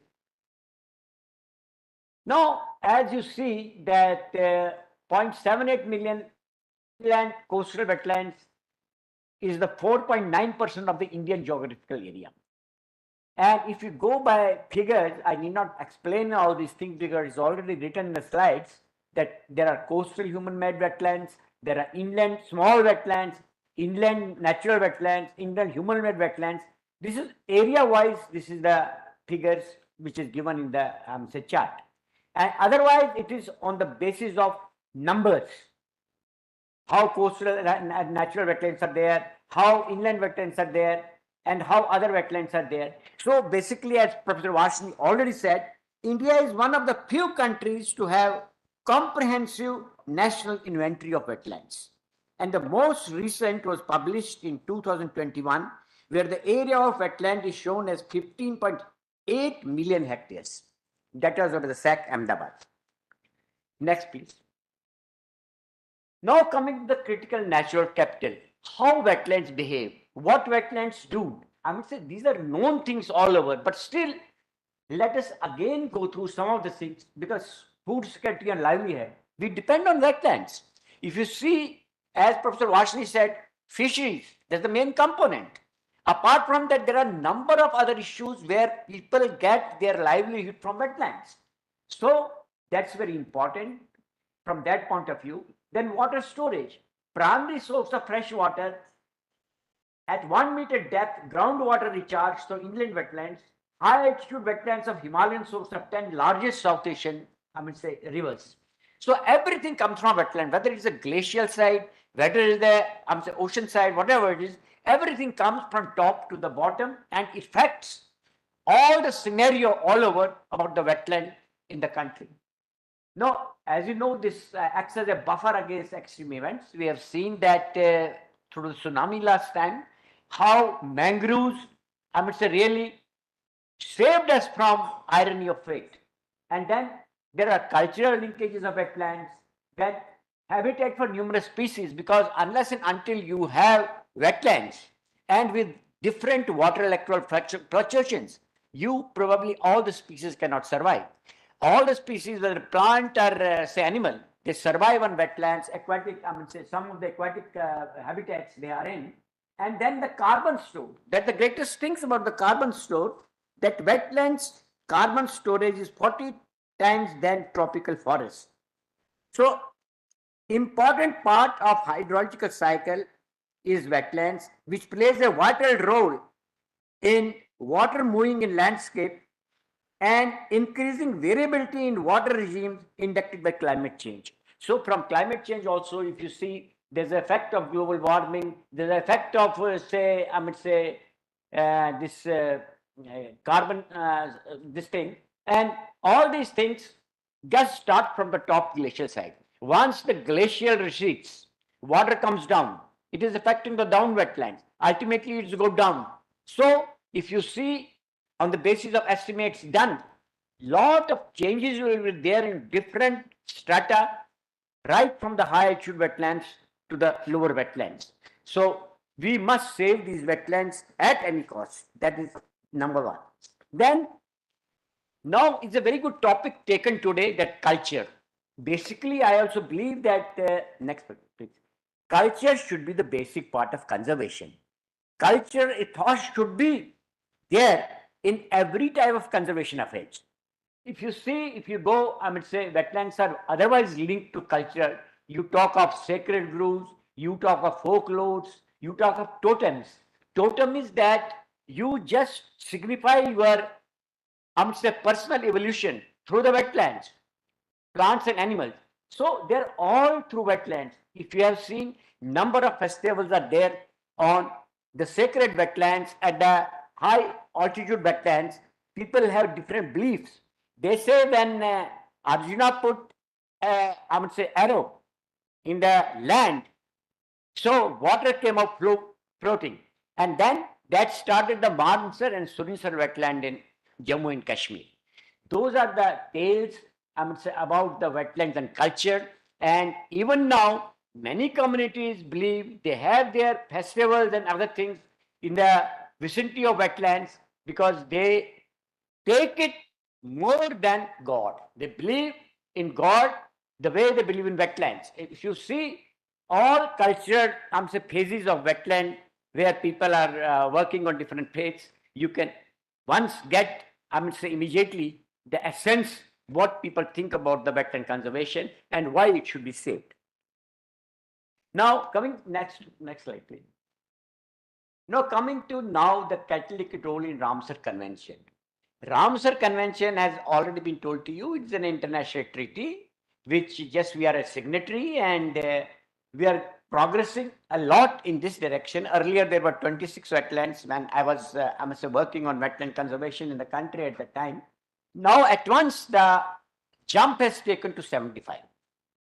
It's a big leap because 75 wetlands means that India has the largest network of wetlands in Asia, which is equivalent to Bahamas, the area of Bahamas. Now, the biggest question is that even with all these wetlands, once we are talking of how delicate and fragile they are, can we really monitor them? Can we really evaluate them? So simultaneously, all the 75 sites declared only last year, how do we go about all these things? So it's a big question where we have to really ponder our resources and say advise government, how do we go about it, unless and until they have a very good think tank, very good, I would say just source and very good staff to cater to these needs, not only at state level, but at the national level and every district level also. Because I was, the last time I visited Arunachal, I was amazed to see the maps in those areas giving all the details of wetlands, though it is superficial only, but we would like to go deep into all these things. I was really impressed that at least at such a high altitude area, you see wetland map, you see people working on wetland conservation. So such type of things we need to really inculcate in every state, every panchayat, every human being, so that wetlands can be saved to that extent. Recently, government has launched Mission Amrit Dharohar. So Amrit Dharohar was launched in 2023 as a specific scheme dedicated to conservation of Ramsar sites. And if you have really gone through the details, our Prime Minister, Honorable Prime Minister Modi, he talked about wetlands for almost 9 minutes in Man Ki Baat. So that means how seriously the wetland is being taken. Even in Finance Minister, Madam Sitaram, she talked about wetlands and about this Amrit Dharohar project also, where more funds are coming for wetland conservation in the country. So that itself shows that we are becoming day by day conscious about wetland conservation. I hope it will go further, and this particular fabric is inculcated in each and every human being to save these wetlands from such miseries. Now, next slide, please. Now, there are our international commitments, there are our national commitments, and just I'll go to some of the international commitments of wetlands. Now, if you talk about global biodiversity, so it includes the restoration of inland waters, 350 million hectares of wetlands under restoration. Once you talk about protection to wetlands, they are designated as healthy sites. Now, protection to migratory species in India's post-Central Asian flyway. We have done a lot of work on this issue and published many books also. Then, once you talk of Sharm el-Sheikh, it was the recently had biodiversity meeting in, Egypt, protecting, conserving, and restoring water and water-related ecosystems and adaptation efforts. When you talk of Glasgow, Climate Pact, that also talks about coastal wetlands and peatland conservation and mitigation efforts. Once you talk about Indian presidency of G20, so the big thing, and there also we are just integrating planning and sustainable management of water resources at basin level. Once you talk of UNEFPT, adaptable restoration, sustainable lake management. You talk about hydro, the framework encourages role of ecosystem and DVRs. Similarly, SDG 6, 14 and 15, I'm saying just restore and sustain use of water-related ecosystem. Now, that is basically protection to wetland species from illegal international trade is sites. So all these bodies, there are some international commitment, and we as Wetland International are, just trying to take maximum out of all the things so that we produce a good picture about the wetland conservation, and we have success in some of the things that we are in a position to conserve these water bodies. Next, please. Now there are national commitments, because if you talk about, I have talked about these, different aspects. Now, water developing and rejuvenating 75 water bodies in each district. You have seen 75 wetlands are there. Then climate change talks about additional carbon sinks of 2.5 to 3 billion tons of CO2 by 2030. That's our target. Similarly, biodiversity NBT 6, ecologically representative areas conserved effectively, covering 20% of geographic area. Then you are talking of disaster management, number and wetlands when non-structural approaches just are there in flood mitigation. Then we talk of urban development, but our main talk is about the mainstream wetland development plans and programs at all levels. So these are some of the things, and Visa is again cooperating all the things. Next, please. Now talking about the regulatory architecture. We have lot of regulatory facts, lot of regulatory, but actually implementation not there. I don't know why, what are the reasons, because see, there's a Coastal Agricultural Authority Act which prohibits conversion of natural coastal wetlands for agriculture. We have Biological Diversity Act, which also talks about conservation of biological diversity. We have the Environment Protection Act, which was made in 2010 and later amended in 2017. So that also talks about the wetland conservation. We have Forest Conservation Act 1980, which talks about, use of forests and wetlands therein for non-forest tags. Then we have Indian Fisheries Act, which bans detrimental fisheries in some of the areas. Then the Indian Forest Act is there, Indian Wildlife Protection Act is there, the Water Purview and Control of Pollution Act 1974. All these acts are there. All these things are there, not only at state level, even at the national level, but unfortunately, the wetland regulatory mechanism is not taking the shape the way it should take. So those flaws we have to just see, we have to discuss with the government, we have to discuss with the law, law faculties and other things. How do we really implement regulatory architecture to really help in wetland conservation overall? That's a very important aspect which needs to be looked into by all. Now, just talking about the intersectoral coordination. Now, we have just introduced state wetland authorities all over. Under the Act of Wetland Conservation Management Rules, these wetland, regulatory authorities are started all over the country in every state to look after, wetland. The nodal authority, this is for nodal authority for all wetland related matters.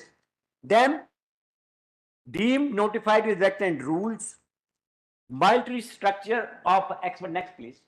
Then there have to be experts Next slide, please. So we have to have experts from different fields, and this state government, UT administration, etc. have to be there, because their role is knowledge and advisory. Their role is advisory. Their role is regulation. Their role is coordination. There is rolling, enabling environment about taking up the wetland conservation in its real state. Because without authority, no action plan can pass. Without authority, nothing can be done, I must say, as far as wetland conservation issues are concerned. So the role of authority is very vast. And I must say that we have to strengthen the authorities, and wherever there are loopholes, we have to really bridge the gaps so that they are very effective in controlling wetland management in different areas. Next, please. Now, once we talk about the programmatic response, it's multi-dimensional, because there's international cooperation. International cooperation talks to us about designation of wetlands, and it is written that 75 wetlands were identified as Ramsar sites. Then there are wetland national biodiversity targets for Convention on Biological Diversity. Then there are regulation, as I said, wetland conservation rules 2017, which really have to be implemented. Inventory, as I said, India is the only place among many few countries in the world where we have a full-fledged inventory of wetlands. And we like to really expand it. We have to take into dimension number of things. As Professor Vashni also said, that we have taken smaller wetlands also in this issue, say less than 2.5 hectares. But still we need to go ahead with number of other things. Then site management, we should know what is in site, what are the problems in the site, whether there are actually any ecological interventions which are not being taken care of. So how do you go about it? These are to be, I'm saying, things which have to be. Then we are talking about capacity builders, which is the most important aspect. Because if you see, I would say, all the states have number of people, all the states have forest people, all the states have other people, but you need to have specific experts on particular subjects who know about the wetland issues, and they can only guide you to the best possible effect. So for developing that capacity, we have to really talk to people. We have to really go ahead with number of programs, right from formal sector to the non-formal sector. Each and every fellow, we need to tell him why we want to conserve wetlands. I'm saying there are certain issues where some of the things cannot be explained. I was one day in Patna, and I was to give some keynote address, and some person who was a wetland dweller, who was, I'm saying, just depending on wetland, he said, why should I conserve wetlands when I am getting padded 2 times a day? It's very difficult to convince such people, because unless you come up with some thoughts, if people, that's why I always say in my organization also, unless and until we feel impact of wetland conservation efforts at field, nobody will believe you. Nobody will believe. Because otherwise it becomes a thematic and lecture type of thing. So we must prove to the world that no, with our efforts, these things are coming, these changes have come in. So that sort of wetland conservation ethos we really want to develop. And then research and development. Even when I was in ministry for almost 30 years, we worked for wetland conservation. There was a separate committee for wetland research and other things. But probably because of the changes and other things, it is not to that extent. Now, we would like to have wetland conservation research, which is very important. Because unless you have applicability of research in the field, you cannot go ahead. Once we talk of wetland conservation, we can say number of people will come. I have fisheries data, I have plant data, I have this data, I have that data. But once you talk about consolidating the whole thing, because you would like to have a model for the decade-old thing, you don't get anything out of that. So for that, we need to really develop this particular research and development, which is little bit lacking in some of the areas. Now coming to next slide, please. Coming to trends of wetlands. Now you see, natural wetlands are rapidly declining. This is our own estimation that 40% wetlands have dissolved oxygen unsuitable for propagation of wildlife and fisheries. Then 40% wetlands have become seasonal, ephemeral, all in last 30 years. So with the baseline of 1980, as per this index, while human and wetlands area has increased, other wetlands have decreased to the great extent. So it's very clear from our estimation by the Wetland International South Asia that how much change is coming. Next, please. Now, see, now if you see 40% of country faces high water stress. 1 in 5 wetlands with known population status is globally threatened. August 22, over 9.2 billion incurred damages management, and they say that polluted wetlands just emit 40 to 60% more methane as compared to others. So these things are to be taken care of. No major challenge is what they are. I just take few minutes more because wetland conservation efforts are limited to few sites. And next, please. Management plans are not financially implemented on an integrated basis. See, for example, we just go to a particular state. Wetland International South Asia make 10 plans. They are very exhaustive. And the amount of money was maybe say 900 crores, 1000 crores, something like that, which probably was not possible for the state or the central government to give. Now, we thought that what we have lost as a person in ministry, we try to gain in the non-governmental organization. So we thought that we will choose 2 states in a year, and we will go to those states, we talk to the higher authorities and ask them to make a management plan which is viable, which is implementable, and where there is no change. So probably then we can do justice to that thing. Otherwise, once we have money, next time we don't have anything there.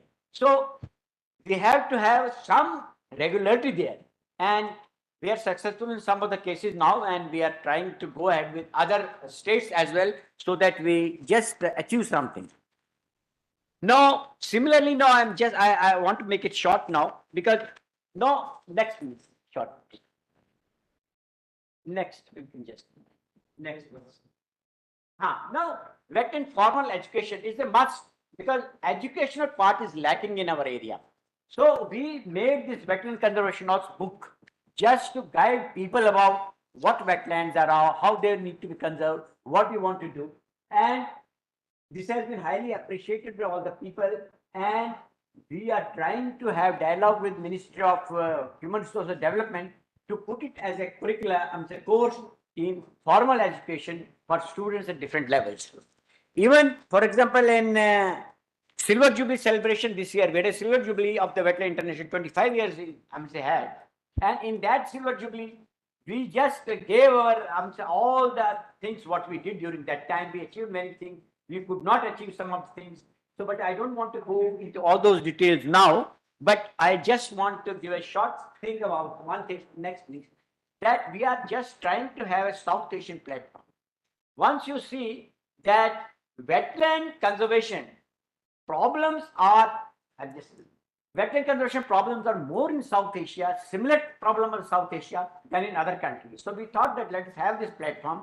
Everybody agreed. We had 1 or 2 meetings also. Now we will have this wetland conservation in South Asia immediately next by. Then we are integrating number of people, in this issue, and we'll be just going ahead. Now, main point about what I want to talk before I finish the topic is integration in river basin management.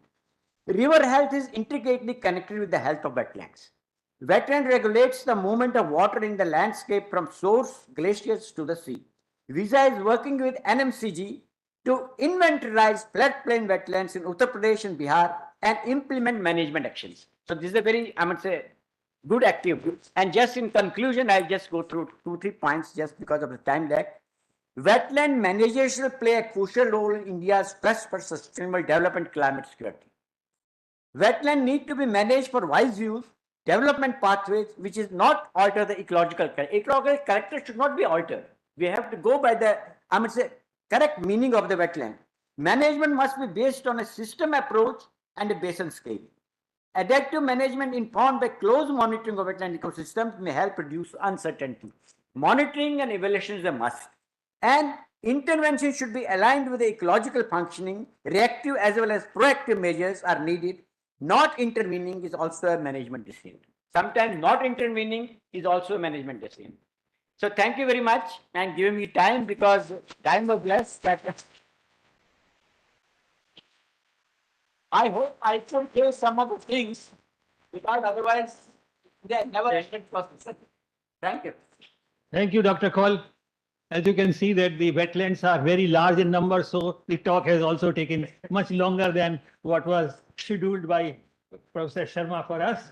But somehow the topic was important, and thank you, Professor Kaul, for providing all the details.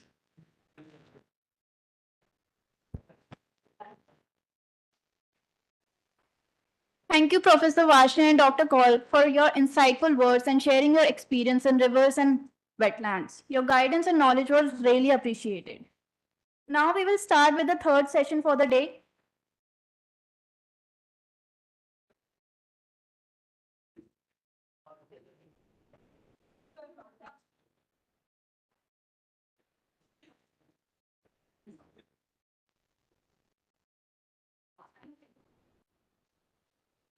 I would now like to call upon stage the chair and the speakers of this session, Dr. Shri Rajendra Ratnu, who will be chairing this session, Dr. Pooja Sharma, and Professor V.K. Sharma.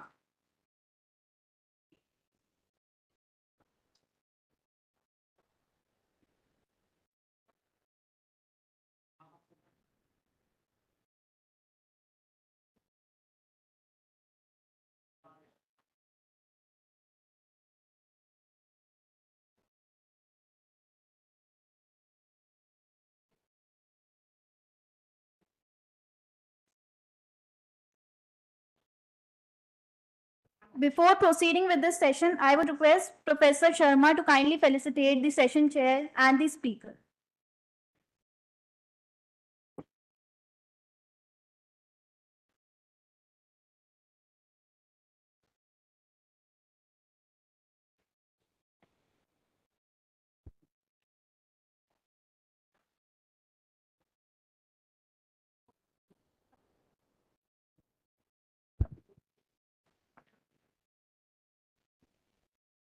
Professor Sharma presenting the memento to Sri Rajendra Ratnu.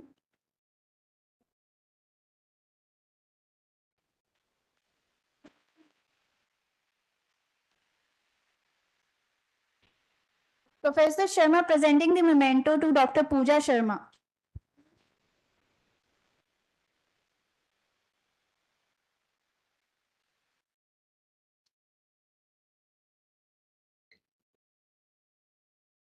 Thank you, sir.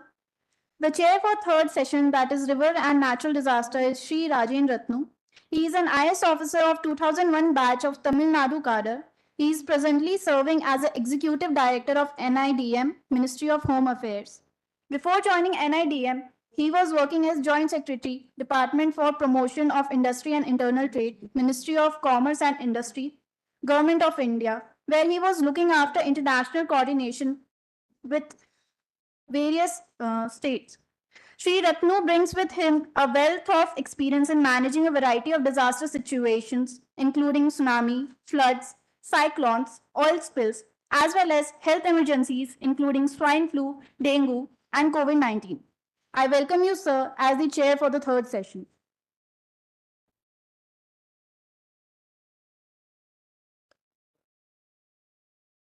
Good evening, everyone.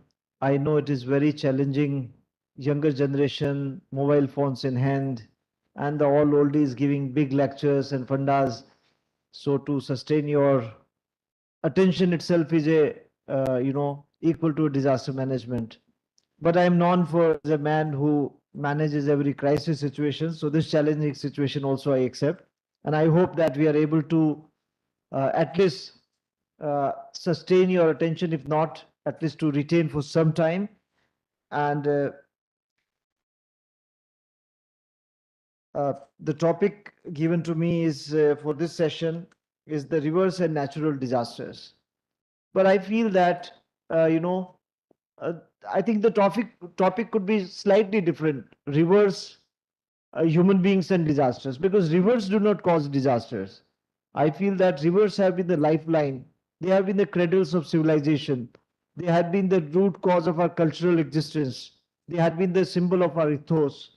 They had been the, historically, if you see the entire history, entire polity has been defined or redefined every time by rivers, because these were the places where the seeds of urbanization or civilization or economy or even the political powers.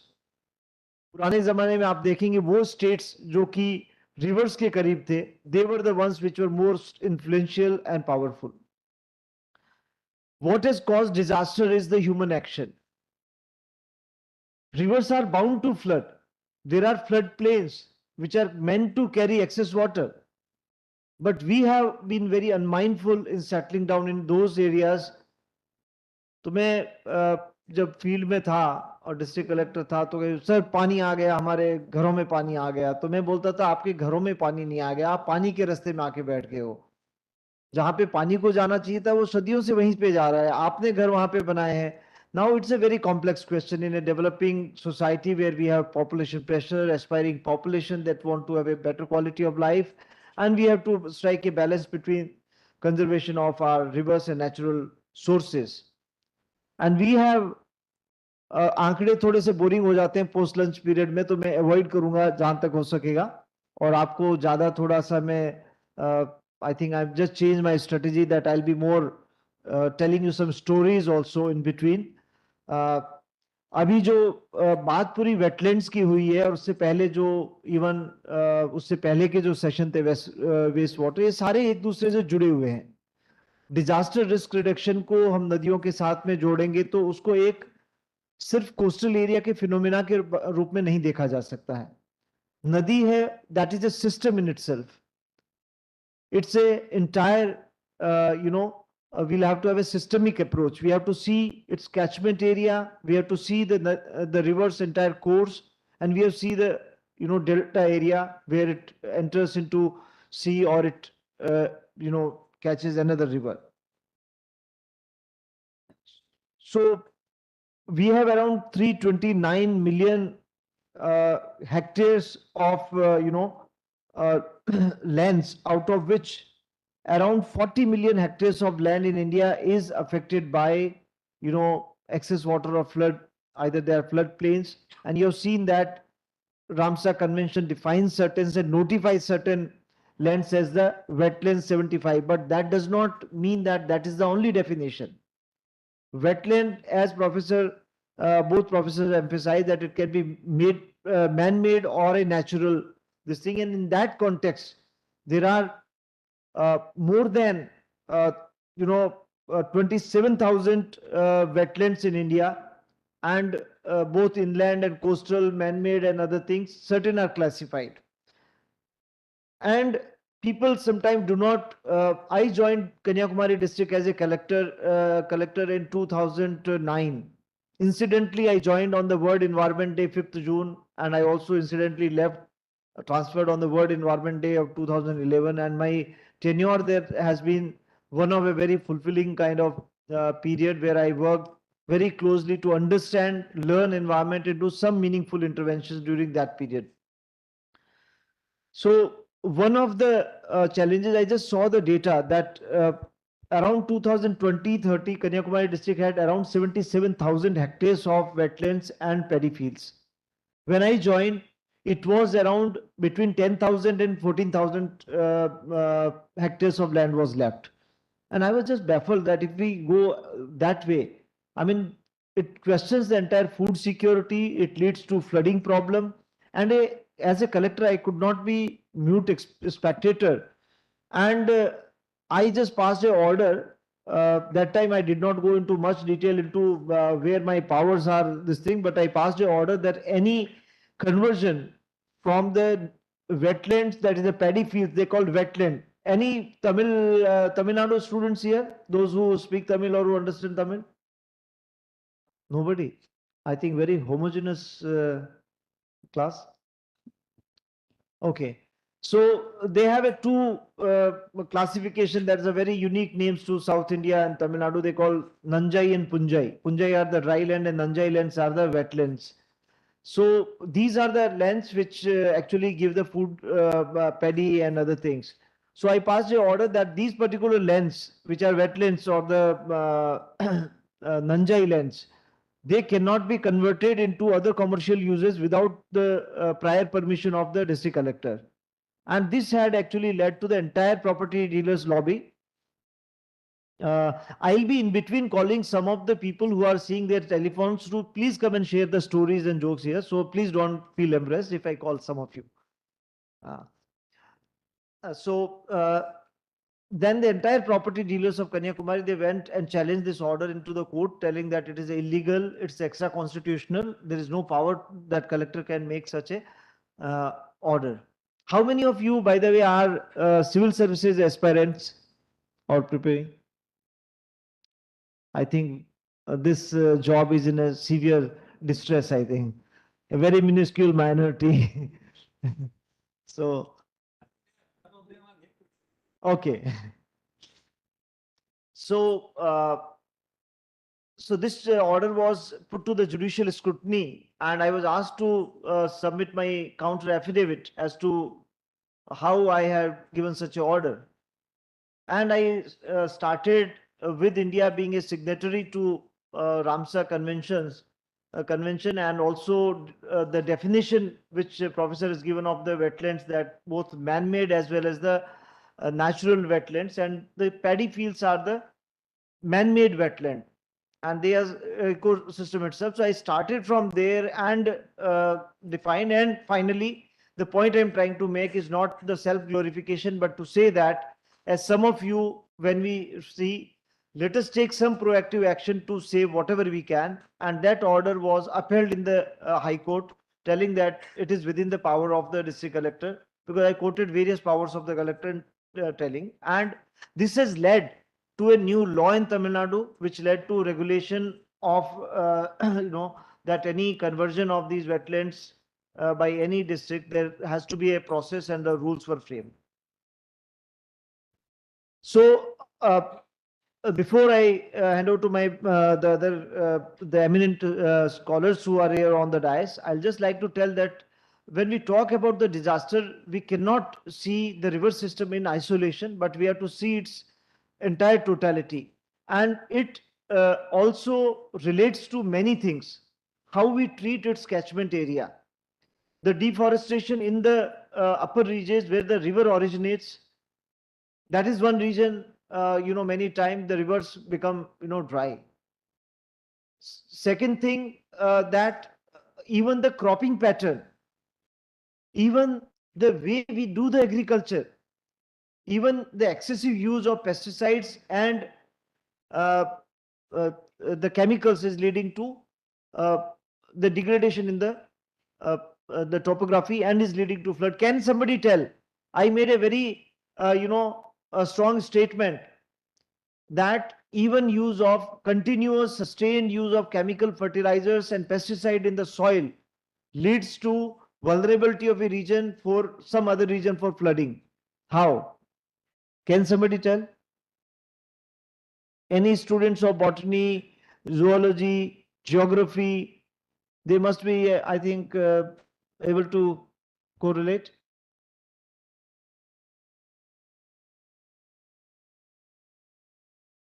Is there any relation of earthworms in the soil to, water recharge?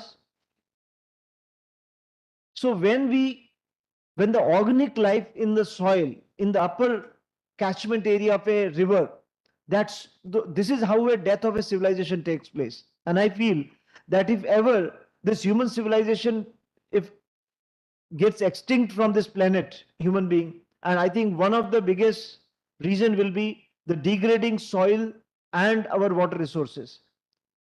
Because we unmindful monoculture cropping leads to more and more chemical fertilizers, and when the earthworms, they are the life of this soil.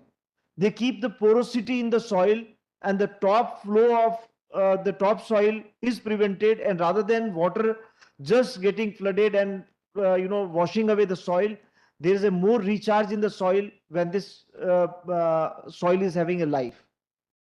So dead soil is an indication of death of the civilization. Let us, get aware and conscious at this moment. And this is how you know, uh, so human activities in the upper lands as well as during the course of the river are again a defining factor, and more extreme climate effect, weather events are going to happen because of the climate change, and therefore it becomes very pertinent that we see river as a system which start its basin and sub-basin. Have you heard, how many of you have heard this whole river basin and sub-basin approach? Have you heard? How many are you familiar with river basin? Wash basin you would have heard, right? What is river basin? What is this strange name? How many of you are geography student? Geography students, but you have not heard basin or river basin. You heard, I'm sure. So unless you do not treat the basin properly, and how many of you heard watershed? Thank God. Some of you are. So unless we do not see the entire thing, our planning process does not get integrated into the watershed and river basin, becomes integral part of our planning and regulation. We will keep on talking in silos. We keep on talking like there are various departments and authorities. Uh, I think our second speaker in the previous session, he had highlighted about the various laws for preservation of the wetlands. Still, the wetland does not get, preserved. It is like, uh, you know, uh, diffusion of responsibilities. Many times a mother has many children. I'm the 8th child of my mother, though I'm very proud that I take good care of her. But many times there is a proverb in Rajasthani that when there are too many children, nobody take care of the parent. So when there are too many departments, too many silos are created in the governance, and each one looks at with their own lens rather than seeing it in the integrated and holistic manner. There were such silos were existing in the infrastructure sector, and I'm very happy to share this thing that I was instrumental in. I was the primary author and person who moved the cabinet note for Prime Minister's favorite program called PM Gati Shakti, National Master for Multimodal Connectivity. So the whole idea there was that how these silos are broken and all the infrastructure departments, 16 departments can come together for a more integrated planning. I think same kind of approach is needed when it comes to DRR or the river conservation. No department alone can take. Urban department will be only looking at the cities on the river banks. The RD department will say, I'll be only doing this thing. But whole is more than sum of its parts, as you would have, some of philosophy students you would have read. So that way, I think the answer to the disaster risk reduction for the downstream people does not lie on certain activities in the downstream alone, but in the mid path as well as upstream also we have to do the meaningful intervention. And coupled with that, in the coastal area is the increased population pressure as well as the bad design of infrastructure in the coastal region. As some of you are geography student, you'll realize that the drainage pattern in the coastal region is not a defined drainage. It is a called field to field drainage. And when there are more wetlands and there are more paddy fields and there is a canal irrigation, in those areas they become very low lying, and the rainwater does not go through a defined drainage pattern. It goes from one field to another, a sheet of water which goes along the rivers both sides and gets into the sea. Now both the eastern part and western part of India, you'll see that the sea is on the east side on the eastern coast and west side on this Maharashtra and Gujarat coast. Most of our infrastructure in the coastal region will run to particularly linear infrastructure. Now, when they make our system is that there'll be budget allocation that आपको bridge बनाने के लिए culvert बनाने के लिए आपको 3 लाख रुपए, या फिर जो जिला पंचायत की सड़कें हैं उसमें बिना माइंड की एप्लीकेशन के without site visit they'll say 5 lakh 7 lakh any amount is given for each this thing. Now the area where there more water, in the historically we see that there is a flood prone and that much of this thing, so span of bridge and the vent is not defined according to hydrological data, and that is a big barrier created by the roads and railway lines, which again increases the vulnerability. Similarly, encroachments on the ways and tributaries. So this is the kind of problem, and coupled with that is a bad waste management. As Professor shown a photograph of our new civilization, where our hills and mountains are vanishing, but we are creating hills and mountains of garbage. 3 such dump yards they mentioned about Delhi. So this dumping of again waste into the coastal cities again become a region for urban flooding. You've seen the Mumbai floods, you've seen the Chennai floods. So one of the major precipitating reason for that is that, in addition to other factors, is that irresponsible waste disposal in these areas. So to sum up that, there has to be an integrated and a holistic approach bringing together all the department, and to have a flood mitigation plan cannot be developed by one department, but I think the nodal department should take inputs from all the thing, and coupled with that is the people's wisdom. There was another one experiment I did, was a water walk of around 200 kilometers in Kadalur district where I was posted, and I was amazed to see the kind of solution which were thrown up by people through PRA exercises that we done on regions of flooding was totally eye-opener for our engineers. The engineers would never have developed that project, and that report which came out of the people's wisdom became the sort of a reference point for the entire district's perspective plan for the flood mitigation in the coastal areas. So the element has to be the communities, and the human action cannot be ignored. So with that, I will stop, and I'm also incidentally an old teacher. So you have seen my predecessor also, he's also a teacher by heart, and I'm also. So once a teacher is given a stage, so even if he's asked to speak for 10 or 12 minutes, it's very difficult to resist the temptation because old habits die hard. So I'll now request Professor Dr. Pooja Sharma to please deliver her thoughts on this topic.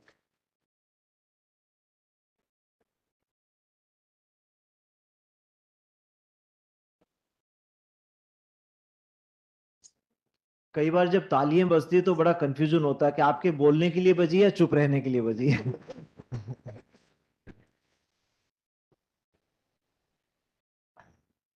Am I audible? Okay. Greetings, everyone.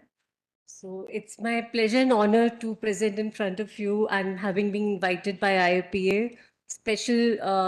I'm really, really grateful to Dr. Professor Sharma for inviting me here, and Shamli ma'am, Dr. Shamli, to have me here for a talk. Give me opportunity for presenting a small kind of a research which me and my students from Daulatram did for related to sewage treatment plants. As very well Rajen ji has put up the fact that there are certain dilemmas in life, like suppose there is a case when you have to do a trade-off with the wildlife and the human habitat, which one to choose? If it is coming in a conflict, then philosophy comes into picture, and every aspect and discipline are interconnected for sure. And this linkage, interconnectivity exists in nature also. So how does the climate change, water conservation, water requirement, they all are interconnected. I will quickly go through that. So the topic of my presentation is climate change and water conservation, imperatives of wastewater treatment plants. So in this, I will introduce the topic here, that the substantial right. What is climate change? As Shamli ma'am has already introduced you about climate change in a very beautiful manner. So I will just theoretically introduce it in the sense that what is rise in temperature has further resulted in stronger and more frequent storms, additional rainfall leading to flooding and damage. An increase in wildfires also threatens the habitats, homes and wildlife. Heat waves contribute to the human deaths, and the debate on climate change is actually pertaining to human activity, which is not established. In the research world, there is no direct linkage between climate change and human activity, though people are scientists and economists and others discipline are bidding that there is a linkage between human activity and climate change. Climate change discourse does not establish any direct connection with the climate change, weather events like hurricane.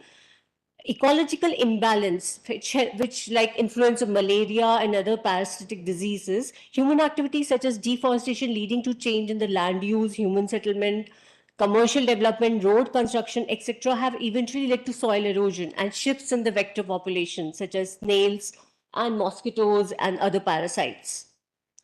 So there are scientists and researchers like Warren who asserted that climate change could damage the sanitation infrastructure and spread of diseases will occur.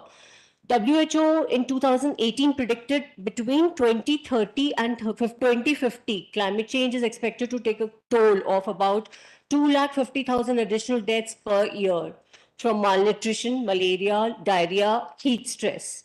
So weak health infrastructure is going to face a major hit because developing nations, they do not have assistance and financial assistance. They will need that. Climate change disrupts the weather patterns, leading to extreme weather events, unpredictable water availability, exacerbating water scarcity, etc. So the quantity and the quality of water that matters, and climate change is primarily through the water change. It will be felt by the water change.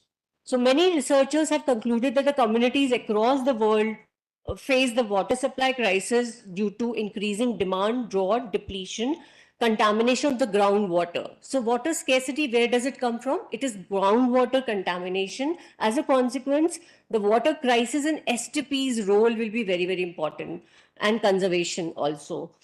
Delhi is one of the fastest growing cities and the capital of India with a rapid population growth and excessive urbanization. Consequently, water supply and sewage system are a very serious concern here. DJB is the one who's responsible for distribution of the drinking water, collection, treatment, and disposal of the domestic sewage. Now, it is extremely crucial to locate. So here I have taken two plants. We have taken two plants, Kundli STP and Okhla STP, and evaluated then social cost benefit analysis, which is an economic tool to understand how much of the benefits we are accruing or we are accumulating from STPs. And when we talk about social cost benefit analysis, we include all kinds of external and internal benefits here. So the objective of this particular study is to establish the linkage between climate change, human activity, environment, health, natural disasters. So theoretically framework is created to understand this linkage between them, and then understand the climate change and water availability. What is the relationship between them? Then the social cost benefit analysis is carried out. We all know climate change is nothing to describe much, and what has happened is over 2022, you can see several climate change disasters happening, natural disasters happening. It is expected that 1.5 degrees centigrade above temperatures are going to rise, right? IPCC has also declared that 500 million people will live in the areas of which will experience desertification. Okay, so this drought, heat waves, and dust storms are huge in number. Okay, cities are these are the basic cities which you will see that they sustain 4.5 billion people today, and they contribute how much? 50%. 80% of the world's GDP is contributed by cities, but at the same time, 70% global carbon emissions are also secreted in these cities. So by 2050, 800 million people in 570 coastal cities, you would see a sea level rise half a meter, intensifying storm surges.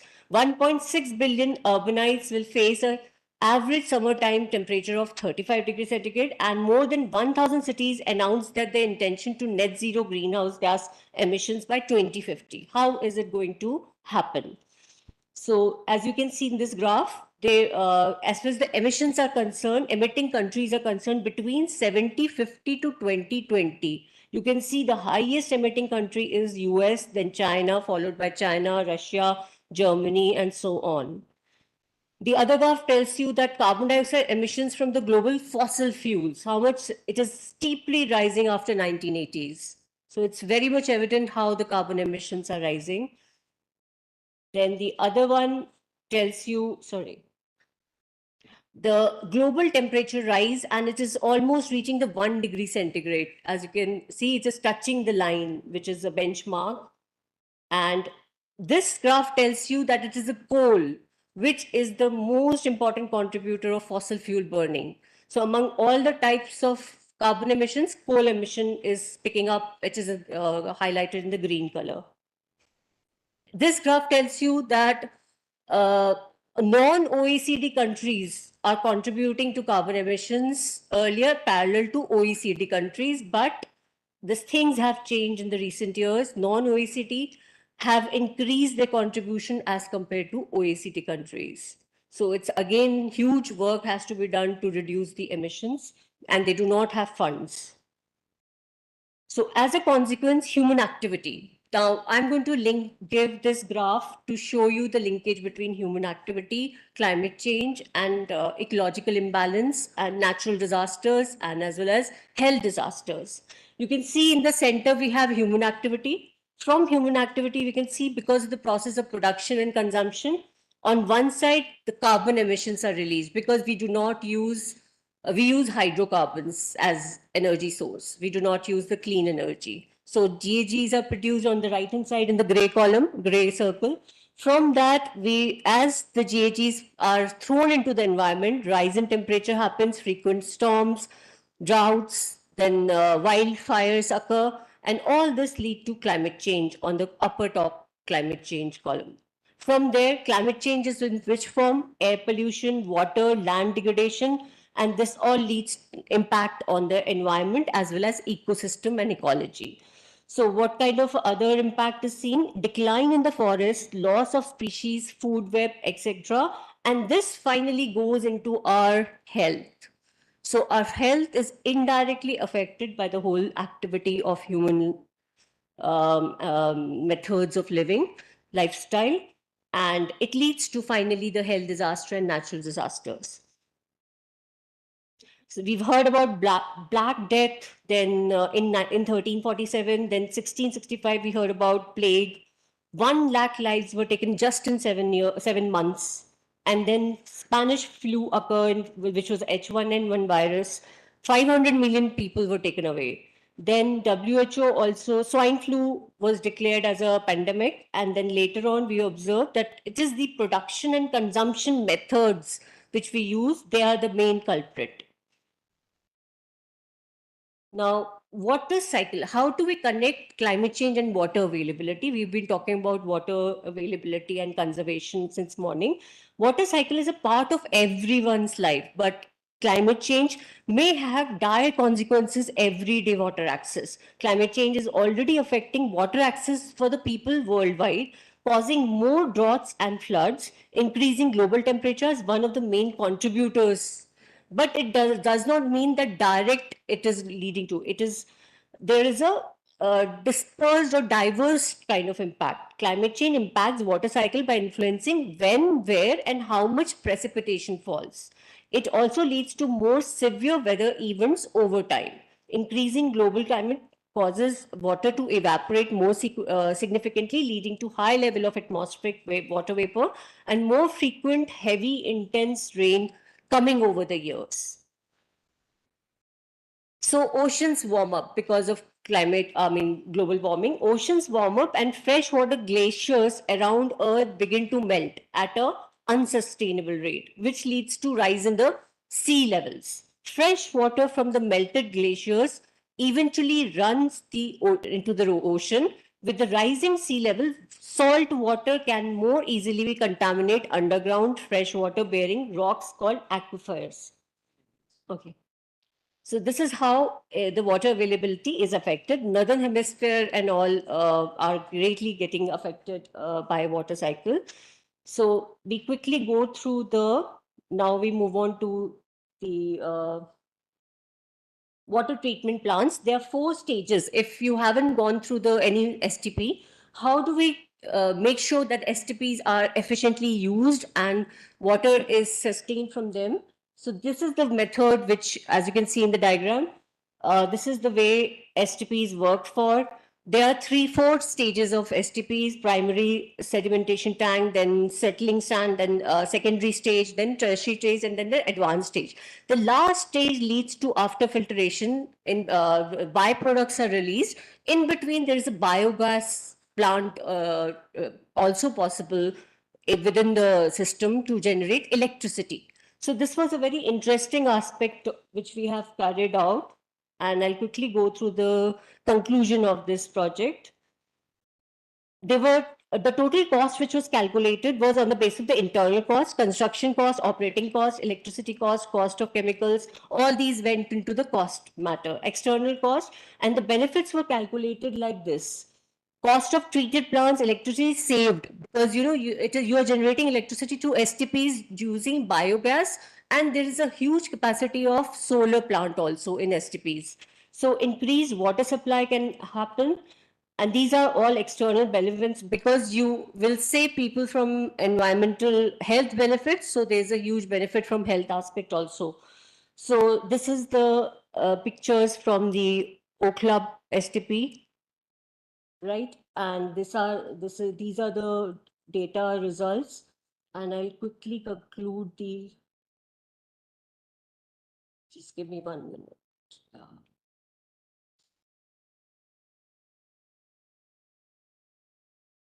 Okay, so here you can see where does the water get distributed using STP. The households, they get distribution of water for non-drinking purposes. Agriculture, farmers get this as to grow vegetables. Government and industry, DGP takes that water for various other purposes. Then sorry, and approximately 5,000 residents near Okhla STP, they get benefited out of water from STP. And agriculture also, the sludge goes to agriculture as a manure. Government industry also include hospitals and schools where the water is directly provided. So where is the gap? The gap, I'll just quickly, in 3 points, I will quickly wind up.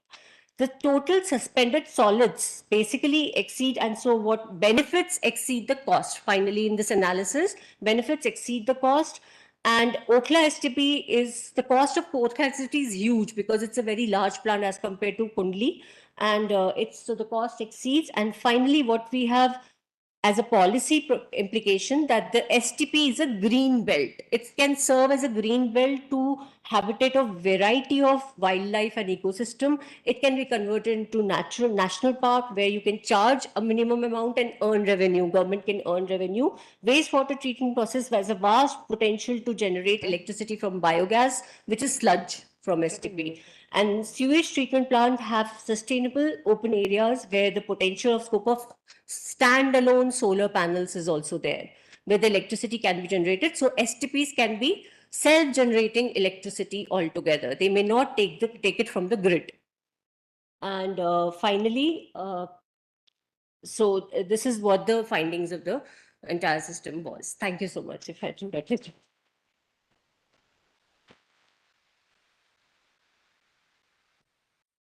Thank you, Dr. Pooja Sharma. I was doubtful about my clapping, but I'm sure that this has surely inculcated their interest in the water treatment, and a very interesting presentation. Also, I'm very personally also interested in linkages of the how climate change you're related to the human production and consumption systems, and how its implication on health, as well as you've shown how the benefits can accrue from a treatment plant, sewage treatment plant. But all the same time, just one remark that we create bigger cities, we centralize things, and we create a bigger mess. Many times there is no monitoring mechanism as to what is the outflow parameters of these STPs which are leading to discharge into the rivers. Though Central Pollution Control is supposed to monitor, but I'm not very sure how far they are effective controls. And on the smaller towns, their affordability becomes a big question. And therefore, we had brought first guideline in the country in Tamil Nadu. When I was working in urban sector for the smaller towns, they were called septage treatment guidelines. And there was one model created in that time of a decentralized system of non-mechanized treatment plants, which is based upon the sludge drying beds on different levels. and a root zone treatment.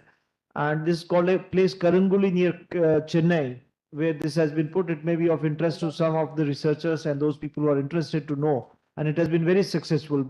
So it has totally, it was very much opposed by engineers because where they were spending 65 crores, we brought down the cost to just 5 crore or less than that. So there was बहुत ऐसा कई लोगों को लगा कि engineers के पेट पे लात पड़ रही है. लेकिन it was good for the environment. And so I think to sum up, finally, these things, how it is not only the disasters in terms of flooding, but how the water pollution can lead to the health disaster in making and increased load of disease as well as out of pocket expenditure of the poor can increase if we do not keep our water bodies quality high. Thank you, Dr. Pooja Sharma, for that. And now I'll request Professor Vinod Sharma to please make the presentation. And I will surely will remind you after 12 minutes that 3 minutes are left. I'll be disturbing you at that time. So be cautious about your time. Thank you, sir. Thank you very much. In fact, when Mr. Ratnu was appointed as Executive Director of National Institute of Disaster Management, I was surprised, because he was Joint Secretary in Ministry of Commerce. He was dealing with, big, I think so many big developed countries and so many, bigger projects. He was also part of Gati Shakti program, he rightly mentioned. And I was surprised that why he is coming to NITM. But after hearing, his remarks when the chairman's remark in this session, I could guess, this was his interest in the subject, which brought him, to National Institute of Disaster Management. It is his experience with working in districts, at different level. And sir, you rightly said that rivers or any part of nature, nature never create disaster. Nature, in case we are living with the nature, and then we will be getting so many things from all the natural resources, everything, we are getting from nature. And rivers, I think they cannot create disaster unless and until we intervene. And the second point he raised, that was again very important, that the 3 sessions, and I will compliment my colleague, Dr. Shamli Singh, that I think she has covered almost every aspect of water resource management or river management. When we started with the, the riverine system and with Namami Gange concept, our leader, when he gave the, slogan, start with the Ganga program, and then we came to all rivers and river management, just to highlight that how important is water and how important water is in coming years. Then the session which is dealing with climate change, etc. And now, with human intervention, how we have created this natural resource into a disaster. And then we are having riverine floods, we are having, because whenever there is more water or unprecedented, rain, then what happens, that river is having a capacity. And when it goes out of capacity, then these issues are there. Not only that, I mean, that we mapped, our geographers and all, they have the maps, and they are saying very clearly that 11.2% area, this is riverine flood. But more critical than this is the urban floods. And my colleague Chandrani, who is sitting here, who is now in School of Planning and Architecture and is specialized in urban risk, she will tell you that now how not only the bigger towns, not only the metropolitan cities, but even small towns, they are affected by flash floods. And these flash floods, the economic loss which we are having because of the flash floods, that is a big problem. thanks to my team that they have prepared a very small presentation, which is beautiful. I will not take more than 2 or 3 minutes because they have given 1 or 2 case studies. But I want to tell you few things, which are of your interest. Next slide. And what, can you change the slide? इसी से कर सकते हैं. Sorry.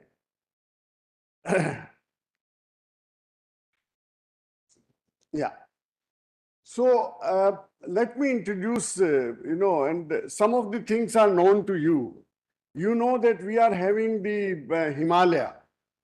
And when we say Himalaya, many things come to your mind. You know that it is more than, 2,500 kilometers. It is the third pole. It is the biggest, water resource. You have so many glaciers. 5,000 bigger glaciers. You have Siachen, you have Gangotri, Yamunotri, all.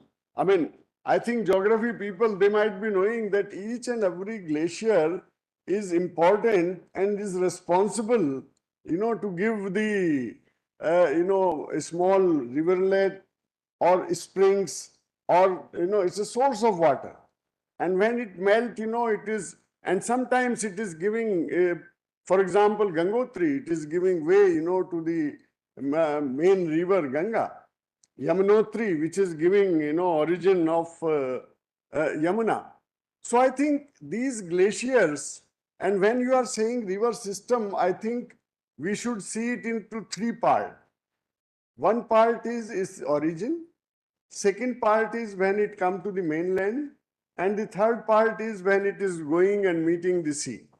And the ecological system, though some principles are same, that it is a flowing ecology, it is a, the ecology environment. We have a professor sitting here.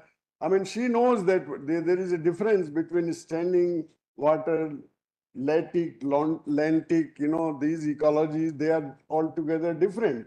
The water quality is different. The flora and fauna is different. But I think even in the flowing water, you have different stages. You have different flora, you have different fauna. And the water quality change with very little change. For example, Himalaya, you have a very, you should remember a very important thing in Himalaya, that it is a young mountain. And this mountain is vulnerable, for landslide. It is vulnerable for avalanches. It is vulnerable for landslide-based, floods. Sometimes there is a lake is formed and there is a landslide, and then the river is blocked. In 2016 in Sikkim, Sir Tista, what happened? That the landslide was there and river was blocked, and it made a very big lake. And people were started dancing and all, they said nature has given us a beautiful place. Now it is a place for tourists. And tourists will be coming. All villagers, they were beating drums and having feast, etc. And we were worried that this big lake, in case there is burst or something, then the villages will be affected. And it was very difficult to convince villagers that release of this water is very important. And then the Gulf, you have seen some of the things recently, in Chamoli, in Uttarakhand. And these disasters, this is one thing is very critical and crucial for you to understand, that the origin, it's not that simple that there is a glacier, it is melting and coming, water is coming in a form of river. There are so many things, which is happening. In case there is a landslide, you have sediments, and these sediments are affecting, for example, you have a dam over there. So the dam is affected by these sediments, and that's why in India, this is a major issue. And again, this is a subject for geography, that some of the dams, you have the age of 50 years, but in 20, 25 years, the dam is half full or maybe more than that. So I think all these issues are important and they become disaster actually.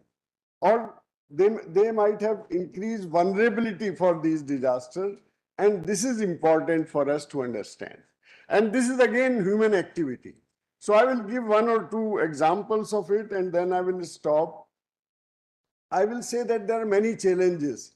You see these areas and for example, Himalaya, if you go, there are settlements and the issues with the settlement, you might be knowing recently there is a subsidence issue.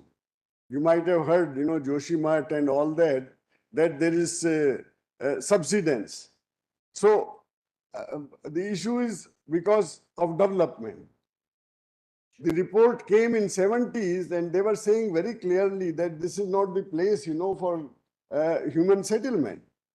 But because the population is increasing, we have no other place. This is the most beautiful and tourists are coming, So I think there are so many pressures and it's not only bureaucratic, it's not, I think sometimes even people, they don't cooperate and they don't listen to anybody. When there is some disaster, then the entire blame is on government. But I think government is not responsible for everything. Yes, they can take, strict action, but many times in democratic system, it is not that, easy. And Joshimat, the same thing happened, that a small settlement become a very big thing. And today people are asking, what is the answer? They are asking to us that you are a disaster management person. Tell us what is the solution of Joshimat. I said, I think this is the problem which is created by us. And the solution is that we should not repeat this kind of mistake. I can say only this much. Then there are, other things, for example, development, hydroelectric, all the Uttarakhand and the whole entire Himalaya. Actually, we are having a large number of hydroelectric projects. And then there is the question again about the seismicity. So in case it is studied properly, for example, I give you one example, Tehri Dam. In case there is no Tehri Dam, you cannot drink water in Delhi. Because our more than 40% water is coming from Tehri. It's Ganga water, which is in your Mayur Vihar, even in half of the Noida and every, So in case you don't have Tehri Dam, how you will feed Delhiwala, from where this water will come. So we need hydroelectric. They are multi-purpose projects. They are not only for electricity generation. They are for drinking water, they are for agriculture, they are for so industrial purpose. But very rightly said in the morning that 85% to 90% of water is going to agriculture.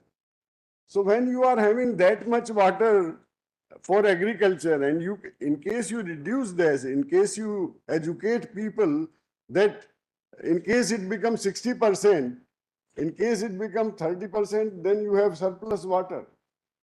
And there will not be a problem. But issue is that earlier we were saying 85% water is going to agriculture. Recent reports are saying that no, it is up to 90%.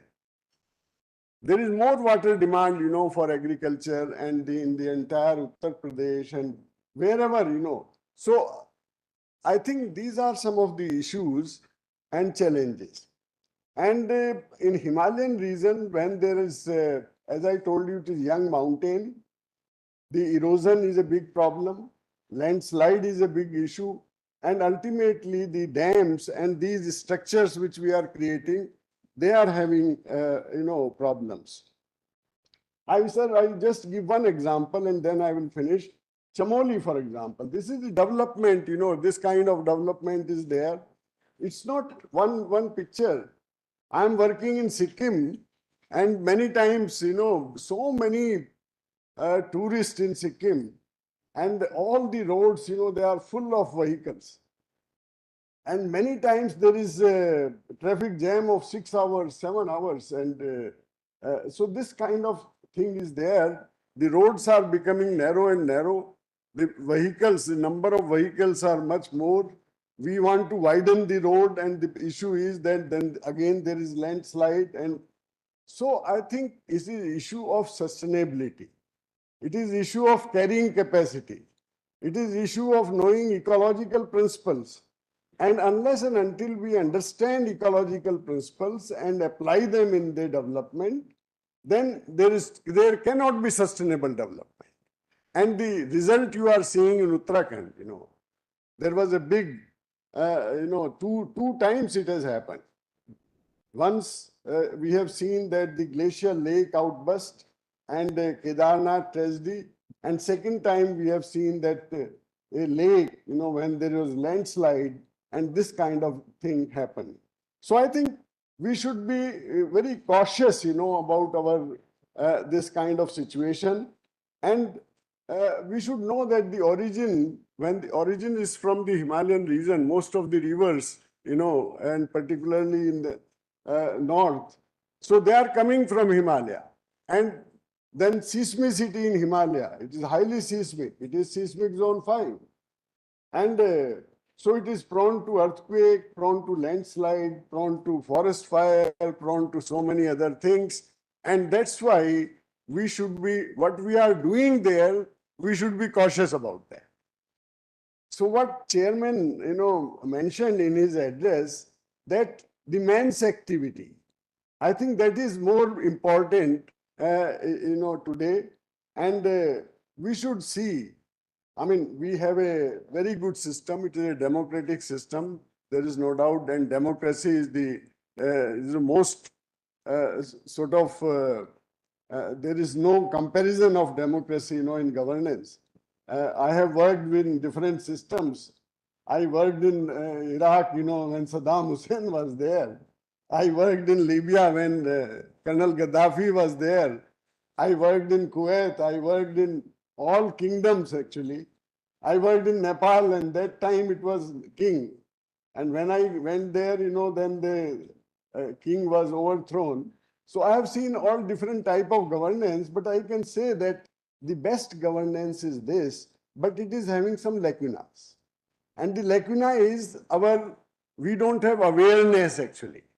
And in case there is a proper awareness, nobody wants this Joshimat type of situation.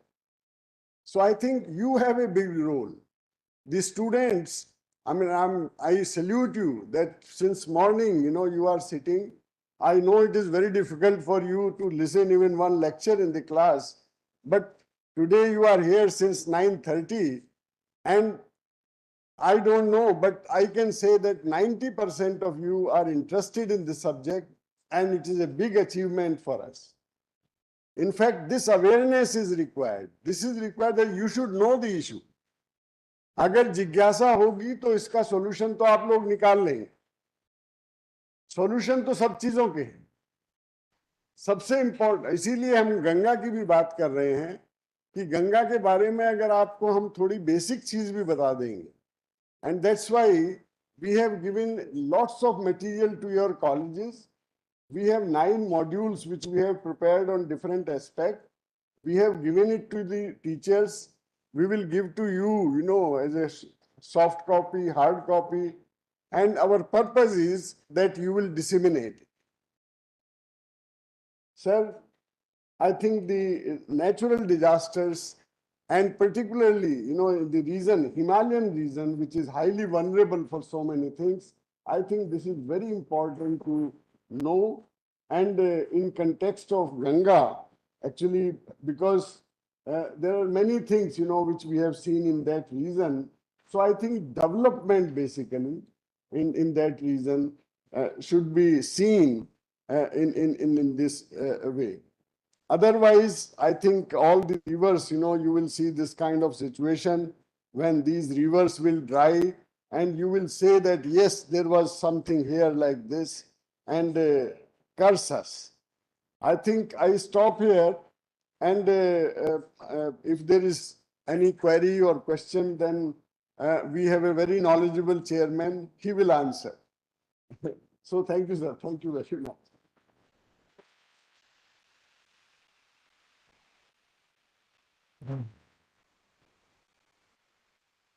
I'm not sure about the knowledgeable chairman, but I'm sure about the intelligent professor. Uh,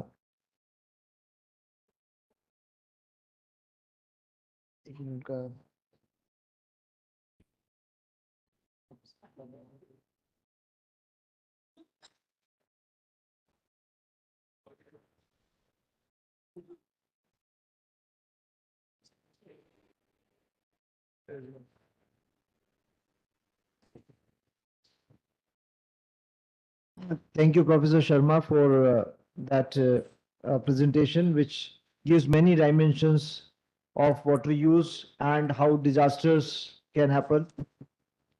देखिए professor साहब ने बोला है 10 module बना रखे हैं, अगर जो जो बात करेंगे वो यहाँ रुक के 10 मॉड्यूल खत्म करके जाएंगे, जो चुपचाप से सुनेंगे उनके लिए सेशन जल्दी खत्म हो जाएगा। तो मैं नोट कर रहा हूँ किन किन को यहाँ रोकना है सेशन के बाद में, जो 8-10 मॉड्यूल इन्होंने बना रखे हैं उनको पढ़ाने के लिए पढ़ा के जाए। So now over to you. Are there any questions? Thank you, sir, for preceding this session and bringing wealth of experience, insight, and knowledge to bear on the session, ensuring that it was a resounding success.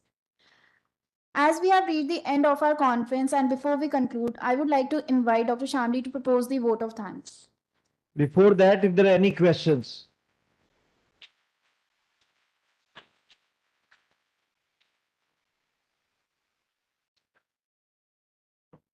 Before I propose the vote of thanks, a big thank you to Shri Ratnu for easing out my job.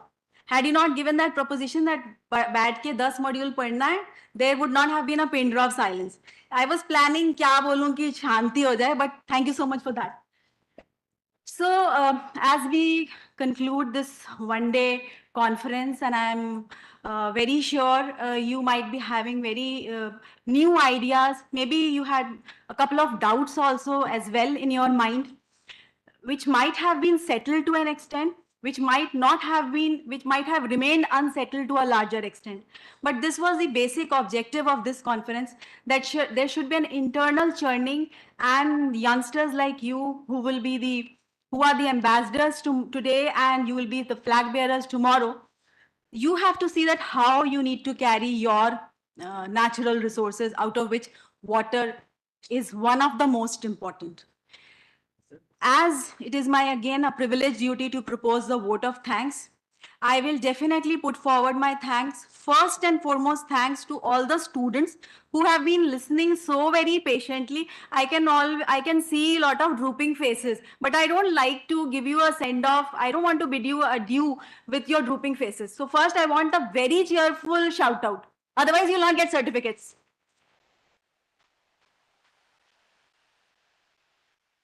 I'm glad that your energy is back. And another round of applause for your mentors, for your teachers, who in between they have been giving you the answers. I could see and I could sense the stares and the glares of your teachers. बात नहीं क्यों कर रहे हो? चुप हो जाओ, बात नहीं. But I understand it was a long day, and of course, at the end of the day, everybody has a level of, acceptance and accepting things. But definitely a big thank you to all the panelists who were there with us for all the 3 sessions. And as I have always said, an event like this, you might be thinking that it started today at 9:30 and 5:30, everybody will pack their bags and go off. But for us, it was not a one-day event. We started planning for it almost 2 months back. And for a couple of nights, we had sleepless nights to ensure that all the whatever we had planned goes off seamlessly. And again, it would not have been possible without your cooperation and the teachers' cooperation. And we look forward for your continuous sustainable connect with us. In case you are ready for a sustainable connect, give me a yes. Now, since you have given all yeses to me, forcefully, you could not give any no to me. But okay, since you have been so very nice and kind.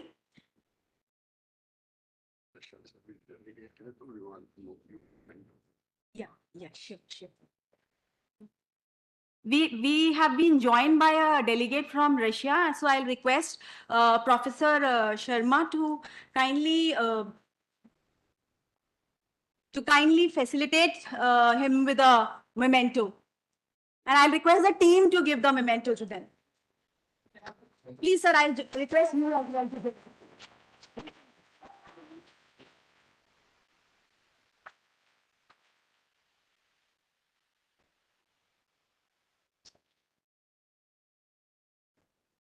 Clapping should not stop.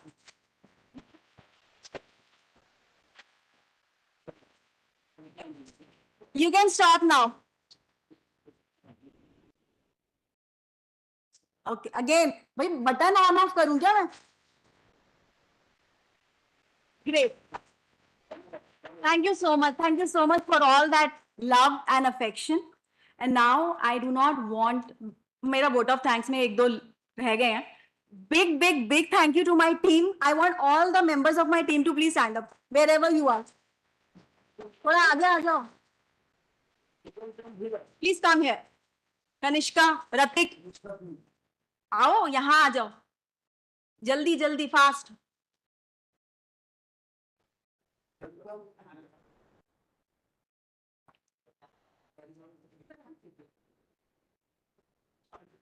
मैं तो हूँ sir. आप I am of course directing, guiding, messaging them on WhatsApp. ऐसा कर लो, वैसा कर लो. That's the plan.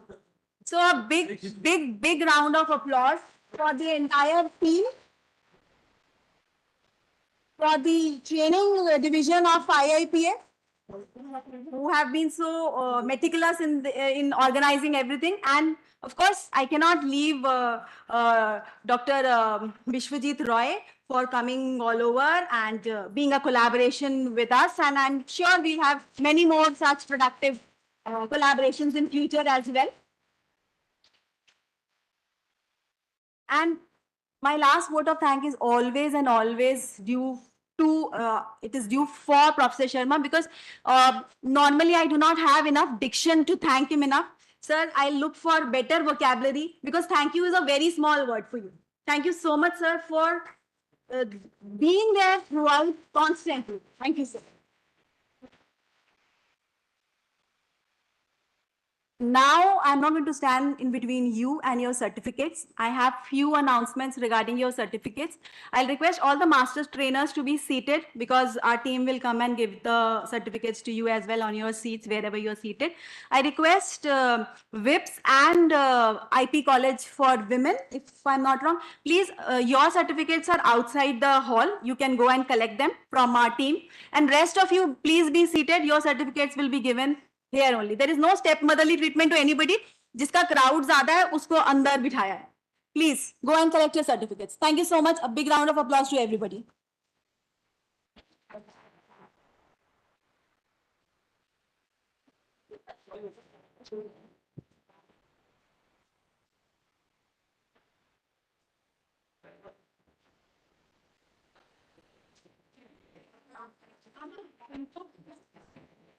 नहीं वो कुछ नहीं. आप जाके दो.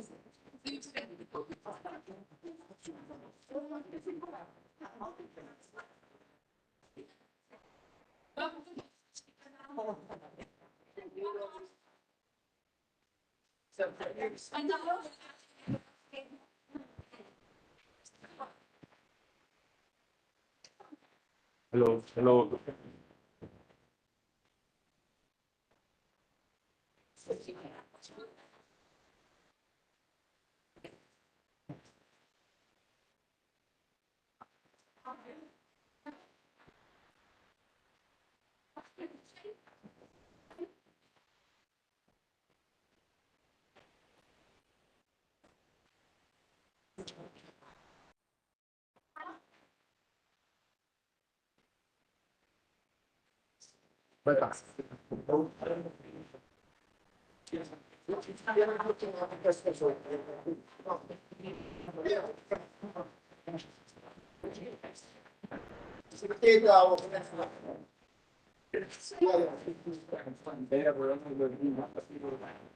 How's the Yosh?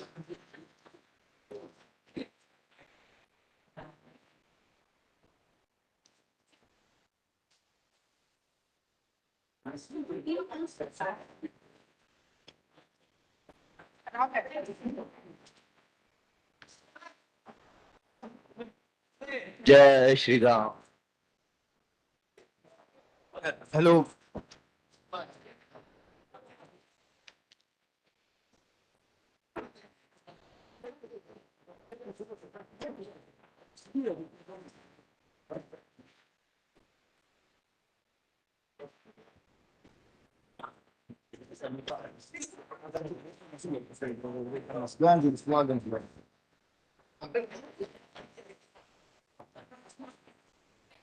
Hello.